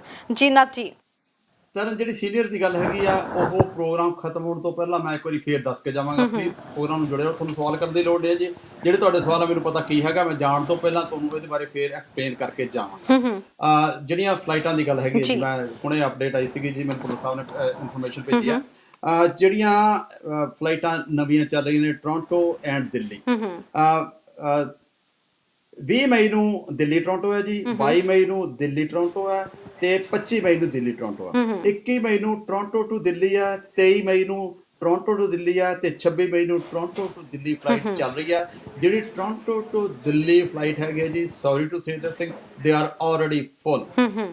ਤੁਸੀਂ ਇੱਥੋਂ ਦਿੱਲੀ ਨੂੰ ਜਿਹੜੀਆਂ ਫਲਾਈਟਾਂ ਜਾਣੀਆਂ ਸੀਗੀਆਂ, ਹੁਣ ਸਪੈਸ਼ਲ ਫਲਾਈਟਸ ਨੇ, ਉਹ ਆਲਰੇਡੀ ਬੁੱਕਡ ਨੇ, ਆਲਰੇਡੀ ਫੁੱਲ ਨੇ। ਜਿਹੜੀਆਂ ਹਜੇ ਦਿੱਲੀ ਤੋਂ ਟੋਰਾਂਟੋ ਆਉਣੀਆਂ ਨੇ, ਉਹਦਾ ਤੁਹਾਨੂੰ ਦਿੱਲੀ ਤੋਂ ਜਿਹੜੇ 에ਅਰ ਇੰਡੀਆ ਹੈਗਾ ਉਹ ਤੋਂ ਪਤਾ ਕਰਨਾ ਪਵੇਗਾ ਜੇ ਤੁਹਾਨੂੰ ਉਹ 'ਚ ਸੀਟ ਮਿਲ ਸਕਦੀ ਆ। ਇਹ ਨਵੀਂ ਇਨਫੋਰਮੇਸ਼ਨ ਹੁਣੇ ਹੀ ਆਈ ਆ ਮੈਨੂੰ, ਤੇ ਮੈਂ ਆਪਣੇ ਸਾਰੇ ਦਰਸ਼ਕਾਂ ਨਾਲ ਸ਼ੇਅਰ ਕਰਨਾ ਚਾਹੁੰਦਾ। ਅਗਲੀ ਖਬਰ ਕੀ ਹੈ ਜੀ? ਬਿਲਕੁਲ ਸਰ, ਨੈਕਸਟ ਨਿਊਜ਼ ਦੀ ਗੱਲ ਕਰੀਏ ਤਾਂ ਟਿਮ ਹਾਰਟਨਸ ਨੇ ਤੇ ਨਾਲ ਦੀ ਨਾਲ ਐਲਬਰਟਾ ਦੇ ਵਿੱਚ ਕੁਝ ਸਟੋਰਸ ਨੇ ਤੇ ਉਬਰ ਨੇ ਗਾਈਡਲਾਈਨਸ ਜਾਰੀ ਕੀਤੀਆਂ ਨੇ। ਉਹ ਸਾਨੂੰ ਜ਼ਰੂਰ ਦੱਸਿਓ ਜਿਹੜੀਆਂ ਗਾਈਡਲਾਈਨਸ ਜਾਰੀ ਕੀਤੀਆਂ ਗਈਆਂ ਨੇ, ਸਾਡੇ ਦਰਸ਼ਕਾਂ ਨੂੰ ਇਸ ਬਾਰੇ ਜਾਣਕਾਰੀ ਮਿਲੇ। ਹਾਂਜੀ, ਜਿਹੜੇ ਅਲਬਰਟਾ ਦੇ ਸਟੋਰਸ ਆ ਜੀ, ਉਹਨਾਂ ਨੇ ਇਹ ਗਾਈਡਲਾਈਨ ਜਾਰੀ ਕੀਤੀ ਆ। ਕੋਈ ਵੀ ਸਟੋਰ ਆ, ਜਦੋਂ ਤੁਸੀਂ ਉੱਥੇ ਅੰਦਰ ਜਾਓਗੇ, ਜੇ ਸਟੋਰ ਵਾਲਿਆਂ ਨੂੰ ਲੱਗਦਾ ਕਿ ਤੁਹਾਨੂੰ ਕਿਸੇ ਨਾ ਕਿਸੇ ਕਿਸਮ ਨਾਲ ਕੋਵਿਡ ਨਾਲ ਸੰਬੰਧਿਤ ਹੋ, ਤੁਹਾਨੂੰ ਉਹਦਾ ਲੱਗਦਾ ਤੁਹਾਨੂੰ ਖੰਘ ਆ ਰਹੀ ਆ, ਕੁਛ ਹੋ ਰਿਹਾ, ਤਾਂ ਉਹ ਤੁਹਾਨੂੰ ਸਟੋਰ ਦੇ ਵਿੱਚ ਵੜਨੋਂ ਰਿਫਿਊਜ਼ ਕਰ ਦੇਣਗੇ। ਸੋ ਬੀ ਕੇਅਰਫੁਲ, ਜੇ ਤੁਹਾਨੂੰ ਕੋਵਿਡ ਦੇ ਕੋਈ ਸਾਈਨਸ ਹੈਗੇ ਨੇ, ਉਹ ਤੁਹਾਨੂੰ ਸਟੋਰ ਦੇ ਵਿੱਚ ਨਹੀਂ ਵੜਨ ਦਿੱਤਾ ਜਾਏਗਾ। ਟਿਮ ਹੋਰਟਨ ਨੇ ਆਲਰੇਡੀ ਜਿਹੜੀ ਨਵੀਂ ਪਾਲਿਸੀ ਤਿਆਰ ਕਰ ਲਈ ਹੈ। ਉਹ ਤਿਆਰ ਨੇ ਇਸ ਵੇਲੇ, ਜਦੋਂ ਵੀ ਖੋਲ੍ਹਿਆ ਜਾਣਗੇ, ਜਿਹੜੇ ਰੈਸਟੋਰੈਂਟਸ ਖੋਲ੍ਹੇ ਜਾਣਗੇ, ਇਹਦਾ ਡਰਾਈਵ ਥਰੂ ਖੁੱਲ੍ਹੇ ਨੇ ਨਾ ਤੁਹਾਨੂੰ, ਜਦੋਂ ਰੈਸਟੋਰੈਂਟ ਖੁੱਲ੍ਹ ਜਾਣਗੇ, ਉਹਨਾਂ ਨੇ ਕਿਹਾ ਵੀ it's going to be different Tim Hortons. Distancing ਜਿਹੜੇ ਟੇਬਲਸ ਹੈਗੇ ਆ, ਜਿਵੇਂ ਹੁਣ ਬਹੁਤ ਨੇੜੇ ਨੇੜੇ ਪਏ, ਇਵੇਂ ਟੇਬਲਸ ਨੇੜੇ ਨਹੀਂ ਹੋਣਗੇ। ਔਰ ਜਿਹੜਾ ਵੀ ਟੇਬਲ ਖਾਲੀ ਹੋਇਆ ਕਰੂਗਾ ਉਸ ਨੂੰ ਦੁਬਾਰੇ ਸਫਾਈ ਕੀਤੀ ਜਾਇਆ ਕਰੇਗੀ। ਔਰ ਜਿੰਨੇ ਵੀ ਟਿਮ ਹੋਟਲਸ ਦੇ EMPLOYEES ਨੇ ਉਹਨਾਂ ਨੂੰ ਮਾਸਕ ਪਾਉਣੇ ਪਿਆ ਕਰਨਗੇ। ਇਹ ਸਟੈਂਡਰਡ ਆ ਰਿਹਾ ਨਵਾਂ ਟਿਮ ਹੋਟਲ ਦਾ। ਊਬਰ, ਨਾਰਥ ਅਮਰੀਕਾ ਦੀ ਊਬਰ ਦੀ ਮੈਂ ਗੱਲ ਕਰ ਰਿਹਾ ਜੀ। ਨਾਰਥ ਅਮਰੀਕਾ ਦੀ ਊਬਰ ਨੇ ਨਵਾਂ ਸਰਕੂਲੇਸ਼ਨ ਜਾਰੀ ਕੀਤਾ ਆਪਦੇ ਡਰਾਈਵਰਸ ਵਾਸਤੇ ਕਿ ਸਾਰਿਆਂ ਨੇ ਮਾਸਕ ਪਾਉਣੇ ਆ। ਔਰ ਉਹਨਾਂ ਨੇ ਜਿਹੜੇ ਪੈਸੇਂਜਰ ਦਾ ਉਹਨਾਂ ਵਾਸਤੇ ਵੀ ਇਹ ਹੈਗਾ ਕਿ ਮਾਸਕ ਪਾਏ ਬਿਨਾਂ ਪੈਸੇਂਜਰ ਕਾਰ ਦੇ ਵਿੱਚ ਨਹੀਂ ਬੈਠੇਗਾ। ਜੇ ਮਾਸਕ ਨਹੀਂ ਪਾਇਆ ਹੋਇਆ ਤਾਂ ਜਿਹੜਾ ਡਰਾਈਵਰ ਆ ਉਹ ਰਿਫਿਊਜ਼ ਕਰ ਸਕਦਾ ਤੇ ਕੋਈ ਵੀ ਪੈਸੇਂਜਰ ਊਬਰ ਡਰਾਈਵਰ ਦੇ ਨਾਲ ਫਰੰਟ ਸੀਟ ਤੇ ਨਹੀਂ ਬੈਠੇਗਾ। So it means Uber the service ਦੁਬਾਰਾ ਸ਼ੁਰੂ ਹੋਣ ਲੱਗੀ ਆ, ਬਟ ਵਿਦ ਥੀਸ ਕੰਡੀਸ਼ਨਸ ਜੀ। ਤੇ ਸਰ ਅੱਜ ਕੱਲ ਬੱਚਿਆਂ ਦੇ ਵਿੱਚ ਇੱਕ ਬਿਮਾਰੀ ਜਿਹੜੀ ਆ ਉਹ ਮਿਸਟੀਰੀਅਸ ਜਿਹੜੀ ਬਿਮਾਰੀ ਹੈਗੀ ਆ ਉਹ ਬਹੁਤ ਜ਼ਿਆਦਾ ਵੱਧ ਰਹੀ ਹੈ ਤੇ ਇਹਦੇ ਬਾਰੇ ਵਿੱਚ ਦਰਸ਼ਕਾਂ ਨੂੰ ਜ਼ਰੂਰ ਦੱਸਿਓ, ਕਿਉਂਕਿ ਕਈਆਂ ਦੇ ਘਰ ਵਿੱਚ ਬਹੁਤ ਛੋਟੇ ਛੋਟੇ ਬੱਚੇ ਨੇ ਤੇ ਜਾਣਕਾਰੀ ਲੈਣੀ ਉਹਨਾਂ ਨੂੰ ਬਹੁਤ ਜ਼ਰੂਰੀ ਹੈ ਇਹਦੇ ਬਾਰੇ 'ਚ। ਹਾਂ ਕਰਨ, ਇਹ ਨਾਰਥ ਅਮਰੀਕਾ ਵਿੱਚ ਬਿਮਾਰੀ ਹੈ। ਆਲਰੇਡੀ ਬਿਮਾਰੀ ਪਹਿਲਾਂ ਵੀ ਹੁੰਦੀ ਸੀਗੀ ਤੇ ਹੁਣ ਦੁਬਾਰੇ ਆਈ ਹੈ। ਇਹ ਕੋਵਿਡ ਨਾਲ ਇਹਦਾ ਕੋਈ ਸੰਬੰਧ ਨਹੀਂ ਹੈ, ਬਟ ਜਿਹੜੇ ਯੰਗ ਬੱਚੇ ਆ ਉਹਨਾਂ ਦੇ ਵਿੱਚ ਆ ਰਹੀ ਹੈ। ਇਹਨੂੰ ਕਾਵਾਸਾਕੀ ਡਿਜ਼ੀਜ਼ ਕਹਿੰਦੇ ਆ। ਕਾਵਾਸਾਕੀ ਡਿਜ਼ੀਜ਼ ਇਹ ਹੈ ਕਿ ਬੱਚੇ ਦੇ ਰੈਸ਼ਸ ਹੋਣ ਲੱਗ ਜਾਂਦੇ ਨੇ, ਜਿਵੇਂ ਧੱਫੜ ਹੋਣ ਲੱਗ ਜਾਂਦੇ। ਰੈਸ਼ਸ ਹੋਣ ਕਰਕੇ ਉਹ ਬੱਚੇ ਨੂੰ ਪ੍ਰੋਬਲਮ ਆਉਂਦੀ ਹੈ ਤੇ ਬੱਚਾ ਤੰਗ ਬਹੁਤ ਰਹਿੰਦਾ ਹੈ। ਸੋ ਇਹ ਨਵੀਂ ਦੁਬਾਰੇ ਸ਼ੁਰੂ ਹੋਈ ਹੈ। ਬੀ ਕੇਅਰਫੁਲ, ਜਿਹੜੇ ਕਿ ਫੀਵਰ ਵੀ ਹੁੰਦਾ, ਜਿਨ੍ਹਾਂ ਦੇ ਛੋਟੇ ਬੱਚੇ ਨੇ ਜੀ ਬਹੁਤ ਖਿਆਲ ਰੱਖਣਾ। ਕਾਵਾਸਾਕੀ ਬਿਮਾਰੀ, ਇਹਨੂੰ ਕਿਉਂ ਕਾਵਾਸਾਕੀ ਕਿਹਾ ਜਾਂਦਾ? ਕਾਵਾਸਾਕੀ ਬਹੁਤ ਐਸੀਆਂ ਤਰਨ ਇਨਵੈਂਸ਼ਨ ਨੇ ਜਿਹੜੀਆਂ ਕਿ ਇਨਵੈਂਟਰ ਦੇ ਨਾਂ ਦੇ ਨਾਲ ਸ਼ੁਰੂ ਹੋਈ ਹੋਈਆਂ। ਡਾਕਟਰ ਕਾਵਾਸਾਕੀ ਸੀਗਾ ਜਾਪਾਨ ਦੇ ਵਿੱਚ ਜੀ, ਜਿਹਨੇ ਸਭ ਤੋਂ ਪਹਿਲਾਂ ਇਸ ਬਿਮਾਰੀ ਬਾਰੇ ਜਾਣਕਾਰੀ ਦਿੱਤੀ ਸੀਗੀ, ਇਸ ਬਿਮਾਰੀ ਬਾਰੇ ਖੋਜ ਕੀਤੀ ਸੀਗੀ ਤੇ ਇਸੇ ਕਰਕੇ ਉਹਦੇ ਨਾਂ ਕਰਕੇ ਇਸ ਨੂੰ ਕਾਵਾਸਾਕੀ ਡਿਜ਼ੀਜ਼ ਕਿਹਾ ਜਾਂਦਾ। ਜੀ ਬਿਲਕੁਲ। ਤੇ ਸਰ ਇਹ ਵੀ ਸੁਣਨ ਦੇ ਵਿੱਚ ਆਇਆ ਕਿ ਇੱਕ ਕਰੋਨਾ ਵਾਇਰਸ ਦੇ ਕਰਕੇ ਇੱਕ ਪਰਸਨ ਨੇ ਆਪਣੀ ਵਾਈਫ ਨੂੰ ਬਚਾਉਣ ਦੀ ਕੋਸ਼ਿਸ਼ ਕੀਤੀ ਹੈ। ਇੱਕ ਝੂਠਾ ਜਿਹੜਾ ਹੈ ਆਪਦੀ ਵਾਈਫ ਨੂੰ ਕਿ ਉਹਨੂੰ ਕਰੋਨਾ ਵਾਇਰਸ ਹੋਇਆ। ਇਹ ਐਡਾ ਵੱਡਾ ਝੂਠ ਬੋਲਣ ਦੀ ਕੀ ਲੋੜ ਪਈ ਸੀ? ਤਰਨ, ਇਹ ਜਿਹੜੇ ਸਾਡੇ ਤੋਂ ਬਾਹਰਲੇ ਸਾਡੇ ਦਰਸ਼ਕ ਨੇ ਉਹਨਾਂ ਨੂੰ ਦੱਸਾਂ ਕਿ ਸਾਡੇ ਵੈਸਟ ਦੇ ਵਿੱਚ ਛੋਟਾ ਜਿਹਾ ਟਾਊਨ ਹੈ, ਚੈਟਮ ਕਹਿੰਦੇ ਆ, ਚਥਮ ਕਈ ਬੋਲ ਦਿੰਦੇ ਉਹਨੂੰ। ਉਸ ਜਗ੍ਹਾ ਤੇ ਕੇਸ ਹੋਇਆ ਸੀਗਾ। ਇੱਕ ਲੇਡੀ ਨੇ ਪਾਰਕਿੰਗ ਲੋਟ ਦੇ ਵਿੱਚ ਖੜੀ ਹੋਈ ਕਾਰ ਦੇ ਵਿੱਚ ਕਾਰ ਮਾਰੀ ਤੇ ਅੱਗੇ ਕਾਰ ਚਲਾ ਕੇ ਲੈ ਗਈ। ਉਹਨੂੰ ਜੋ ਪੁਲਿਸ ਵਾਲਿਆਂ ਨੇ ਰੋਕਿਆ ਤਾਂ ਉਹ ਚਾਰਜ ਕਰ ਲਈ ਗਈ ਕਿਉਂਕਿ ਉਹਦੀ ਸ਼ਰਾਬ ਪੀਤੀ ਹੋਈ ਸੀ। ਪਰ ਉਦੋਂ ਉਹਨੂੰ ਇਸ ਮਾਮਲੇ ਚੋਂ ਕੱਢਣ ਵਾਸਤੇ ਉਹਦੇ ਹਸਬੈਂਡ ਨੇ ਇਹ ਬਿਆਨ ਦਿੱਤਾ ਪੁਲਿਸ ਵਾਲਿਆਂ ਨੂੰ ਕਿ ਇਹਨੂੰ ਕੋਵਿਡ ਕਰਕੇ ਇਹਨੂੰ ਡਿਜ਼ੀਨੈਸ ਹੋਈ ਹੋਈ ਸੀ, ਇਹਦੀ ਸ਼ਰਾਬ ਨਹੀਂ ਸੀ ਪੀਤੀ ਹੋਈ। ਜਦੋਂ ਉਹਦੇ ਕਰਕੇ ਜਿਹੜੇ ਪੁਲਿਸ ਅਫਸਰਸ ਆ, ਪਹਿਲਾਂ ਤਾਂ ਉਹਨਾਂ ਨੂੰ 14 ਦਿਨਾਂ ਵਾਸਤੇ ਕੁਆਰੰਟੀਨ ਹੋਣਾ ਪਿਆ। ਜਦੋਂ ਇਹਦੀ ਇਨਵੈਸਟੀਗੇਸ਼ਨ ਹੋਈ ਤਾਂ ਉਹ ਗੱਲ ਗਲਤ ਨਿਕਲੀ। ਹੁਣ ਵਾਈਫ ਤਾਂ ਚਾਰਜ ਕੀਤੀ ਹੋਈ ਹੈ, ਹੁਣ ਹਸਬੈਂਡ ਵੀ ਚਾਰਜ ਕਰ ਲਿਆ ਗਿਆ। ਸੋ ਪਲੀਜ਼ ਕੋਵਿਡ-19 ਨੂੰ ਕੋਈ ਬਹਾਨਾ ਨਾ ਬਣਾਓ ਤੁਸੀਂ ਕਿ ਆਪਦੇ ਬਚਣ ਵਾਸਤੇ। ਜੇ ਅਸਲ ਗੱਲ ਆ ਉਹੀ ਦੱਸੋ, ਕਿਉਂਕਿ ਅਖੀਰ ਇਹ ਜਿਹੜਾ ਇਹ ਕੰਟਰੀ ਆ ਇਹ ਅਖੀਰ ਫੜ ਲੈਂਦੇ ਆ, ਤੁਸੀਂ ਫੜੇ ਜਾਓਗੇ। ਝੂਠ ਨਾ ਬੋਲੋ, ਕਿਸੇ ਵੀ ਗੱਲ ਕਰਕੇ ਪੁਲਿਸ ਨੂੰ ਧੋਖਾ ਦੇਣ ਦੀ ਕੋਸ਼ਿਸ਼ ਨਾ ਕਰੋ। ਬਿਲਕੁਲ। ਤੇ ਸਰ ਜਿਵੇਂ ਆਪਾਂ ਪਹਿਲਾਂ ਵੀ ਗੱਲ ਕਰਦੇ ਹੁੰਦੇ ਆ ਕਿ ਇਸ ਵਕਤ ਕਾਫੀ ਲੋਕੀ ਘਰਾਂ ਦੇ ਵਿੱਚ ਬੈਠੇ ਸੀ ਤੇ ਆਪਣਾ ਟਾਈਮ ਪਾਸ ਕਿਵੇਂ ਕਰ ਰਹੇ ਹੋ ਇਸ ਵਕਤ ਤੇ ਕਿਵੇਂ ਸਾਰਾ ਮਾਹੌਲ ਹੈਗਾ, ਉਹਦੇ ਬਾਰੇ 'ਚ ਅਸੀਂ ਜਾਣਕਾਰੀ ਲੈਣਾ ਚਾਹੁੰਦੇ ਹੁੰਦੇ ਸੀ। ਇੱਕ ਨਿਊਜ਼ ਆਈ ਹੈ, ਇੱਕ ਪਰਸਨ ਨੇ ਬੜੀ ਵੱਖਰੇ ਤਰੀਕੇ ਦੇ ਨਾਲ ਆਪਣਾ ਕੁਆਰੰਟਾਈਨ ਪੀਰੀਅਡ ਜਿਹੜਾ ਆਪਣੇ ਘਰ ਬੈਠ ਕੇ ਉਸ ਨੂੰ ਗੁਜ਼ਾਰਿਆ ਤੇ ਕਹਿੰਦੇ ਬੈਠਾ ਬੈਠਾ ਹੀ ਉਹ ਮਾਊਂਟ ਐਵਰੈਸਟ ਚੜ੍ਹ ਗਿਆ। ਇਹ ਜਿਹੜਾ ਜਵਾਬ ਹੈ ਜੀ ਮਧੂ ਹੁਣਾਂ ਵਾਸਤੇ। ਉਹਨਾਂ ਦਾ ਆਪਣੇ ਉਹ ਵਿਊਅਰ ਨੇ ਆਪਾਂ ਨੂੰ ਫੋਨ ਵੀ ਕਰਦੇ, ਉਹ ਕਹਿੰਦੇ ਕਰੀਏ ਕੀ। ਇਹ ਬੰਦੇ ਨੇ ਜੀ ਆਪਦੇ ਅਪਾਰਟਮੈਂਟ ਵਿੱਚ ਉਹਨੇ ਜ਼ੂਮ ਦੇ ਉੱਤੇ ਵੀਡੀਓ ਪਾਈ ਕੰਟੀਨਿਊਸਲੀ। ਉਹਨੇ ਇੰਨੀਆਂ ਪੌੜੀਆਂ ਚੜ੍ਹੀਆਂ ਨੇ ਕਿ ਜਿੰਨੀ ਚੜ੍ਹਾਈ ਮਾਊਂਟ ਐਵਰੈਸਟ ਦੀ ਹੈ। ਉਹਨੇ ਘਰ ਬੈਠੇ ਨੇ ਇਹ ਕੰਮ ਕੀਤਾ। ਉਹਨੇ ਜਿਹੜੀ ਵਿੱਚ ਬ੍ਰੇਕ ਲਈ ਹੈ, ਸਿਰਫ ਉਹ ਬ੍ਰੇਕ ਲਈ ਹੈ ਕਿ ਜਦੋਂ ਉਹਨੇ ਸਨੈਕ ਕਰਨਾ ਕੁਛ ਹੋਰ। 25 ਘੰਟੇ ਤੋਂ ਤਕਰੀਬਨ ਉੱਪਰ ਲੱਗੇ ਆ ਤੇ ਉਹਨੇ ਇਸ ਬਾਕੀਆਂ ਵਾਸਤੇ ਇੰਸਪੀਰੇਸ਼ਨ ਹੈ ਕਿ ਤੁਸੀਂ ਘਰ ਬੈਠੇ ਵੀ ਐਕਸਰਸਾਈਜ਼ ਕਰ ਸਕਦੇ ਹੋ। ਬਿਲਕੁਲ। ਇੱਕ ਦਰਸ਼ਕ ਜੁੜ ਗਏ ਨੇ। ਹੈਲੋ ਸਤਿ ਸ਼੍ਰੀ ਅਕਾਲ ਜੀ। ਸਤਿ ਸ਼੍ਰੀ ਅਕਾਲ ਜੀ, ਕਿੱਥੋਂ ਬੋਲ ਰਹੇ ਹੋ ਸਰ? ਮੈਂ ਵਿੰਜ਼ਰ ਤੋਂ ਬੋਲ ਰਿਹਾ ਤੇ ਜਿੱਦਾਂ ਹੁਣ ਗਵਰਨਮੈਂਟ ਨੇ ਕਾਰ ਵਾਸ਼ ਖੋਲੇ ਜੀ, ਕੀ ਕਾਰ ਵਾਸ਼ਾਂ ਤੇ ਡਿਟੇਲਿੰਗ ਕਰ ਸਕਦੇ ਆ ਜਾਂ ਨਹੀਂ? ਜੀ ਕਾਰ ਵਾਸ਼ ਤੇ ਡਿਟੇਲਿੰਗ ਕਰ ਸਕਦੇ ਆ ਜਾਂ ਨਹੀਂ ਕਰ ਸਕਦੇ, ਇਹੀ ਤੁਹਾਡਾ ਸਵਾਲ ਹੈ ਸਰ? ਹਾਂਜੀ ਹਾਂਜੀ ਜੀ ਬਿਲਕੁਲ। ਤੁਸੀਂ ਟੀਵੀ ਸਕਰੀਨ ਤੇ ਸਰ ਆਨਸਰ ਸੁਣ ਸਕਦੇ ਹੋ। ਕਾਲ ਕਰਨ ਲਈ ਬਹੁਤ ਬਹੁਤ ਧੰਨਵਾਦ ਜੀ ਸਰ। ਐਸ ਲੌਂਗ ਐਸ ਸੋਸ਼ਲ ਡਿਸਟੈਂਸਿੰਗ ਹੈਗੀ ਅਸੀਂ ਕਰ ਸਕਦੇ ਆ। ਤਾਂ ਇਸੇ ਕਰਕੇ ਜਿਹੜੀ ਸੈਲਫ ਸਰਵ ਤੇ ਫੁੱਲ ਸਰਵ ਕਾਰ ਵਾਸ਼ਸ ਇਸੇ ਕਰਕੇ ਖੁੱਲੇ ਨੇ। ਡਿਟੇਲਿੰਗ ਦੀ ਵਿੱਚ ਕੋਈ ਪ੍ਰੋਬਲਮ ਕਿਉਂਕਿ ਮੋਸਟਲੀ ਇੱਕ ਬੰਦਾ ਹੀ ਕਰਦਾ ਉਹਦੇ 'ਚ ਕੋਈ ਪ੍ਰੋਬਲਮ ਨਹੀਂ। ਬਿਲਕੁਲ ਜੀ, ਕੁਝ ਦਰਸ਼ਕ ਸਾਡੇ ਨਾਲ ਜਿਹੜੇ ਫੇਸਬੁੱਕ ਤੇ ਜੁੜੇ ਨੇ, ਮੈਂ ਪ੍ਰੋਗਰਾਮ ਦੇ ਅਖੀਰ ਦੇ ਵਿੱਚ ਸਭ ਦਾ ਨਾਮ ਜ਼ਰੂਰ ਲਵਾਂਗੀ ਕਿਉਂਕਿ ਕੁਝ ਹਜੇ ਖਬਰਾਂ ਜਿਹੜੀਆਂ ਡਿਸਕਸ ਕਰਨ ਵਾਲੀਆਂ ਰਹਿੰਦੀਆਂ ਨੇ ਉਹ ਵੀ ਅਸੀਂ ਡਿਸਕਸ ਕਰ ਲਈਏ। ਸਰ, ਐਜੂਕੇਸ਼ਨ ਵਰਕਰਸ ਦੀ ਜਿਹੜੀ ਕੁਝ ਅਪੀਲ ਹੋਈ ਆ ਉਹਨਾਂ ਨੂੰ ਲੈ ਕੇ ਓਨਟਾਰੀਓ ਦੇ ਵਿੱਚ, ਪ੍ਰੋਵਿੰਸ ਦੇ ਵਿੱਚ, ਉਹਦੇ ਬਾਰੇ ਜ਼ਰੂਰ ਦੱਸਿਓ। ਦੇਖੋ ਇਹ ਬਹੁਤ ਚੰਗੀ ਗੱਲ ਕੀਤੀ ਹੈ, ਪਹਿਲਾਂ ਵੀ ਅਪੀਲ ਕੀਤੀ ਸੀ। ਹੁਣ ਜਿਹੜੇ ਸਾਡੇ ਪ੍ਰੀਮੀਅਰ ਨੇ ਜੀ ਓਨਟਾਰੀਓ ਦੇ ਡਾਕਫੋਰਡ ਸਾਹਿਬ, ਉਹਨਾਂ ਨੂੰ ਫਿਰ ਅਪੀਲ ਕੀਤੀ ਜਿਹੜੇ ਐਜੂਕੇਸ਼ਨ ਵਰਕਰਸ ਹੈਗੇ ਜਿਹੜੇ ਇਸ ਵੇਲੇ ਕੁਝ ਨਹੀਂ ਕਰ ਰਹੇ। ਕਈ ਵਰਕਰਸ ਹੈਗੇ ਨੇ ਜਿਹੜੇ ਕਿ ਬੱਚਿਆਂ ਨੂੰ ਟ੍ਰੇਨਿੰਗ ਦੇ ਰਹੇ ਆ, ਜਿਹੜੇ ਵਿਹਲੇ ਬੈਠੇ ਆ ਸਰ ਇਹਦੇ ਬਾਰੇ ਕਿਹਾ ਗਿਆ ਕਿ ਜੀ ਗੱਲ ਕਰਾਂਗੇ। ਇੱਕ ਦਰਸ਼ਕ ਪਹਿਲਾਂ ਜੁੜ ਗਏ ਨੇ। ਹੈਲੋ, ਸਤਿ ਸ਼੍ਰੀ ਅਕਾਲ ਜੀ। ਸਤਿ ਸ਼੍ਰੀ ਅਕਾਲ ਜੀ, ਕਿੱਥੋਂ ਬੋਲ ਰਹੇ ਹੋ ਸਰ? ਮੈਂ ਜੀ ਬੇਨੀ ਪੈਕਟ ਤੋਂ ਬੋਲਦਾ ਜੀ। ਕੀ ਹਾਲ ਹੈ ਜੀ? ਬਹੁਤ ਵਧੀਆ ਜੀ, ਦੱਸੋ ਕੀ ਕਹਿਣਾ ਚਾਹੁੰਦੇ ਹੋ? ਮੈਂ ਤਾਂ ਜੀ ਆਹੀ ਪੁੱਛਣਾ ਚਾਹਣਾ ਵੀ ਜਿਹੜੇ ਸੀਨੀਅਰ ਸਿਟੀਜ਼ਨ ਹੁੰਦੇ ਜੀ, ਇਹਦਾ ਕੀ ਮਤਲਬ ਹੈ? ਸੀਨੀਅਰ ਸਿਟੀਜ਼ਨਸ ਦਾ ਕੀ ਮਤਲਬ ਹੈ? ਹਾਂਜੀ, ਇਹ ਦੋ ਪੈਨਸ਼ਨਾਂ ਬਾਰੇ ਕਿਉਂ ਪੁੱਛੀ ਜਾਂਦੇ ਜੀ ਇਹ? ਤੁਸੀਂ ਟੀਵੀ ਸਕਰੀਨ ਤੇ ਆਨਸਰ ਸੁਣ ਸਕਦੇ ਹੋ ਜੀ। ਕਾਲ ਕਰਨ ਲਈ ਬਹੁਤ ਬਹੁਤ ਧੰਨਵਾਦ ਜੀ। ਸਰ, ਕੈਨੇਡਾ ਵਿੱਚ ਸੀਨੀਅਰ ਸਿਟੀਜ਼ਨਸ ਕਿਹਨਾਂ ਨੂੰ ਕਹਿੰਦੇ ਨੇ, ਦੱਸ ਦਿਓ ਸਰ। 65 ਇਅਰਸ ਵਾਲੇ ਜੀ, ਜਿਹੜਾ 65 ਐਂਡ ਓਵਰ ਹੈ ਜੀ। ਸਰਕਾਰ ਨੇ ਮਿਥਿਆ ਹੈ ਜੀ, ਸਰਕਾਰ ਨੇ ਇੱਕ ਨੰਬਰ ਕ੍ਰੀਏਟ ਕੀਤਾ ਹੈ 65 and over they are senior citizen. ਵੈਸੇ ਕਈ ਦੁਕਾਨਾਂ ਵਾਲਿਆਂ ਦੇ ਸੀਨੀਅਰ ਸਿਟੀਜ਼ਨ ਦੀ ਡੈਫੀਨੇਸ਼ਨ ਵੱਖਰੀ ਆ, ਕਈਆਂ ਦੇ ਉੱਤੇ 60 ਸਾਲ ਹੀ ਆ। ਫਿਰ ਸ਼ਾਪਰਸ ਡਰੱਗ ਮਾਰਟ ਆ, ਉਹ 60 ਸਾਲ ਵਾਲਿਆਂ ਨੂੰ ਸੀਨੀਅਰ ਸਿਟੀਜ਼ਨ ਬਣਦਾ, ਉੱਥੇ ਤੁਹਾਨੂੰ ਡਿਸਕਾਊਂਟ ਮਿਲਦਾ ਕਿਸੇ ਨਾ ਕਿਸੇ ਦਿਨ ਦੇ ਉੱਤੇ। ਜਿਹੜੀ ਆਪਾਂ ਗੱਲ ਕਰਨ ਲੱਗੇ ਸੀਗੇ ਐਜੂਕੇਸ਼ਨ ਦੀ, ਬਿਲਕੁਲ ਹਾਂਜੀ, ਉਹ ਵਰਕਰਸ ਜਿਹੜੇ ਸਰਕਾਰ ਨੇ ਰਿਕੁਐਸਟ ਕੀਤੀ ਹੈ ਕਿ ਜਿੰਨੇ ਵੀ ਥਾਵਾਂ ਨੇ, ਜਿਹੜੇ ਹਸਪੀਟਲਸ ਨੇ ਹੈਗੇ ਜਾਂ ਸੀਨੀਅਰ ਕੇਅਰ ਹੋਮਸ ਨੇ, ਇਹ ਜਿਹੇ ਥਾਵਾਂ ਤੇ ਵੀ ਉਹ ਜੇ ਉੱਥੇ ਹੈਲਪ ਕਰ ਸਕਣ ਤਾਂ it's going to be very nice. And on top of that ਜਿਹੜੀ ਉਹਨਾਂ ਸੈਲਰੀ ਉਹ ਤਾਂ ਹੈਗੀ ਆ, ਉਹਨਾਂ ਨੂੰ ਇੱਥੇ ਕੰਮ ਕਰਨ ਦੀ ਵੱਖਰੀ ਸੈਲਰੀ ਦਿੱਤੀ ਜਾਵੇਗੀ, ਵੱਖਰਾ ਬੋਨਸ ਦਿੱਤਾ ਜਾਵੇਗਾ। ਸਰਕਾਰ ਨੇ ਇਹ ਕੀਤਾ ਕਿਉਂਕਿ ਇਸ ਵੇਲੇ ਜਿਹੜੇ ਤਰਨ ਸੀਨੀਅਰ ਹੋਮਸ ਨੇ ਉੱਥੇ ਬਹੁਤ ਹਾਲਤ ਕਈ ਥਾਵਾਂ ਤੇ ਤਰਸਯੋਗ ਹੈ, ਬਿਕਾਜ਼ ਲੋਕ ਉੱਥੇ ਕੰਮ ਕਰਨ ਵਾਲੇ ਇਨਫ ਹੈ ਨਹੀਂ ਗੇ। ਇਸ ਕਰਕੇ ਸਰਕਾਰ ਨੇ ਨਵੀਂ ਅਪੀਲ ਕੀਤੀ ਆ, ਵਿਚ ਇਜ਼ ਨਾਈਸ ਥਿੰਗ। ਜਿਹੜੇ ਕੋਈ ਤੰਦਰੁਸਤ ਹੈਗੇ ਨੇ ਇਸ ਕੰਮ ਦੇ ਵਿੱਚ ਹੱਥ ਵਡਾ ਸਕਦੇ ਆ, ਇਹ ਬਹੁਤ ਵਧੀਆ। ਬਿਲਕੁਲ ਜੀ, ਇੱਕ ਦਰਸ਼ਕ ਜੁੜ ਗਏ ਨੇ। ਹੈਲੋ, ਸਤਿ ਸ਼੍ਰੀ ਅਕਾਲ ਜੀ। ਸਤਿ ਸ਼੍ਰੀ ਅਕਾਲ ਜੀ। ਹਾਂਜੀ ਸਰ। ਹਾਂਜੀ, ਮੈਂ ਰਾਜਵੀਰ ਬੋਲ ਰਿਹਾ ਸੀਗਾ ਜੀ। ਮੈਂ ਜਿਹੜਾ ਪ੍ਰੋਗਰਾਮ ਚੱਲ ਰਿਹਾ, ਆਪਣੇ ਸੀਨੀਅਰ ਸਿਟੀਜ਼ਨ ਕਾਲ ਕਰ ਰਹੇ ਨੇ ਪੈਨਸ਼ਨ ਲਈ।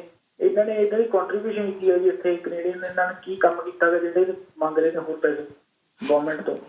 ਜਿਹੜੇ ਉਰੇ ਦੇ ਚਲੋ ਕੰਮ ਕੀਤਾ ਜੀ ਨੇ 10-15 ਸਾਲ, ਉਹ ਪੈਨਸ਼ਨ ਲੈਂਦਾ ਚੰਗਾ ਲੱਗਦਾ, ਗਵਰਨਮੈਂਟ ਤੋਂ ਪੈਸੇ ਵੀ ਲੈ। ਜਿਹੜੇ ਇੰਡੀਆ ਤੋਂ ਮਾਸਟਰ ਨੇ, ਉਹਨਾਂ ਦੀ ਇੰਡੀਆ 'ਚ ਅੱਡ ਪੈਨਸ਼ਨ ਆਉਂਦੀ ਹੈ, ਉਰੇ ਅੱਡ ਆਉਂਦੀ ਹੈ ਜੀ।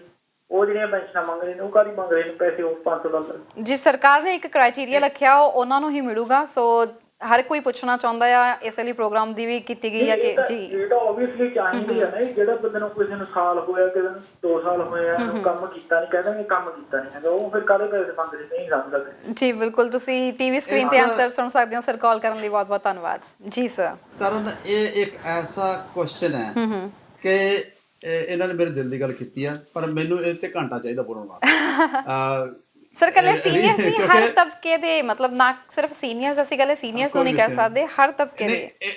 ਇਹਨਾਂ ਨੇ ਇੱਕ ਹੋਰ ਕੁਐਸਚਨ ਜਿਹੜਾ 10 ਸਾਲ ਵਾਲਾ ਕੰਮ ਕੀਤਾ ਨਾ, ਉਹ ਆਪਾਂ ਕਿਸੇ ਹੋਰ ਦਿਨ ਗੱਲ ਕਰਾਂਗੇ। ਇਹ ਠੀਕ ਹੈ, ਸੀਨੀਅਰ ਜਿਹੜਾ ਨੰਬਰ ਹੈਗਾ ਜੀ, ਉਹ ਉਸ ਨੰਬਰ ਕਰਕੇ ਉਹਨਾਂ ਨੂੰ ਮਿਲ ਰਿਹਾ।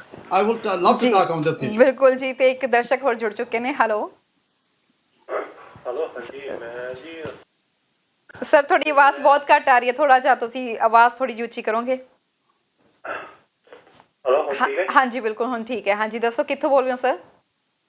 ਮੈਂ ਬ੍ਰੈਂਪਟਨ ਤੋਂ ਬੋਲਦਾ ਜੀ, ਸੰਜੀਵ ਬੋਲਦਾ ਜੀ। ਸਰ, ਤੇ ਮੈਂ ਉਹ ਪੁੱਛਣਾ ਸੀ, ਜਿਹੜੇ ਗਵਰਨਮੈਂਟ ਨੇ ਕੱਲ $500 ਜਾਂ ਸੀਨੀਅਰ ਸਿਟੀਜ਼ਨ ਨੂੰ ਮਿਲਣੇ ਆ, ਉਹ ਸਾਰੇ ਸੀਨੀਅਰ ਸਿਟੀਜ਼ਨ ਨੂੰ ਮਿਲਣੇ ਆ ਜਾਂ ਉਹਨਾਂ ਦੇ ਮਿਲਣੇ ਗਵਰਨਮੈਂਟ ਵੱਲੋਂ? ਜੀ, ਤੁਸੀਂ ਟੀਵੀ ਸਕਰੀਨ ਤੇ ਕੀਤੀ, ਉਹਦੇ ਲਈ ਬਹੁਤ ਬਹੁਤ ਧੰਨਵਾਦ ਜੀ। ਸਰ, ਆਪਾਂ ਪ੍ਰੋਗਰਾਮ ਦੇ ਐਂਡ 'ਚ ਇਸ ਗੱਲ ਦਾ ਜਵਾਬ ਦੇਵਾਂਗੇ ਜੀ, ਸਾਰਾ ਦਾ ਇਕੱਠਾ ਜਵਾਬ ਦੇਵਾਂਗੇ। ਤੁਸੀਂ ਅਗਲੀ ਗੱਲ ਕਰੋ। ਬਿਲਕੁਲ ਜੀ, ਅਗਲੀ ਖਬਰ ਇਹ ਹੈ ਕਿ ਜਿਹੜੀਆਂ ਗਰੀਬ ਦੇਸ਼ ਨੇ, ਉਹਨਾਂ ਦਾ ਕਰਜ਼ਾ ਮੁਆਫ ਕਰਨ ਲਈ ਵਿਸ਼ਵ ਬੈਂਕ ਨੂੰ ਗੁਹਾਰ ਲਗਾਈ ਜਾ ਰਹੀ ਹੈ। 300 ਲਾਸੂਟਸ ਨੇ ਜਿਹੜੇ ਲਾਅ ਮੇਕਰਸ ਨੇ, ਉਹਨਾਂ ਨੇ ਕਿਹਾ ਹੈ ਕਿ ਲਾਅ ਮੇਕਰਸ ਨੇ 300 ਦੇ ਕਰੀਬ ਨੇ, ਉਹਨਾਂ ਨੇ ਇੱਕ ਪਟੀਸ਼ਨ ਸਾਈਨ ਕੀਤੀ ਹੈ। ਪੁੱਛਣਾ ਚਾਹੁੰਦੇ ਨੇ ਕਿ ਤੁਹਾਨੂੰ ਕੀ ਲੱਗਦਾ ਸਰ, ਇਹ ਸਹੀ ਕਦਮ ਹੈ? ਕਿਉਂਕਿ ਪੈਂਡੈਮਿਕ ਕਰਕੇ ਨਾ ਸਿਰਫ ਗਰੀਬ ਦੇਸ਼ ਬਲਕਿ ਅਮੀਰ ਦੇਸ਼ਾਂ ਦੇ ਉੱਤੇ ਵੀ ਕਾਫੀ ਪ੍ਰਭਾਵ ਪਿਆ ਹੈ। ਪ੍ਰਭਾਵ ਬਹੁਤ ਪਿਆ ਜੀ। ਵੈਸੇ ਜਿਹੜੇ ਗਰੀਬ ਦੇਸ਼ ਅਫੋਰਡ ਨਹੀਂ ਕਰਦੇ, ਔਰ ਉਹ ਜਿਹੜਾ ਪੈਸਾ ਉਹਨਾਂ ਨੂੰ ਦਿੱਤਾ ਗਿਆ, ਜੇ ਉਹਨੂੰ ਸਹੀ ਢੰਗ ਨਾਲ ਵਰਤਦੇ ਆ, ਇਹ ਉਹ ਨਹੀਂ ਹੈ ਕਿ ਉਹ ਮੂਰਤੀਆਂ ਉੱਤੇ ਪੈਸੇ ਲਾਏ ਜਾ ਰਹੇ ਨੇ। IMF ਤੋਂ ਲਿਆ ਹੋਇਆ ਕਰਜ਼ਾ ਸਾਡਾ ਲਾਇਆ ਗਿਆ ਮੂਰਤੀਆਂ ਦੇ ਉੱਤੇ। ਜੇ ਉਹ ਸਹੀ ਥਾਂ ਤੇ ਵਰਤਿਆ ਜਾਂਦਾ ਤਾਂ ਇਸ ਵੇਲੇ ਕੋਵਿਡ ਦਾ ਮੁਕਾਬਲਾ ਕਰਨਾ ਬਹੁਤ ਵਧੀਆ ਹੋ ਜਾਣਾ ਸੀਗਾ ਇੰਡੀਆ ਨੂੰ। ਮੈਂ ਇੰਡੀਆ ਦੀ ਗੱਲ ਕਰ ਰਿਹਾ ਜੀ। ਜੇ ਪੈਸਾ ਮੂਰਤੀਆਂ ਤੇ ਵਰਤਣਾ ਤਾਂ ਮਾਫ ਨਹੀਂ ਹੋਣਾ ਚਾਹੀਦਾ। ਜੇ ਉਹ ਸਹੀ ਥਾਵਾਂ ਤੇ ਵਰਤਿਆ ਗਿਆ ਤਾਂ ਜ਼ਰੂਰ ਮਾਫ ਹੋਣਾ ਚਾਹੀਦਾ। ਜੀ ਕਾਬੁਲ ਦੇ ਵਿੱਚ ਸਰ ਮੈਟਰਨਿਟੀ ਹਸਪੀਟਲ ਦੇ ਉੱਤੇ ਅਟੈਕ ਹੋਇਆ ਵਾ, ਕਾਫੀ ਮੰਦਭਾਗੀ ਘਟਨਾ ਆ। ਬਹੁਤ ਮਾੜੀ ਗੱਲ ਹੈ ਜੀ। ਤਰਨ ਆਪਾਂ ਇਸ ਵੇਲੇ ਕੋਵਿਡ ਆ, ਸਾਰੇ ਥਾਂ ਤੇ ਕੋਵਿਡ ਨੇ ਇੰਨਾ ਜ਼ਿਆਦਾ ਖਬਰਾਂ ਦੇ ਉੱਤੇ ਕਬਜ਼ਾ ਕਰ ਲਿਆ ਹੈ ਕਾਈਂਡ ਆਫ, ਕਿ ਬਾਕੀ ਦੇ ਖਬਰਾਂ ਪਿੱਛੇ ਰਹੀ ਜਾ ਰਹੀਆਂ ਨੇ। ਬਾਕੀ ਦੇ ਕੰਮ ਉਹਨਾਂ ਬਾਰੇ ਆਪਾਂ ਨੂੰ ਪਤਾ ਨਹੀਂ ਲੱਗ ਰਿਹਾ। ਜਿਹੜੀਆਂ ਬਾਕੀ ਜਿਹੜੇ ਕਾਟੋ ਪਲੇਸ ਹੈਗੇ ਨੇ ਉਹ ਵੀ ਚੱਲ ਰਹੇ ਨੇ। ਕਾਬੁਲ ਦੇ ਵਿੱਚ ਜੀ ਇੱਕ ਮੈਟਰਨਿਟੀ ਹਸਪੀਟਲ ਦਾ, ਜਿੱਥੇ ਬੱਚੇ ਤੇ ਮਾਵਾਂ, ਬੱਚਾ ਤੇ ਜੱਚਾ ਜਿੱਥੇ ਹੈਗੇ ਨੇ ਜੀ, ਉੱਥੇ ਅਟੈਕ ਕੀਤਾ ਗਿਆ, ਕਈ ਬੱਚੇ ਤੇ ਮਾਵਾਂ ਦੀ ਡੈਥ ਹੋ ਗਈ ਹੈ, ਵਿਚ ਇਜ਼ ਅ ਵੈਰੀ, ਇਹ ਤੋਂ ਘਿਨਾਉਣੀ ਗੱਲ ਹੋਰ ਕੀ ਹੋ ਸਕਦੀ ਹੈ। ਤੁਹਾਡਾ ਝਗੜਾ ਹੋਏਗਾ, ਠੀਕ ਆ, ਸਰਕਾਰ ਨਾਲ ਝਗੜਾ ਸਰਕਾਰ ਨਾਲ ਨਿਬੜੋ। ਕਿਸੇ ਜਿਹੜੇ ਥਰਡ ਪਰਸਨ ਜਿਹੜੇ ਇਨੋਸੈਂਟ ਹੈ ਉਹਨਾਂ ਨੂੰ ਮਾਰਨ ਦਾ ਕਿਸੇ ਨੂੰ ਕੋਈ ਹੱਕ ਨਹੀਂ ਹੈ। ਤੁਸੀਂ ਬਰਾਬਰ ਦਾ ਮੁਕਾਬਲਾ ਲੜਨਾ ਜਿਹਨਾਂ ਲੜੋ, ਗੁੱਡ, ਤੁਹਾਨੂੰ ਆਜ਼ਾਦੀ ਚਾਹੀਦੀ ਆ, ਗੁੱਡ ਚਾਹੀਦੀ ਆ, ਲੜੋ, ਸਰਕਾਰ ਨਾਲ ਲੜੋ। ਵਿਚਾਰੇ ਜਿਹੜੇ ਇਨੋਸੈਂਟ ਲੋਕ ਨੇ, ਜਿਹੜੇ ਹੋ ਸਕਦਾ ਤੁਹਾਡੇ ਹੱਕ ਦੇ ਹੋਣ, ਉਹਨਾਂ ਨੂੰ ਹੀ ਤੁਸੀਂ ਮਾਰੀ ਜਾ ਰਹੇ ਹੋ। ਬਹੁਤ ਇਦੋਂ ਘਿਨਾਉਣੀ ਗੱਲ ਹੋਰ ਕੀ ਹੋ ਸਕਦੀ, ਜੋ ਬੱਚਿਆਂ ਦੀ ਜਾਨ ਲੈਣੀ ਹੈ ਜੀ, ਚੱਚਾ ਦੀ ਜਾਨ ਲੈਣੀ ਹੈ। ਬਿਲਕੁਲ ਜੀ। ਤੇ ਸਰ ਮੈਂ ਹੁਣ ਪ੍ਰੋਗਰਾਮ ਵੀ ਲਗਭਗ ਇਜਾਜ਼ਤ ਲੈਣ ਦਾ ਹੋ ਗਿਆ, ਪਰ ਜਾਣ ਤੋਂ ਪਹਿਲਾਂ ਤੁਸੀਂ ਇੱਕ ਵਾਰੀ ਜ਼ਰੂਰ ਡਿਟੇਲ ਦੇ ਵਿੱਚ ਜਾਣਕਾਰੀ ਦੇ ਦਿਓ, ਸੋ ਦੈਟ ਕਿ ਜਿਹੜੇ ਦਰਸ਼ਕ ਬਾਰ-ਬਾਰ ਸਾਨੂੰ ਕਾਲ ਕਰ ਰਹੇ ਨੇ। ਇੱਕ ਵਾਰੀ ਮੈਂ ਆਪਣੇ ਦਰਸ਼ਕਾਂ ਨੂੰ ਵੀ ਜ਼ਰੂਰ ਦੱਸ ਦੇਵਾਂ ਕਿ ਸ਼ੁੱਕਰਵਾਰ ਨੂੰ ਟੋਰਾਂਟੋ ਸਮੇਂ ਦੇ ਮੁਤਾਬਿਕ ਅਸੀਂ 3 ਤੋਂ ਲੈ ਕੇ 4 ਵਜੇ ਤੱਕ ਫਾਈਨੈਂਸ਼ੀਅਲ ਐਡਵਾਈਜ਼ਰ ਨੂੰ ਆਪਣੇ ਨਾਲ ਬਿਠਾਵਾਂਗੇ। ਸੋ ਉਸ ਟਾਈਮ ਤੁਸੀਂ ਕਾਲ ਕਰਕੇ ਜੇਕਰ ਤੁਹਾਨੂੰ ਕੁਝ ਜਾਣਕਾਰੀ ਹਾਸਲ ਕਰਨੀ ਹੈ ਬੈਨੀਫਿਟਸ ਦੇ ਬਾਰੇ ਵਿੱਚ, ਉਦੋਂ ਤੁਸੀਂ ਜਾਣਕਾਰੀ ਹਾਸਲ ਕਰ ਸਕਦੇ ਹੋ। ਜੀ ਸਰ, ਤੁਸੀਂ ਫਿਲਹਾਲ ਜਿੰਨੀ ਅਪਡੇਸ਼ਨ ਹੈ ਉਹ ਜ਼ਰੂਰ ਦੱਸਿਓ। ਤਰਨ ਸੀਨੀਅਰ ਉਹ ਹੈ ਜੀ ਸਰਕਾਰ ਦੇ ਮੁਤਾਬਕ ਜਿਹੜੀ 65 ਸਾਲ ਦੀ ਉਮਰ ਹੋਈ, ਉਹਨੂੰ 2 ਕਿਸਮ ਦੀਆਂ ਕਾਈਂਡ ਆਫ ਪੈਨਸ਼ਨ ਮਿਲਦੀਆਂ ਨੇ। ਇੱਕ ਪੈਨਸ਼ਨ ਹੈਗਾ ਜੀ 올ਡ ਏਜ ਸਿਕਿਉਰਿਟੀ, ਉਹਨੂੰ OAS ਕਹਿੰਦੇ ਆ, ਜਿਹਨੂੰ ਕੱਲੀ ਉਹੀ ਮਿਲ ਰਹੀ ਹੈ, ਉਹਨੂੰ $300 ਸਰਕਾਰ ਨੇ ਦੇਣਾ। ਇੱਕ ਹੈ ਜੀ ਗਰੰਟੀਡ ਇਨਕਮ ਸਪਲੀਮੈਂਟ। ਜੀ ਮੈਂ 1 ਮਿੰਟ ਆਪਣੇ ਦਰਸ਼ਕਾਂ ਨੂੰ, ਜੀ ਮੈਂ ਆਪਣੇ ਕਾਲਰ ਨੂੰ ਕਹਾਂਗੀ 1 ਮਿੰਟ ਲਈ ਪਲੀਜ਼ ਹੋਲਡ ਕਰਿਓ। ਮੈਂ ਨਾਚੀ ਤੋਂ ਇੱਕ ਇਨਫੋਰਮੇਸ਼ਨ ਲੈ ਰਹੀ ਹਾਂ, ਸੋ 1 ਮਿੰਟ ਲਈ ਪਲੀਜ਼ ਕਾਲ ਹੋਲਡ ਕਰਿਓ। ਜੀ ਨਾਚੀ। ਜਿਹਨੂੰ ਗਰੰਟੀਡ ਇਨਕਮ ਸਪਲੀਮੈਂਟ ਹੈਗਾ ਉਹਨੂੰ $200 ਮਿਲੇਗਾ। ਜਿਨ੍ਹਾਂ ਨੂੰ ਦੋਨੋਂ ਹੀ ਮਿਲਦੇ ਆ, ਮੰਨ ਲਓ 올ਡ ਏਜ ਸਿਕਿਉਰਿਟੀ ਵੀ ਮਿਲਦੀ ਹੈ ਤੇ ਗਰੰਟੀਡ ਇਨਕਮ ਸਪਲੀਮੈਂਟ ਵੀ ਮਿਲਦਾ, ਉਹਨਾਂ ਨੂੰ $500 ਮਿਲੇਗਾ। ਸੀਨੀਅਰ 65 ਐਂਡ ਓ। ਜੀ ਤੇ ਕਾਲਰ ਹੋਰ ਜੁੜ ਗਏ ਨੇ। ਹੈਲੋ ਸਤਿ ਸ਼੍ਰੀ ਅਕਾਲ ਜੀ। ਹੈਲੋ, ਹਾਂਜੀ ਸਤਿ ਸ਼੍ਰੀ ਅਕਾਲ ਮੈਮ। ਹਾਂਜੀ ਮੈਮ, ਕਿੱਥੋਂ ਬੋਲ ਰਹੇ ਹੋ? ਮੈਂ ਵਿਕਟੋਰੀਆ ਤੋਂ ਬੋਲ ਰਹੀ ਹਾਂ ਜੀ। ਮੈਂ ਸਵੇਰੇ ਮਾਰਨਿੰਗ 'ਚ ਵੀ ਕਾਲ ਕੀਤੀ ਤੇ ਮੈਮ ਮੇਰਾ ਕੁਐਸਚਨ ਇਹ ਹੈ ਕਿ ਇੰਡੀਆ ਤੋਂ ਫਲਾਈਟਸ ਬਾਏ ਆ, ਜਿਸ ਤਰ੍ਹਾਂ ਸਾਡੇ ਤੁਸੀਂ ਪਹਿਲਾਂ ਕਿਸੇ ਨਾਲ ਗੱਲ ਹੋਈ ਸੀ, ਐਕਸਪਲੇਨ ਕੀਤਾ ਕਿ ਜਿਵੇਂ ਏਅਰ ਇੰਡੀਆ ਵਾਲਿਆਂ ਨਾਲ ਕੰਟੈਕਟ ਕਰੋ ਜੀ। ਤੇ ਕੱਲ ਅਸੀਂ ਉਹਨਾਂ ਨੂੰ ਵੀ ਕਾਲ ਕੀਤੀ ਆ, ਈਮੇਲਸ ਵੀ ਕੀਤੀਆਂ ਨੇ, ਉਹਨਾਂ ਦਾ ਕੋਈ ਰਿਪਲਾਈ ਨਹੀਂ ਆਇਆ। ਫੋਨ ਦੇ ਉੱਤੇ ਉਹਨਾਂ ਨੇ ਇਹੋ ਕਿਹਾ ਕਿ ਅਜੇ ਸਾਡੇ ਕੋਲ ਕੋਈ ਡਿਟੇਲ ਨਹੀਂ ਹੈਗੀ ਇੰਡੀਆ ਟੂ ਕੈਨੇਡਾ ਵਾਸਤੇ। ਤਾਂ ਹਾਂਜੀ, ਉਹ ਕਿੱਦਾਂ ਕੰਟੈਕਟ ਹੋ ਸਕਦਾ? ਐਕਚੁਅਲੀ ਮੇਰਾ ਬੱਚਾ ਛੋਟਾ ਹੈ ਉੱਥੇ ਇੰਡੀਆ, ਉਹਦੇ ਕਰਕੇ ਮੈਨੂੰ ਬਹੁਤ ਟੈਨਸ਼ਨ ਜੀ। ਤੁਸੀਂ ਟੀਵੀ ਸਕਰੀਨ ਤੇ ਮੈਮ ਆਨਸਰ ਸੁਣ ਸਕਦੇ ਹੋ। ਕਾਲ ਕਰਨ ਲਈ ਬਹੁਤ ਬਹੁਤ ਧੰਨਵਾਦ ਸਰ। ਫਲਾਈਟਸ ਦੇ ਬਾਰੇ ਵਿੱਚ ਡਿਟੇਲਸ ਅਪਡੇਸ਼ਨ ਹਜੇ ਜ਼ਿਆਦਾ ਨਹੀਂ ਆ ਰਹੀਆਂ, ਪਰ ਜਿੰਨੀਆਂ ਆ ਰਹੀਆਂ ਨੇ ਉਹਦੇ ਬਾਰੇ ਜ਼ਰੂਰ ਜਾਣਕਾਰੀ ਦੇ ਦਿਓ। ਜੇ ਇਹਨਾਂ ਨੇ ਏਅਰ ਇੰਡੀਆ ਬਾਰੇ ਪੁੱਛਿਆ ਜੀ, ਜਿਹੜੀਆਂ ਟੋਰਾਂਟੋ ਨੂੰ ਆ ਰਹੀਆਂ, ਉਹਦੇ ਬਾਰੇ ਇਨਫੋਰਮੇਸ਼ਨ ਇਹ ਹੈ ਜੀ, 21, 23 ਤੇ 25 ਤਾਰੀਖ ਨੂੰ ਦਿੱਲੀ ਟੋਰਾਂਟੋ ਆ ਰਹੀਆਂ ਜੀ ਫਲਾਈਟਸ, ਤੇ 22, 20, 22 ਐਂਡ 26 ਦਿੱਲੀ ਟੋਰਾਂਟੋ ਆ ਰਹੀਆਂ ਜੀ। ਤੇ ਜਿਹੜੀ ਟੋਰਾਂਟੋ ਦਿੱਲੀ ਹੈਗੀ ਆ ਉਹ 21, 23 ਤੇ 26 ਦੀ ਹੈਗੀ ਆ। ਦਿੱਲੀ ਟੋਰਾਂਟੋ ਆਲਰੇਡੀ ਫੁੱਲ ਹੋ ਚੁੱਕੀ ਹੈ ਜੀ। ਜਿਹੜੀਆਂ ਇੰਡੀਆ ਤੋਂ ਆਉਣੀਆਂ ਉਹਦੇ 'ਚ ਹਲੇ ਸੀਟਾਂ ਕੁਛ ਹੈਗੀਆਂ ਨੇ। ਉਹਦਾ ਸੀਟਾਂ ਬਾਰੇ ਟੋਰਾਂਟੋ ਆਫਿਸ 'ਚੋਂ ਤੁਹਾਨੂੰ ਕੋਈ ਇਨਫੋਰਮੇਸ਼ਨ ਨਹੀਂ ਮਿਲਣੀ ਜੀ, ਤੁਹਾਨੂੰ ਦਿੱਲੀ ਤੋਂ ਹੀ ਇਨਫੋਰਮੇਸ਼ਨ ਮਿਲੇਗੀ ਜੀ। ਤੁਹਾਨੂੰ ਦਿੱਲੀ ਦਾ ਆਫਿਸ ਕੰਟੈਕਟ ਕਰਨਾ ਪਵੇਗਾ ਜੀ। ਬਿਲਕੁਲ। ਤੇ ਸਰ ਹੁਣ ਸਮਾਂ ਵੀ ਇਜਾਜ਼ਤ ਲੈਣ ਦਾ ਹੋ ਰਿਹਾ, ਪਰ ਕੁਝ ਦਰਸ਼ਕ ਜਿਹੜੇ ਸਾਡੇ ਨਾਲ ਪ੍ਰੋਗਰਾਮ ਤੇ ਸ਼ੁਰੂਆਤ ਤੋਂ ਜੁੜੇ ਹੋਏ ਸੀ ਫੇਸਬੁੱਕ ਤੇ, ਮੈਂ ਕੁਝ ਦਾ ਨਾਮ ਉਹਨਾਂ ਦਾ ਵੀ ਜ਼ਰੂਰ ਲੈਣਾ ਚਾਹਾਂਗੀ। ਜ਼ਰੂਰ ਜੀ। ਜੀ ਰਾਜ ਭੱਲਾ, ਗੁਰਵਿੰਦਰ ਸਿੰਘ, ਸੁਸ਼ਮਾ ਵਾਲੀਆ, ਪਰਮਜੀਤ ਜੋਹਲ, ਗਗਨ ਮਾਂਗਟ, ਗੁਰਸ਼ਰਨ ਸਿੰਘ ਸੰਗਾ, Muhammad Farooq, Kumar NK, Rupinder Bajwa, Sukhjinder Kaka, Manjeet Bansal, Happy Sandhu, Romi Sapna, Gurupdesh Bath, Divya Grover and Walia Manmohan, Goyal Happy Goyal, Neetu Deol, Mangat Chohal, Iqbaldeep Harry, Rimpy Deol, Baljinder Bajwa. ਤੇ ਇਹਨਾਂ ਨੇ ਸਾਰਿਆਂ ਨੂੰ ਕਾਫੀ ਸਾਨੂੰ ਕਮੈਂਟਸ ਵੀ ਕੀਤੇ ਹੋਏ ਨੇ, ਤੇ ਉਹਨਾਂ ਦਾ ਕਮੈਂਟਸ ਦਾ ਵੀ ਅਸੀਂ ਕੋਸ਼ਿਸ਼ ਕਰਾਂਗੇ ਰਿਪਲਾਈ ਕਰੀਏ। ਬਲਜਿੰਦਰ ਕੌਰ ਜੀ, ਨਿਰਮਲ ਥਾਂਦੀ ਸਾਡੇ ਨਾਲ ਜੁੜੇ ਹੋਏ ਨੇ, ਹਰਵਿੰਦਰ ਕੌਰ, ਸੁਸ਼ਮਾ ਵਾਲੀਆ, ਗਗਨ ਬੁੱਟਰ। ਤੇ thank you so much sir ਸਾਰਿਆਂ ਦਾ ਦੇਖਣ ਲਈ। ਨਿਰਮਲ ਵੜਿਆ ਜੀ ਸਾਡੇ ਨਾਲ ਜੁੜੇ ਹੋਏ ਨੇ, thank you so much programme ਦੇਖਣ ਦੇ ਲਈ। ਤੇ ਸਰ ਜਾਣ ਤੋਂ ਪਹਿਲਾਂ ਅਸੀਂ ਰੋਚਕ ਤੱਥ ਦੀ ਗੱਲ ਕਰਦੇ ਹੁੰਦੇ ਹਾਂ। ਇੱਕ ਲਾਸਟ ਕਾਲ ਅਸੀਂ ਚਲੋ ਲੈ ਲੈਂਦੇ ਹਾਂ, ਸਾਡਾ ਟਾਈਮ ਕਿਉਂਕਿ ਅਪ ਹੋ ਰਿਹਾ ਹੈ। ਇੱਕ ਲਾਸਟ ਕਾਲ। ਹੈਲੋ ਸਤਿ ਸ਼੍ਰੀ ਅਕਾਲ ਜੀ। ਸਤਿ ਸ਼੍ਰੀ ਅਕਾਲ ਜੀ। ਮੈਂ ਥੋੜਾ ਵਿਚਾਰ ਰੱਖਣਾ ਚਾਹੁੰਦਾ ਸੀਗਾ। ਬਿਲਕੁਲ ਸਰ, ਰੱਖੋ ਵਿਚਾਰ। ਅੱਛਾ, ਮੇਰਾ ਵਿਚਾਰ ਇਹ ਹੈ ਕਿ ਥੋੜਾ ਪ੍ਰੋਗਰਾਮ ਬਹੁਤ ਵਧੀਆ ਹੁੰਦਾ ਤਾਂ ਤੁਸੀਂ ਬਹੁਤ ਜਾਣਕਾਰੀ ਲੈ ਕੇ ਆਉਂਦੇ ਆ ਤੇ ਬਹੁਤ ਵਧੀਆ ਤਰੀਕੇ ਨਾਲ ਪ੍ਰੋਗਰਾਮ ਕਰਦੇ ਆ। ਜੀ ਪਰ ਬਹੁਤ ਸਾਰੇ ਲੋਕ ਕੀ ਹੈਗੇ ਆ, ਉਹ ਐਸੇ ਸਵਾਲ ਪੁੱਛਦੇ ਆ ਤੁਹਾਨੂੰ, ਐਸੇ ਸਵਾਲ ਬਾਰ-ਬਾਰ ਪੁੱਛੀ ਜਾ ਰਹੇ ਆ, ਪ੍ਰੋਗਰਾਮ 4-4 ਵਾਰੀ ਪੁੱਛਦੇ ਆ। ਸੋ ਮੇਰਾ ਸੁਜੈਸ਼ਨ ਤੁਹਾਨੂੰ ਇਹ ਹੈਗਾ, ਮੇਰੀ ਸਲਾਹ ਤੁਹਾਨੂੰ ਇਹ ਹੈਗੀ ਆ ਵੀ ਤੁਸੀਂ ਖਬਰਾਂ ਕਵਰ ਕਰ ਲਿਆ ਕਰੋ, ਮਗਰਲੇ 20 ਮਿੰਟ ਲੋਕਾਂ ਨੂੰ ਤੁਸੀਂ ਕਾਲ ਲੈ ਲਿਆ ਕਰੋ। ਉਹਦੇ 'ਚ ਕੀ ਹੈ, ਜੇ 4-5 ਬੰਦੇ ਨੇ ਇੱਕੋ ਜਿਹੇ ਸਵਾਲ ਕੀਤੇ, ਉਹਦੇ ਇੱਕ ਵਾਰੀ ਜਵਾਬ ਦੇ ਦਿਓ ਸਰ। ਜਿਵੇਂ ਉਹਦੇ ਨਾਲ, ਤੇ ਉਹਦੇ ਨਾਲ ਪਤਾ ਕੀ ਹੈ, ਤੁਹਾਡਾ ਇੰਨਾ ਵਧੀਆ ਪ੍ਰੋਗਰਾਮ ਹੈ, ਲੋਕਾਂ ਦੇ ਇਹੋ ਜਿਹੀਆਂ ਕਾਲਾਂ ਆਉਂਦੀਆਂ, ਇਹੋ ਜਿਹੀਆਂ ਕਾਲਾਂ ਆਉਂਦੀਆਂ ਜਿਹੜੀਆਂ ਸੈਂਸੀ ਨਹੀਂ ਬਣਦੀਆਂ ਕਈ ਦਫਾ। ਜੀ ਬਿਲਕੁਲ, ਬਹੁਤ ਬਹੁਤ ਧੰਨਵਾਦ ਜੀ। ਕਈ ਬਜ਼ੁਰਗ ਹੈਗੇ ਉਹਦੇ ਬੱਚਿਆਂ ਨੂੰ ਵੀ ਪੁੱਛ ਸਕਦੇ ਹੋ। ਥੋੜਾ ਪ੍ਰੋਗਰਾਮ ਬਹੁਤ ਵਧੀਆ ਹੁੰਦਾ। Thank you so much sir. ਤੁਸੀਂ ਪ੍ਰੋਗਰਾਮ ਨੂੰ ਉੱਚਾ ਰੱਖਣ ਲਈ ਇਹਦੀ ਥੋੜੀ ਜਿਹੀ ਆਪਦਾ ਸੁਧਾਰ ਕਰਕੇ ਮਗਰਲੇ 20 ਮਿੰਟ ਕਾਲਾਂ ਖੋਲਦੇ ਸਾਰਿਆਂ ਨੂੰ ਜੀ, ਤੇ ਸਾਰੇ ਸਵਾਲ ਰੱਖ ਜੀ ਬਿਲਕੁਲ, ਬਹੁਤ ਬਹੁਤ ਧੰਨਵਾਦ ਜੀ। ਤੁਸੀਂ ਆਪਣੇ ਸੁਜੈਸ਼ਨ ਦਿੱਤੇ ਆ ਤੇ ਐਵੇਂ ਦੀਆਂ ਕਾਲਸ ਦੀ ਸਾਨੂੰ ਹਮੇਸ਼ਾ ਵੇਟ ਰਹਿੰਦੀ ਆ। Thank you so much sir ਜੀ। ਸੈਸ਼ਨ ਹੁੰਦਾ ਜੀ ਬਹੁਤ ਵਧੀਆ। ਨਾਲੇ ਤਰਨ ਜਿੰਨੇ ਵੀ ਆਪਾਂ ਨੂੰ ਫੇਸਬੁੱਕ ਤੇ ਕੁਐਸਚਨਸ ਆਉਂਦੇ ਨੇ, ਮੇਰੀ ਕੋਸ਼ਿਸ਼ ਹੁੰਦੀ ਹੈ ਕਿ ਮੈਂ ਹਰੇਕ ਦਾ ਜਵਾਬ ਦੇਵਾਂ। ਕਿਤੇ ਸ਼ਾਇਦ ਕੋਈ ਮਿਸ ਹੋ ਜਾਵੇ, ਜੇ ਮਿਸ ਹੋ ਜਾਂਦਾ ਜੀ ਦੁਬਾਰੇ ਮੈਨੂੰ ਰਿਮਾਈਂਡ ਕਰਾ ਦਿਆ ਕਰੋ। I love to answer all the questions, ਜਿੱਦਾਂ ਮੈਨੂੰ ਪਤਾ ਹੋਵੇਗਾ ਜੀ, ਤਰਨ ਨੂੰ ਪਤਾ ਹੋਵੇਗਾ। ਸਾਡੀ ਕੋਸ਼ਿਸ਼ ਹੈ ਕਿ ਅਸੀਂ ਤੁਹਾਨੂੰ ਜਿੰਨੀ ਇਨਫੋਰਮੇਸ਼ਨ ਦੇ ਸਕੀਏ, ਜੇ ਸਾਡੇ ਕੋਲ ਹੈਗੀ ਆ ਅਸੀਂ ਤੁਹਾਡੇ ਨਾਲ ਜ਼ਰੂਰ ਸ਼ੇਅਰ ਕਰਾਂਗੇ। ਜੇ ਨਹੀਂ ਪਤਾ ਤਾਂ ਤੁਹਾਨੂੰ ਕਹਾਂਗੇ ਸੌਰੀ ਸਾਨੂੰ ਨਹੀਂ ਪਤਾ ਜੀ, ਜਾਣ ਤੋਂ ਪਹਿਲਾਂ। ਇੱਕ ਰਾਜਾ ਸੀ ਤਰਨ, ਉਸ ਰਾਜੇ ਨੇ ਆਪਦਾ ਮੁਕਟ ਬਣਾਉਣਾ, ਤਾਜ ਬਣਾਉਣ ਵਾਸਤੇ ਸੁਨਿਆਰੇ ਨੂੰ ਦਿੱਤਾ। ਜਦੋਂ ਸੁਨਿਆਰੇ ਕੋਲੋਂ ਤਾਜ ਬਣ ਕੇ ਆ ਗਿਆ ਤਾਂ ਉਹਨੂੰ ਇਉਂ ਲੱਗਿਆ ਕਿ ਮੈਂ ਜਿੰਨਾ ਸੋਨਾ ਦਿੱਤਾ ਸੀਗਾ ਉਹ ਉਹਨੇ ਸੋਨੇ ਦਾ ਤਾਜ ਨਹੀਂ ਹੈ, ਲੱਗਦਾ ਇਹਦੇ 'ਚ ਕੋਈ ਖੋਟ ਹੈ। ਉਸ ਵੇਲੇ ਪਤਾ ਨਹੀਂ 1600 ਈਸਵੀ ਦੇ ਨੇੜੇ ਦੀ ਗੱਲ ਹੈਗੀ। ਉਹਨੂੰ ਪਤਾ ਨਹੀਂ ਸੀ ਲੱਗ ਰਿਹਾ ਵੀ ਇਹਦਾ ਪਤਾ ਕਿਵੇਂ ਕੀਤਾ ਜਾਵੇ ਵੀ ਇਹ 'ਚ ਖੋਟ ਹੈਗਾ ਜਾਂ ਨਹੀਂ ਹੈਗਾ।